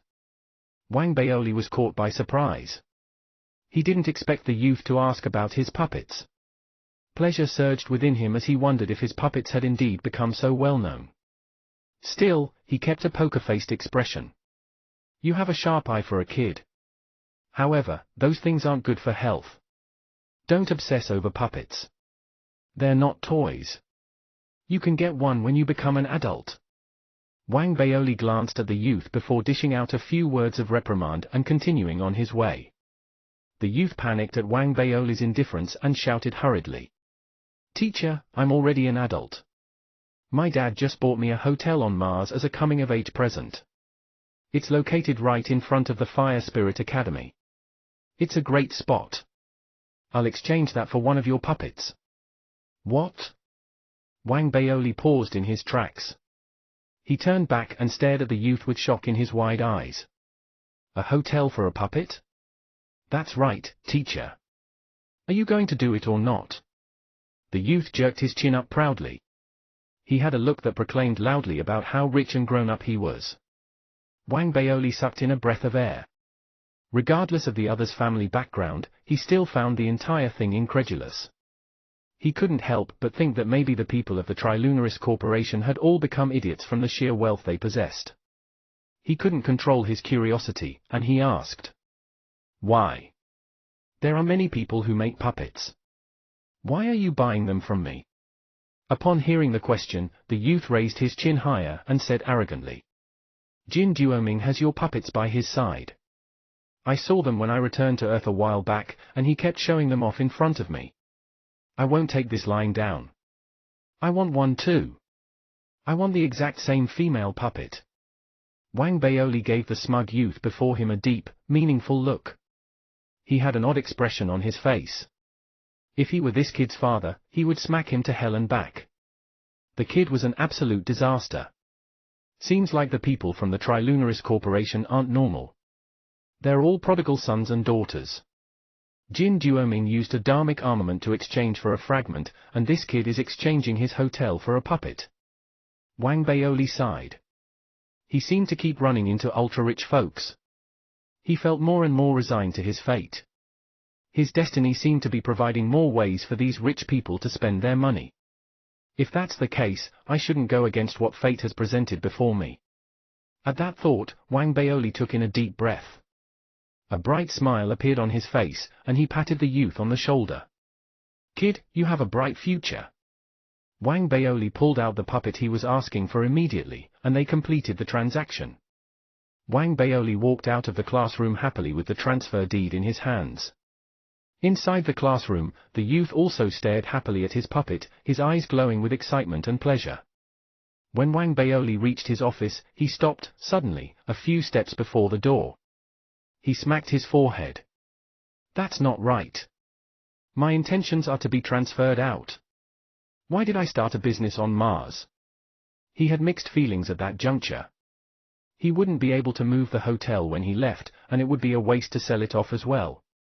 He had done some research on Mars before he had arrived. Property on Mars was precious and worth a great deal of money. Forget it, let's not think too much about it now. This is still considered a terrific start on Mars. Wang Baoli's mood improved visibly. He hummed as he pushed open the door to his office. The Dow Mountain Mist Academy didn't seem as bad as he had initially thought it to be. Should I make a few more puppets to stand around in class and help with future lessons? Wang Baoli was tempted to do that. It seemed like a good path to riches and wealth. Chapter 295, A Familiar Face. Chapter 295, A Familiar Face. Translator, Atlas Studios Editor, Atlas Studios. As Vice Dean of the Dow Mountain Mist Academy, he had plenty of things to busy himself with if he wanted to. However, he could carve out chunks of free time for himself if he wanted to as well. The latter was what Wang Baoli was doing. He returned early to his pavilion and continued running through the upgrades of his numinous treasures in his head. He finally completed the organization of all his numinous treasures late in the night. That was when he commenced the actual crafting and refinement. After he reached the Foundation establishment realm, Wang Baoli realized that the bottleneck he had encountered in the past during his attempts at crafting 4th grade numinous treasures had disappeared with the advance in his cultivation. That was why he had begun to upgrade and enhance his numinous treasures. This grand project required a substantial expenditure. Fortunately, Wang Baoli had adequate savings. He disregarded the cost of the materials and started refining his numinous treasures. He didn't stop his cultivation either. He continued practicing the Lightning Dao, first volume, and could feel the lightning tattoo within his right leg growing stronger. It was ready to release a bolt of lightning with the kick of his leg. This seemed to have something to do with the lightning mystic techniques he had acquired in the lightning domain.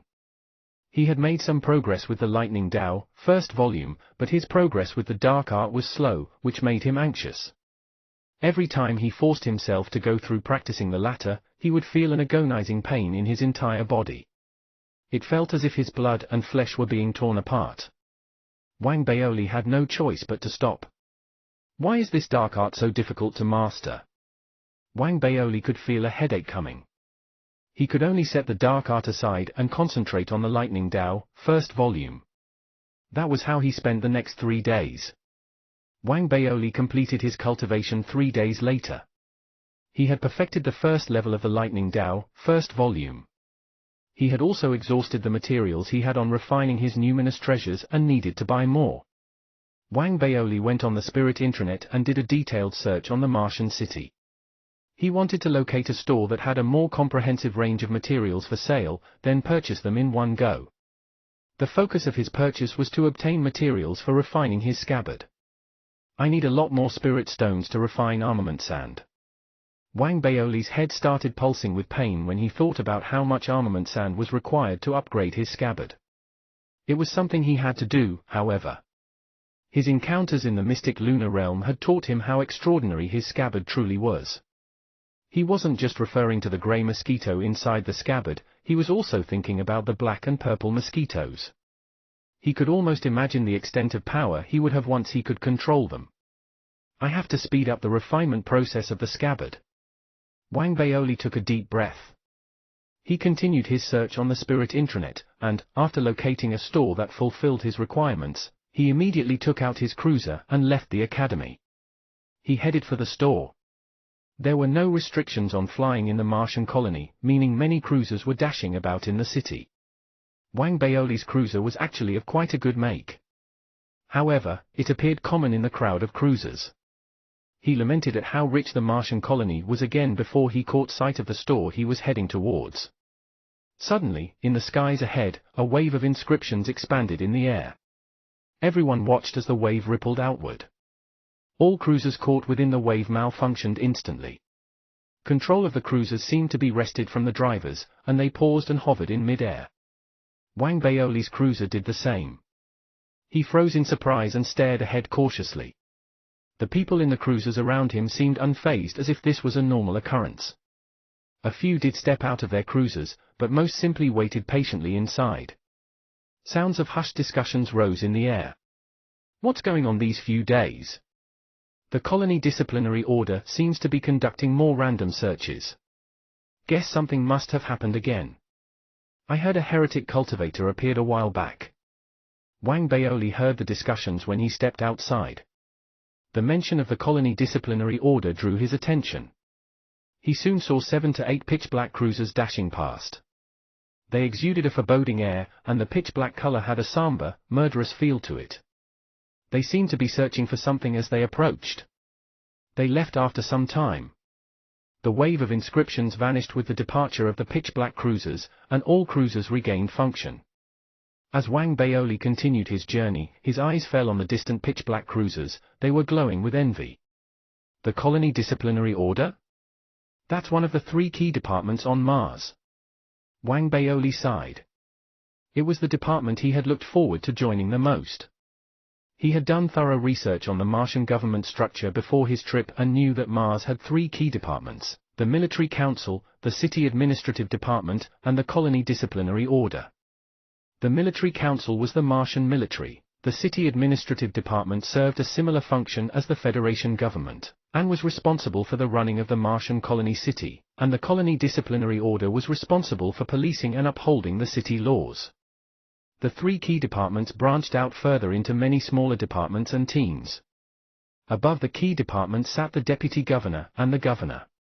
It seemed like a straightforward and simple structure, but there were many complicated political structures and networks nested within. They came together and formed an intricate interweb that supervised the entire Martian colony. The Martian colony's governor wasn't well known by the Federation public, but Wang Baoli was able to dig up some information in the ethereal Dow College database. He had been blown away then. The governor of the Martian colony was a legendary figure. The governor wasn't a man but a female cultivator. She had a natural spirit body and had attained a perfected core formation realm cultivation. She stood at the top of the power structure in the entire Federation and held a secondary rank 1 noble. There was quite an extensive profile on the Martian colony governor in the ethereal Dow College database. One particular section caught Wang Baoli's eye. Besides her position as the Martian colony governor, she was also one of the potential candidates in the running for the next Federation president. The Holy River Dow College graduate had a high chance of becoming the next Federation president. She not only came from an impressive background, but she was also the governor presiding over the Martian colony. She had the right qualifications, the right level of cultivation, as well as the right network. Her partner was also a prominent figure. He headed the spirit science section in a few key departments in the Federation. He wasn't only a primary rank 3 noble, he was also the person in charge of the grand initiative to merge spirit chi and science. With such an impressive background and power, Wang Baoli couldn't help but feel stressed after absorbing all the information. He viewed her as his future competitor. After some deliberation, he decided that he would fight for his chances after her presidential term ended. He felt a weight off his shoulders at that thought. His thoughts had strayed down that particular path at the sight of the Colony Disciplinary Order cruisers, and he remained lost in thought as he arrived at the store. He purchased all the materials he needed, and was about to return to the academy when he realized the hotel he had gotten in exchange for a puppet was in the vicinity. "Let's go take a look at my hotel." Wang Baoli was tempted by the sudden thought and steered his cruiser away. He pulled out the deed and confirmed the hotel's location to be opposite the other elite's academy, the Fire Spirit Academy. Battleaxe Hotel? Wang Baoli glanced at the name of the hotel and found it a cool name. He thought about how this was the first property under his name. Spirits high, he quickened his pace towards the hotel. He soon saw a towering pavilion over 40 stories tall ahead of him in the distance. It took up quite a bit of land and had an air of majesty to it. An enormous battle axe stood before the grand pavilion. It looked very impressive. There were numerous cruisers parked beneath. Crowds of people, both male and female, entered and left the hotel. It was bustling with business. Wang Baoli was stunned by the sight. The scale of the hotel and the impressive display of the battle axe blew him away. He could hardly believe his eyes. This was what he had gotten in exchange for his puppet. This is why I like being friends with prodigals. Wang Baoli's mood improved immensely. He quickly parked his cruiser and got out. He was about to step into his hotel and take a look at how the business was coming along when he felt someone staring at him in the distance. He turned around and saw an expressionless bald person looking back at him. I was wondering where the reflective light was coming from. It's that Baldy. Wang Baoli was surprised when he saw the Baldy. It was a familiar face. The Baldy was the disciple of the ethereal Dow College's Grand Supreme Elder, Li Wuchen. Li Wuchen had fought against Wang Baoli in the Combat Pavilion tournament and lost a few years ago. He didn't expect to see Wang Baoli here. He wasn't pleased at all. The sight of Wang Baoli reminded him of how he had lost his precious spirit blood. he glanced away and pretended he didn't see Wang Baoli. Baldy Chen, this is like meeting a familiar face in a foreign land. Why have you come to Mars? Wang Baoli didn't expect to meet Li Wuchen here. He laughed and waved in greeting. Why, is the entire planet your home? Why should I have to let you know if I'm visiting?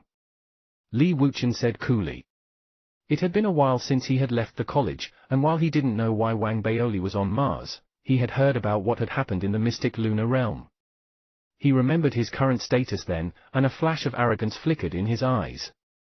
He ignored Wang Baoli and strolled into the Battle Axe Hotel. Is he looking down on me? Wang Baoli glared. He watched the young man step into his hotel and raised an eyebrow. Chapter 296, The Story of the Battle Axe Hotel. Chapter 296, The Story of the Battle Axe Hotel. Translator, Atlas Studios Editor, Atlas Studios. You look down on me and still dare to step into my hotel. You're going too far. Wang Baoli hemphed and walked towards the lobby of the Battle Axe Hotel. The lobby was extremely spacious. Although it couldn't be considered the best hotel in the Mars colony, it could be seen as a reputable time-honored brand. Its interior design was extremely lavish, and it felt like a themed arena. Every attendant, regardless of gender, was in a jumpsuit. With one look, you could tell that they weren't ordinary people. In fact, all of them were at the ancient martial arts realm. Straight through the lobby was a check-in counter. There were sofas in front of the counter and at the four corners of the lobby for customers to rest on. Other than that, the hotel also had statues and specimens of beasts within it. This made the Battle Axe Hotel seem slightly ominous. Despite this, there were still many customers in the hotel. They came and went, making the whole hotel very lively. This is my hotel. Wang Baoli stood in the lobby and looked at his surroundings, feeling very motivated. In front of him, Li Wuchen noticed Wang Baoli following him and how he was looking at his surroundings. Li Wuchen laughed at Wang Baoli for being a country bumpkin in his heart and didn't bother with him. At the same time, a middle-aged man wearing a white jumpsuit quickly walked out from behind the counter after he noticed Li Wuchen. He seemed to have been waiting for a long while, and he welcomed Li Wuchen with a smile on his face. Sir, are you Dean Li Wuchen?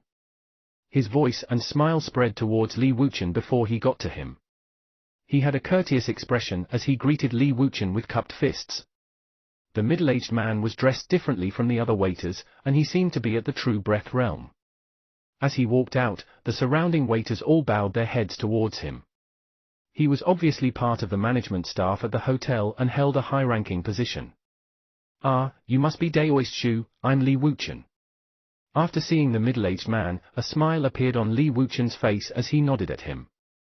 I rushed over to wait for you the moment I received your notice.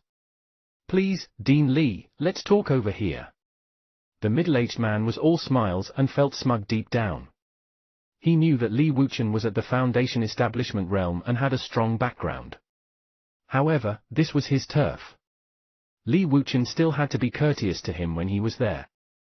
Li Wuchen nodded while smiling in response to the middle-aged man's invitation and followed him to a rest area nearby. As for Wang Baoli, he took no notice, and the middle-aged man high-ranking manager obviously didn't know who Wang Baoli was. If it was any other time, he might have attended to Wang Baoli personally because of Wang Baoli's cultivation level, but his main focus was Li Wuchen now. Besides, the hotel had many cultivators come and go at all times. It was obvious that the middle-aged man had seen too many of them to take much notice. Thus, he started talking to Li Wuchen softly in the rest area. Seeing this scene, Wang Baoli raised his eyebrows and walked into the rest area as well. He sat down comfortably near Li Wuchen and the middle-aged man and ordered a drink.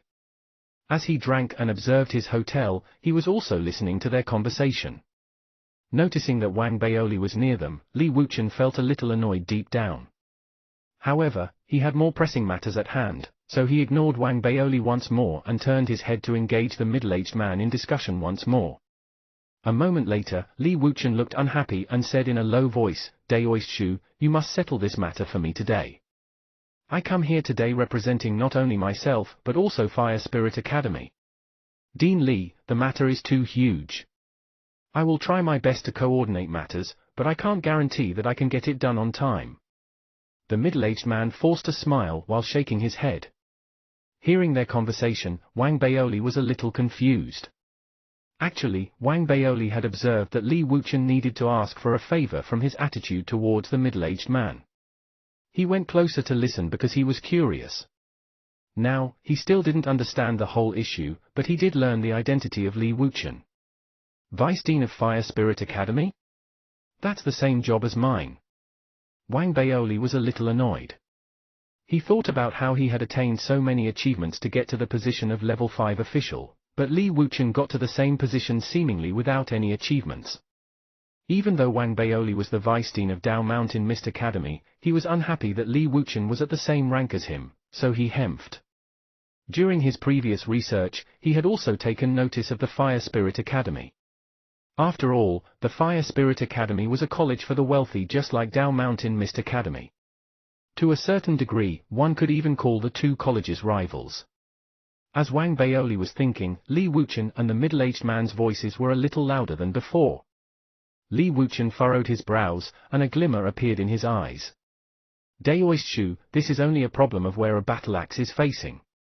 It shouldn't be too much trouble, besides it's not like the battle axe hasn't changed before. Dean Li, you may say that, but I'm not the one making the decisions on this matter. Could you please wait for a few more days? I've reported this already. Although the owner changed, I believe this matter will be approved in a couple of days. Listening to their conversation, Wang Baoli's curiosity was piqued even more. He couldn't understand why the Vice Dean of Fire Spirit Academy would come here to talk to a true Breath Realm cultivator about the problem of a battle axe direction. It would have been fine if this wasn't his hotel, but it was. Hence, Wang Baoli was even more curious.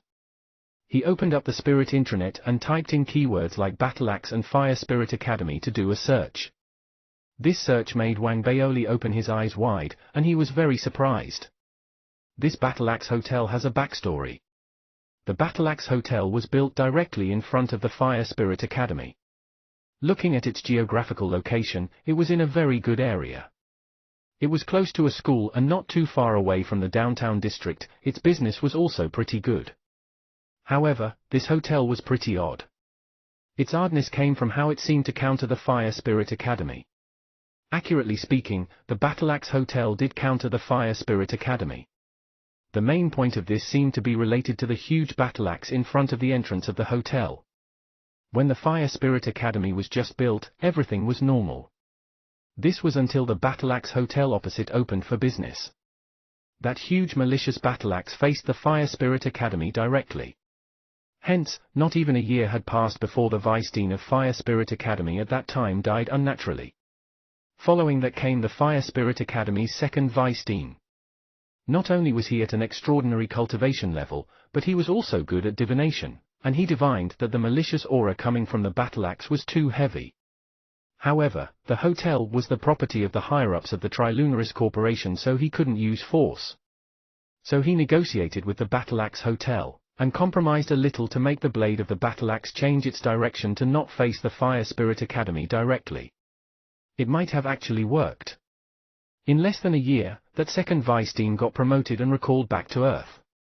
Now, he was the Vice Minister in a huge ministry. As he got promoted, the third Vice Dean came in. This third Vice Dean didn't believe in superstition and took no notice of the hotel.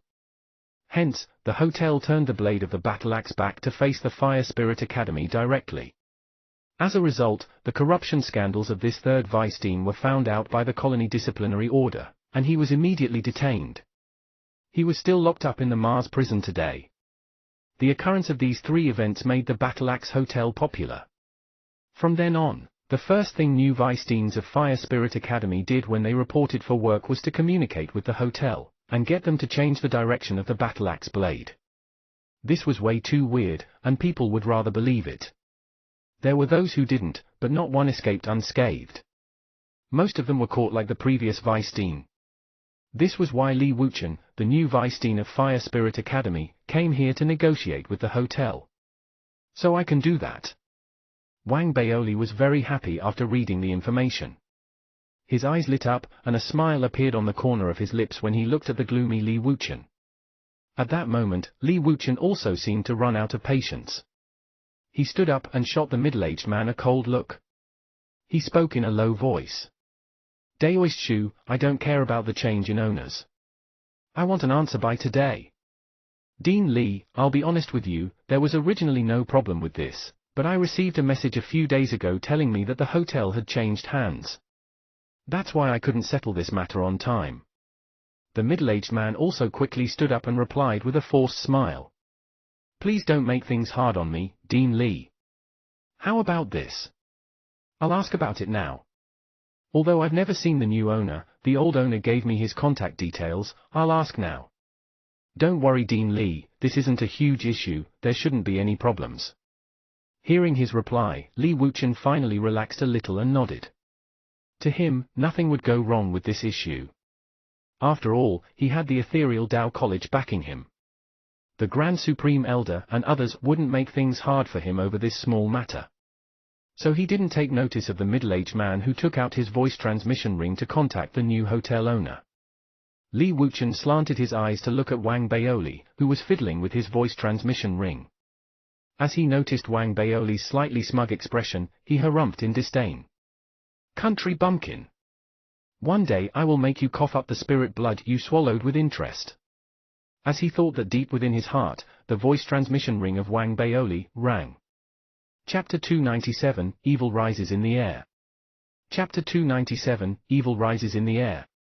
Translator, Atlas Studios. Editor, Atlas Studios. A voice transmission ring typically didn't have any sound notifications enabled as it was activated by the spirit qi in one's body, though, if the need arose, it was equipped with vibration as well as sound notification capabilities. Wang Baoli had been playing around with those functionalities earlier, to allow the voice transmission ring to give sound notifications. The notification from the voice transmission ring resounded in the air now. Wang Baoli coughed, and he waited for a few moments before connecting to the transmission. His eyes didn't leave Li Wuchen all the while. As soon as the transmission connected, a voice that sounded similar to that of the man with the Shu family name rang out from the voice transmission ring. Is this Mr. Wang? A good day to you. I'm the person in charge of running the Battle Axe Hotel under your name. My name is Shu Zhenjing, but you can simply call me Little Shu. As the voice from the voice transmission ring traveled, Shu Zhenjing, who had been sitting at one side of the room speaking into his voice transmission ring, heard his own voice from Wang Baoli's voice transmission ring and froze. He lifted his head and stared confusedly at Wang Baoli, who was sitting a short distance away from them on the couch. He wasn't the only one who was stunned. Li Wuchen's eyes almost popped out of his head. He looked as if he was in a daze. Wang Baoli was quietly pleased with the pair's expressions. He coughed then lowered his head, speaking into the voice transmission ring. Yes, it's me, Little Shu. I'm quite busy here. What do you want? Shu Zhenjing sucked in a breath of cold air. He looked at the voice transmission ring and then at Wang Baoli. He finally came to his senses after a long while and hurried over with the intention of extending a greeting, but the other party seemed to be fixated on his voice transmission ring. He tried to recall if he had offended the other earlier, then realized he had focused on attending to Li Wuchen and given his new boss the cold shoulder. He shuddered inwardly. He could cry. Why didn't the boss give a heads up before he came? Fraught with uncertainty, he hesitated before continuing to speak politely into the voice transmission ring. He communicated Li Wuchen's request hastily, then raised his head and stared nervously at Wang Baoli. Li Wuchen remained lost. He seemed to be caught in disbelief at the scene unfolding before him. It was beyond his wildest imagination, and he found it difficult to accept the reality so readily. He could only stare, dazedly, as Wang Baoli and the person with the last name Shu carried out their conversation over their voice transmission rings despite sitting only a few yards away from one another. Wang Baoli was feeling extremely pleased with himself. He stared at the confused Li Wuchen then replied into his voice transmission ring coolly. Of course not. The battle axe represents the hotel's image. How can we just change it? I want you to quickly build another 3 identical battle axe sculptures. I want them all lined in front of the hotel entrance, and the axes have to face the Fire Spirit Academy. As soon as Wang Baoli said that, Shu Zhenjing sucked in a breath of cold air. He dared not say a single word and hurriedly and very loudly agreed to do as Wang Baoli ordered. Li Wuchen, who was sitting beside Xu Zhenjing, exploded. The veins on his forehead pulsated furiously, and he could hear a loud roar in his head. There was red in his eyes as he yelled furiously. Wang Baoli, how dare you! What Wang Baoli was doing was simply too much. A single battle axe was enough to axe the Vice Dean, much less 4 axes. Li Wuchen was furious. He could sense the gathering of dark storm clouds above his head, and a strong impending sense of danger loomed, making his whole body shudder. Wang Baoli remained unfazed as Li Wuchen yelled at him, continuing to speak casually into his voice transmission ring. Did I hear someone at your end yelling my name? Let's not stop at 3 axes then, make it 10 instead. Every time someone over at your end yells my name, add another 10 axes. Oh, if the Vice Dean of the Fire Spirit Academy isn't happy with my decision, ask him to come look for me. I'm sure we can work things out as long as the price is right. Alright, I still have other matters to attend to, so that's all for now. Wang Baoli ended the transmission. He stood up from the couch and stretched his limbs before looking around with a pleased look on his face. This hotel's not bad at all. He sighed, pleased. Then, with great satisfaction, and under the scorching glare of Li Wuchen, he turned and headed towards the hotel entrance. A thought suddenly hit Xu Zhenjing. He ignored Li Wuchen and rushed over to Wang Baoli. As if trying to salvage the situation, he nodded and bowed furiously as he saw Wang Baoli off. Li Wuchen clenched his fists.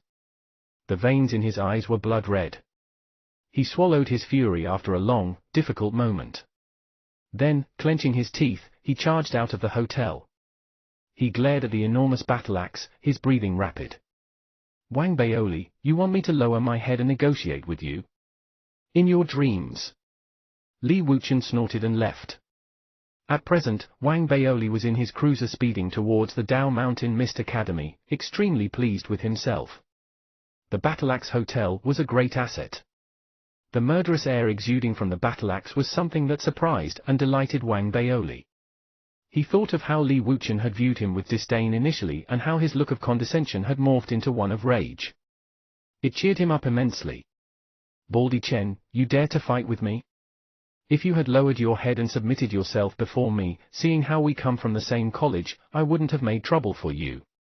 But you choose to be stubborn. You can't blame me for what happens next. Wang Baoli snorted.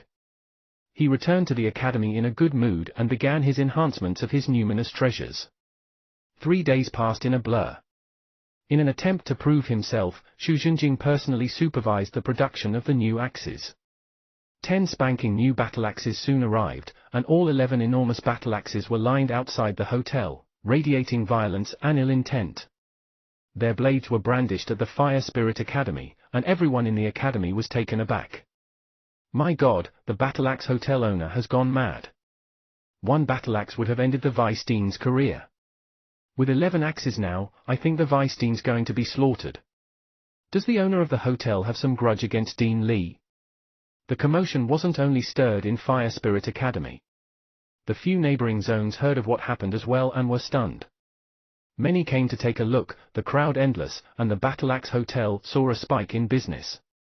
Many students from the Dao Mountain Mist Academy, the Fire Spirit Academy's competitor, also heard about this. They started discussing the matter furiously. All of them were excited about what was going on and couldn't stop talking about it. The youth from the Trilunaris Corporation who had sold the hotel to Wang Baoli was shocked. The hotel had been a recent gift from his father, so the administrative matters hadn't been managed by him. He had heard of the urban legend, but as a student, he hadn't paid it much attention. This was until he transferred ownership of the hotel and heard that Wang Baoli had gotten someone to build 10 more battle axes. He suddenly realized how brave and extraordinary Wang Baoli was. I heard it's because he holds a grudge against Dean Li of the Fire Spirit Academy. He's trying to push him over the edge. Wang Baoli's dharmic armament classes continued as excited discussions carried on amongst the student body. He was due to have the second lesson with his first class. When he arrived at the classroom, the students clearly looked more attentive.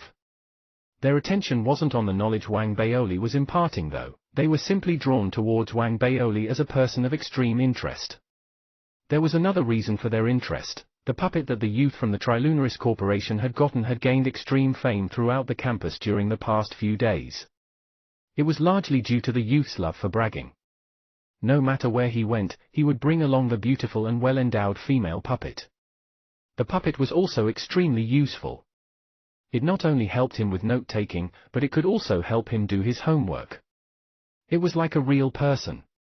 It massaged his shoulders and back, and it followed him around and protected him. It took care of his every need. The other students were green with envy. They longed to have one of their own. The starting price for the puppet was too high, however. They couldn't afford it despite how much they wanted one. The youth from the Trilunaris Corporation who had gotten the puppet for the price of a hotel was extremely pleased. He felt that he had handled the matter extremely well and had been very clever. Humph, everyone says I'm a prodigal son. They don't know I intentionally exchanged the puppet with a hotel and jacked up the price of the puppet. This means other people won't be able to afford it as easily. It'll make my puppet a limited edition, one that I can get it off my hands anytime because there'll be plenty of buyers. I believe Wang Baoli would keep the price high as well and won't sell his puppets for cheap. And that was indeed the case. After having gained a hotel for a puppet, Wang Baoli naturally wouldn't sell his puppets at a lower price, nor did he have the chance to do so.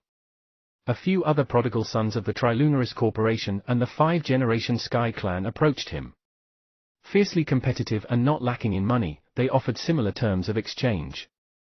Wang Baoli managed to sell a few more puppets and soon had 2 hotels and 3 stores under his name on Mars.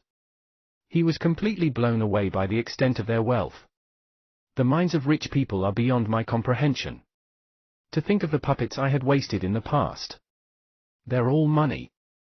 But I'm here to govern, not to accumulate wealth. If I continue doing this, will the colony disciplinary order come knocking on my door? Chapter 298, The New Dharmic Armament Teacher. Chapter 298, The New Dharmic Armament Teacher. Translator, Atlas Studios. Editor, Atlas Studios. As Wang Baoli was still twitching in fear from his various puppet sales, and worried about whether he'd be called up by the colony disciplinary order for a cup of tea, his substitute teaching career came to an end. The new Dharmic armament teacher had arrived. Wang Baoli was surprised and pleased when he picked up the file and read about the new Dharmic armament teacher. A familiar face in a foreign land indeed. Wang Baoli sighed. He deliberated for a while before arranging for someone to receive the new teacher at the school gates. He instructed the person to bring the new teacher to him when he arrived. The new Dharmic armament teacher arrived in the span of time Wang Baoli took to finish a few bags of chips.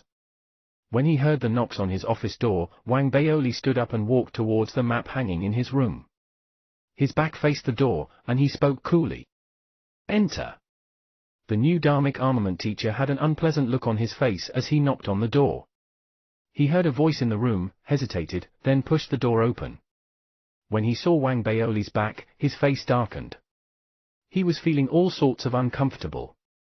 Discomfort surged and rose like waves in his stomach. He had no choice, though. He bit the bullet and cupped his fists, saluting Wang Baoli. "Dean Wang, please accept the greetings of Lin Qianhao." The new Dharmic armament teacher was Lin Qianhao. The frustrations Lin Qianhao held inside him had reached a tipping point. If he had known that Wang Baoli was here, he wouldn't have chosen to come to this place. But it had been too late when he had finally found out. The orders had been issued, and his appointment had been something his father had paid dearly for. Resigned to his fate, Lin Qianhao had no choice but to turn up. As frustrations boiled inside Lin Qianhao, Wang Baoli remained with his back towards the former and spoke. "Qianhao, come over." Lin Qianhao felt uncomfortable hearing how Wang Baoli was addressing him, but there was nothing he could do about it. He sighed inwardly and, with a frown on his face, walked towards Wang Baoli. He stood beside the latter.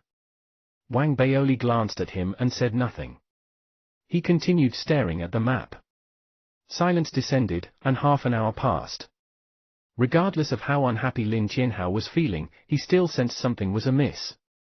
He saw where he was standing in relation to Wang Baoli and remembered his father's teachings. He realized he was standing in the wrong spot. If it had been someone else who was the vice dean, Lin Qianhao wouldn't have made the same mistake. His feelings towards Wang Baoli were simply too complex. There were exasperation and a sense of powerlessness as well as an unwillingness to admit defeat. He was torn, but, after a long moment, he sighed inwardly and took one step back. As soon as he did that, Wang Baoli's face widened into a bright smile. He turned and laughed, then spoke with great enthusiasm. "Qianhao, welcome to the Dao Mountain Mist Academy." Wang Baoli led Lin Qianhao to sit down with him on the couch. His smile stayed on his face, and his eyes were bright with encouragement. He watched as Lin Qianhao took his seat, then smiled and spoke. "Our Dao Mountain Mist Academy carries a heavy responsibility. Our mission is to groom the next generation for Mars and for the Federation. Dharmic armament education is especially important, but I can put my worries to bed now that you are here. Your responsibilities are great, I'll need you to work very hard." "Dean Wang, I'll do my best." Lin Qianhao was still unaccustomed to the superior-subordinate relationship he now had with Wang Baoli, as well as the way they were speaking to one another. He couldn't bring himself to cheer up, and his inner frustrations grew. "Do your best. Qianhao, you're no longer a student of the ethereal Dao College. You're a teacher now. You are the candle whose light will illuminate the world of your students. It's not enough for you to try your best. You must give your all. You must pass on all that you know and understand about dharmic armaments to these children." At the end of his speech, Wang Baoli had a serious and fierce expression on his face. He threw a glance towards Lin Qianhao, whose bum remained firmly seated on the couch. Lin Qianhao took a deep breath. He straightened his back, nodded, and was about to speak when Wang Baoli suddenly patted him on the shoulder and said casually, "Qianhao, we've known each other for years. We might have had some tensions in the past, but you know me, I've always been a jolly, even-tempered person. I never hold grudges. So don't worry, I really don't hold grudges, I don't hold grudges at all." Every time Wang Baoli mentioned the word grudges, he patted Lin Qianhao on the shoulder once. He mentioned it 3 times, and patted Lin Qianhao 3 times. This was something he had learned from the giant tree. He used it on Lin Qianhao because he wanted Lin Qianhao to yield to him. He wanted to make Lin Qianhao his loyal subordinate and follower. This way, he would no longer be alone in the Martian colony. This technique that he had learned from the giant tree really worked. Lin Qianhao's frustrations morphed into anxiety and uncertainty as he remembered Wang Baoli's ruthless antics, and heaved a giant sigh in his heart. If it had been anyone else, he might have been able to make use of his family connections, but Wang Baoli, despite his commoner's family origins, was backed by people as impressive as his own family. Having been in the same college as Wang Baoli, he was deeply aware of the fact. He even still firmly believed that Wang Baoli had a mysterious godfather supporting him, as nothing else could explain how he had managed to escape unscathed so many times. He thought about how he was going to be his subordinate for the next few years. Powerless to change his fate, Lin Qianhao shifted forward and inched half his bum off the couch. He gritted his teeth and bit the bullet. For the first time in his life, he took out a storage bracelet and placed it carefully to one side. "Dean Wang, this is just a small token. Please accept it." The smile on Wang Baoli's face grew wider as he witnessed the change in Lin Qianhao's attitude. He reminisced about their college lives for a while before ending the conversation. Before he picked the teacup up and sent him away, Wang Baoli got Lin Qianhao to take his storage bracelet with him. His eyes were earnest as he spoke seriously to Lin Qianhao. "Qianhao, you and I are both college mates, there's no need for this. What happened between us happened when we were still young and hot-headed. Everything has been resolved during City Lord Li's fruit feast. Don't be burdened by this. I hope that you and I can bring Dao Mountain Mist Academy to the next level, and that both of us won't fail in the duties that have been placed on us." Wang Baoli's words sounded sincere, and they moved Lin Qianhao. He looked at Wang Baoli for a long time before he kept the storage bracelet. Then, he cupped his fists and bowed deeply. "I'll do my very best." Lin Qianhao left after he spoke to Wang Baoli. This was his first day at school, and he still had many things to attend to. Wang Baoli watched Lin Qianhao's back retreat from the room and disappear behind the door. That was when he placed his teacup down, pulled out a bottle of ice spirit water, and took a big gulp. He was very pleased. There's no need to rush to secure Lin Qianhao's loyalty.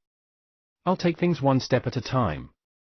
At that thought, Wang Baoli concluded that, despite the giant tree's presence, life on Mars wasn't without its pleasures and excitement. He had increased his net worth and become Lin Qianhao's superior. Both made him incredibly happy. He hummed a small tune and was about to open a bag of chips when his voice transmission ring suddenly vibrated. He lowered his head and took a look. What he saw surprised him. Li Yi? Wang Baoli had a disbelieving look on his face.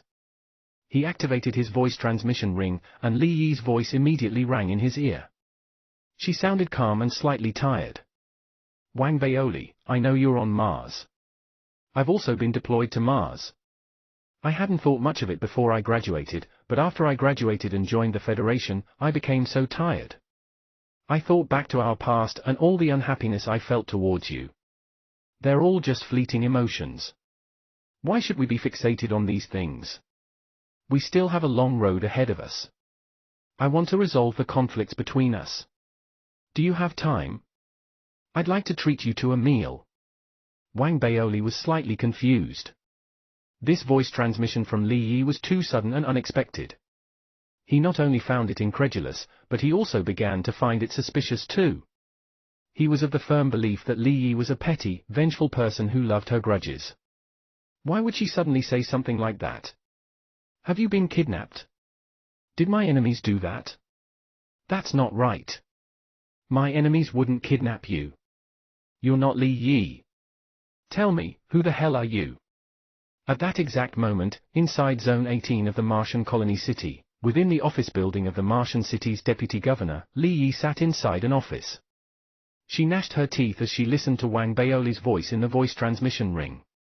After inhaling a few deep breaths, she spoke softly again, trying to make herself sound tired and spent. Wang Baoli, you've misunderstood my intentions. Wang Baoli ended the transmission abruptly even before she could finish speaking. She stared at the voice transmission ring in her hand before smacking her desk violently. That jerk! How dare he hang up on me? Li Yi was furious. Her chest heaved with anger, and she gnashed her teeth, determination flashing in her eyes. I was hesitating a while ago. Now I've made up my mind. It's going to be him. I'm going to use him as the target for mastering my mystic art. Li Yi inhaled deeply. The reason she had sought Wang Baoli out for reconciliation was that she had obtained a mysterious mystic art. The prerequisite for mastering it was extremely strange. It required her to fall in love with the person she hated the most and then break off their romantic relationship. That was the only way to master it. It was called the Heartless Willow Art. The mystic art wasn't something found in the White Deer Dow College's records, but something the deputy governor had given her after she had arrived on Mars and had been appointed his secretary. She even secretly contacted the college and informed them about the mystic art. The upper echelons of the White Deer Dow College were taken aback and told her to go ahead and master it. That was why she could set aside her worries and concentrate on practicing the mystic art. She thought long and hard.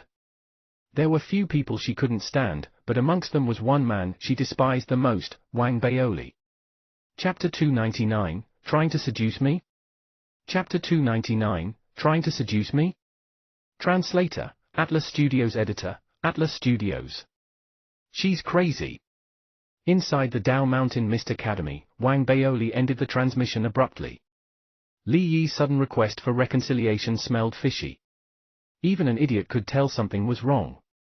They all say that those with big breasts have no brains. Li Yi's breasts aren't big at all, so why is it that she also lacks a brain? Wang Baoli snorted. He thought himself smarter than her. There was no way her sudden kindness was for nothing. Those who were friendly without reason all turned out to be robbers and rapists. That can't be right. Is this Li Yi trying to? Wang Baoli's mind was fixated on the image of robbers and rapists. Alarm bells immediately sounded in his head. He took a look at himself in the mirror, and his alarm grew. Li Yi must be lusting after him because of his good looks. Where is her sense of shame? Wang Baoli had a serious look on his face. He was both pleased and exasperated and concluded that good looks were as much a blessing as they were a curse. To be so good-looking that people longed and lusted after him every moment of his life would be an exasperating and frustrating struggle. Wang Baoli sighed in exasperation as he pulled out a bag of chips. He started munching on his snacks as he reclined in his chair. From time to time, teachers would knock on his door, enter, then present their reports to him. In that manner, half a day passed. The teachers in the Dao Mountain Mist Academy were divided into male and female teachers. A majority were cultivators, with the lowest cultivation at the peak of the ancient martial realm. They had pleasing physiques, and, as teachers of the school, their attire, like the students, was also standardized. It made the view extremely pleasing to the eye. Even though there's not much authority in overseeing a school, I still have a few hundred people reporting to me. It's not much different from being a pavilion head in a college's dharmic armament pavilion. Wang Baoli snacked and got his eyeful throughout the rest of the day. The head of the academy's administrative office, especially, was a young married woman who wasn't yet 30 years old. Her appearance was passable. Her eyes, though, were especially beautiful. There seemed to be hooks hidden in them, and every time she looked at Wang Baoli, he could feel himself being hooked and slowly reeled in. He was very pleased with the current state of affairs. He increasingly felt that if the giant tree weren't on Mars, his current situation would have been perfect. Time passed swiftly, and before long, the sun was setting. As the school day came to an end, the students of the Dao Mountain Mist Academy began to leave for home.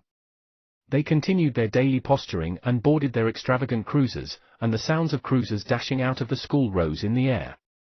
The youth from the Trilunaris Corporation, alongside a dozen of his classmates, was one of the first few to leave school. He headed straight for the Battle Axe Hotel. They'd agreed to visit the hotel today and admire the spectacle that was the 11 grand battle axes. When nearly half of the student population had gone, Wang Baoli left the building and prepared to head back to his residence for cultivation. It was then that an unexpected guest who had been simmering in rage the entire day arrived. It was Li Yi. Li Yi was actually quite beautiful. Despite her vanity and her need to carry a mirror wherever she went, she fulfilled the criteria for being a beautiful woman. Her delicate, fair skin and voluptuous figure made her an incredibly charming and attractive woman. The view of her back was especially striking, with her perky buttocks and her ultra-slim waist. As she stood at the gates of the Dao Mountain Mist Academy, her figure drew the attention of the students who were on their way home. Most of them were young men in their teens and in the prime of their youth. They were at the age of innocence, and their eyes popped out of their heads when they saw Li Yi. Li Yi witnessed the effects of her charm and was immensely pleased. She pulled out a mirror and gazed into it, and even she was captivated by her own beauty. She sighed inwardly in wonder at her own beauty. The female students around her glared and shot daggers from their eyes. They felt like cheap knockouts next to Li Yi. They stared at Li Yi with hostility in their eyes, and a few who were brasher and less shy even started muttering. "Who is this fox? She's so old. Isn't she embarrassed to step out of her house? What a fat ugly ass." Under the unblinking stares of the male students, and amidst the hostile looks from the female students, Li Yi stuck her chin up high and raised her voice, shouting towards the Dao Mountain Mist Academy. "Wang Baoli, come out here." Her foundation establishment realm cultivation boosted the volume of her voice and made it sound like thunder. It rumbled and spread outwards. The surrounding students froze in surprise, a look of curiosity and interest immediately appeared on their faces. Wang Baoli had just walked out of the office building when he heard her voice. He looked over and, past the crowds of departing students, saw Li Yi standing outside the school gates. "She resorted to wearing such skimpy clothes just so she can win me over and have my beautiful body to herself. She actually came looking for me." Wang Baoli instantly went on high alert. He touched his round face and smacked his forehead. He was troubled and realized he needed to end this farce, once and for all. He headed for the school gates. Wang Baoli arrived at the gates. He ignored the students who had turned curious onlookers and didn't give Li Yi a chance to speak. He spoke in a serious voice. "Li Yi, I know I have a great physique and a handsome face. I'm not only one of the Federation's 100 seedlings, but I'm also unrivaled amongst cultivators at the same cultivation realm. My potential and genius surpass everyone in the entire Federation. Even the Federation president said that I'm a prodigy, but I'm not an unprincipled, wanton person with no standards. The students around him widened their eyes when they heard what Wang Baoli had just said. They stared at Wang Baoli with incredulity, then turned and looked at Li Yi. They couldn't believe what they were seeing and hearing. Is Dean Wang praising himself? Is he turning her down? That's just too shameless. The missy called Li Yi didn't even say she likes Dean Wang. Li Yi was equally taken aback. She almost couldn't control her temper and was on the verge of blowing up. Wang Baoli's words, when taken the other way, seemed to imply that she was the one who was unprincipled, wanton, and had no standards. She soon fell into uncertainty and doubt, though. While what Wang Baoli had said was indeed infuriating, it did reflect her true intentions to a certain extent. After all, she had come here so that she could use Wang Baoli to practice her mystic art. She took a deep breath. Wang Baoli, You don't have to speak another word. He waved his hand. His eyes were filled with exasperation and frustration. They swept down Li Yi's face and her well-endowed figure before he coughed and continued. I know what you want. All right, I hope this will kill whatever ideas you have in your head. Wang Baoli sighed and took a big step forward. The students around them watched, flabbergasted, as Wang Baoli came right up to a lost and confused Li Yi, opened his arms wide and pulled her into a tight embrace. Li Yi's eyes widened immediately. She was about to struggle her way out of the embrace and give Wang Baoli an instinctive smack when she remembered her plan and her objective. She sucked in a breath of air. Her body trembled, but she reined in her feelings of intense dislike and disgust and tried to control herself. The scene roused a commotion amongst the students who hadn't yet left school. They found the sight of Li Yi and Wang Baoli together unbelievable. This was beyond their wildest imagination. My God, are my eyes seeing this? Our dean is just too amazing. Such a pretty missy is actually actively pursuing. There's no justice in this world. As commotion stirred amongst the student body, Wang Baoli copped a feel as he hugged Li Yi. It felt kind of nice. He wanted to continue but realized he didn't want Li Yi to take advantage of him, so he released her hastily and said coolly. You've already hugged me. You can go now. Li Yi was cursing in her heart. She almost started to regret her decision, but she thought of the mystic art and gritted her teeth. She was going to wing it. She lifted her head and tried to soften her gaze. She parted her lips and was about to speak. It was then that Wang Baoli's voice transmission ring suddenly vibrated. He lowered his head and checked the transmission. Anger instantly flashed across his face, his eyes burning with fury. Tearing down my battle axes? The sender of the transmission was Xu Zhenjing of the Battle Axe Hotel. His voice sounded anxious in the transmission, as he informed Wang Baoli that Li Wuchen of the Fire Spirit Academy had led quite a big group of his students to the hotel. They intended to tear down the battle axes. He couldn't hold them back for long and hence had sent out this call for help. Li Wuchen, what a foolhardy idiot you've become. Wang Baoli was furious. He was about to charge off when his eyes glanced over at Li Yi, landing on Li Yi's voluptuous body. He threw a casual remark over his shoulder. Li Yi, I know you're lusting after my great looks. I can give you an opportunity to share a bath with me. I'll acknowledge your sincerity if you buy me one of every snack available on Mars. Wang Baoli ignored the subsequent, louder commotion that stirred in the student body as well as Li Yi's widened eyes and her shuddering body. She appeared to be extremely agitated by what he had said. He turned, retrieved and boarded his cruiser, then sped off towards the Battle Axe Hotel. Chapter 300, A Disagreement. Chapter 300, A Disagreement. Translator, Atlas Studios. Editor, Atlas Studios. As Wang Baoli sped off, an uproar exploded outside the Dao Mountain Mist Academy school gates. Not only were the students engaging in a heated debate, but the teachers also started discussing amongst themselves as well. The dean stood at his office's window and observed the commotion with interest for a long while. Li Yi was growing mad with rage. She sorely regretted her actions, but her mind was determined. Once she had made up her mind, she wouldn't change it easily. The challenge inherent in her mission seemed to have exceeded her expectations, but Wang Baoli's stare at her didn't escape her notice.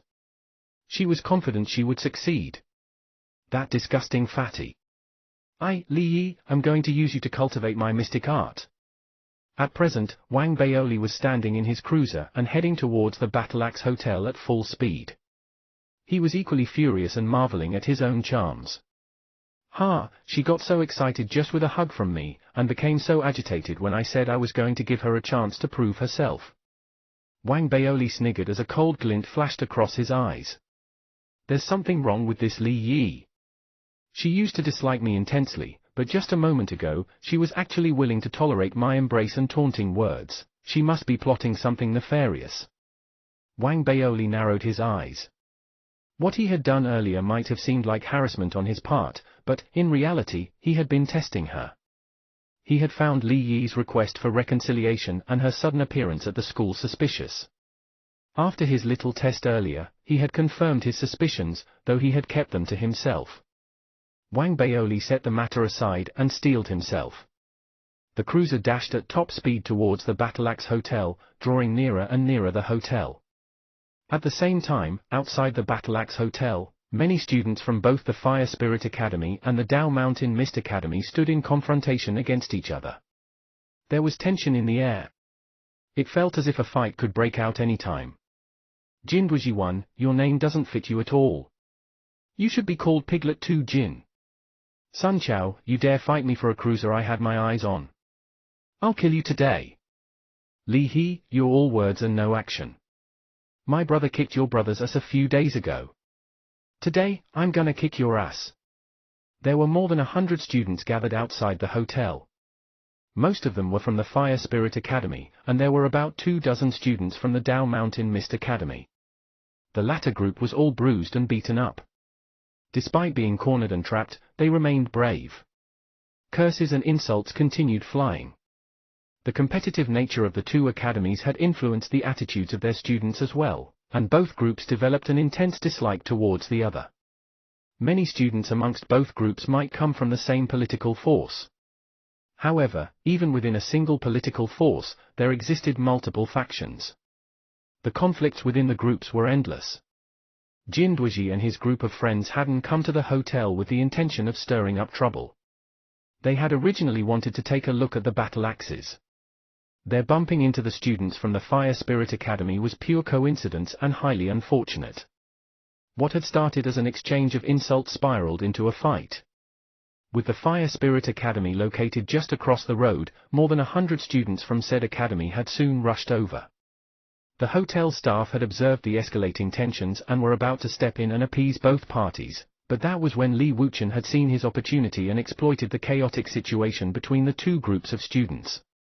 He had stepped in and immediately destroyed 3 battle axes. This had resulted in a further escalation of the conflict. There was no end in sight. Before Li Wuchen had realized the hotel had changed hands, he might have been concerned about the backlash from the Trilunaris Corporation when he destroyed the battle axes. However, since he had found out that the hotel was no longer under the name of the Trilunaris Corporation, he no longer feared the consequences of his actions. He decimated the battle axes fearlessly. He continued his attacks during the entire confrontation, and deafening explosions thundered in the air as all 10 newly minted battle axes were destroyed. He continued striking the last standing battle axe, the original battle axe that the Battle Axe Hotel had erected. It seemed to be made from a different material, as it withstood his attacks without immediately being blown apart. However, the cracks on its surface grew with each new blow.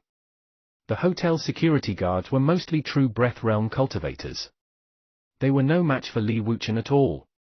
They could not stop him and could only watch and fret at the sidelines. All hail the mighty Dean Li. Let's tear down this Battle Axe Hotel. All hail the powerful Dean Li, ha ha. Shattered stone bits exploded in the air as Li Wuchen continued his onslaught. More cracks appeared on the battle axe. Jin Duoji and his friends started panicking. You guys are too much. Our dean is Wang Baoli. He'll be here anytime soon. Haven't you heard of Wang Baoli?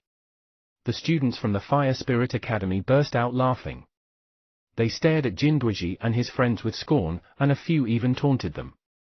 Of course we have. Do you mean that fatty? Our Dean Li will kick his ass if he dares turn up today. He'll swell to twice his size. That's right. I heard that this Dean Wang of yours might look powerful, but he's actually a coward. You too, Jinduiji. You're another pig head. Who exchanges a hotel for a puppet? Are you stupid? I heard the deputy governor doesn't like him very much. My father works for the deputy governor.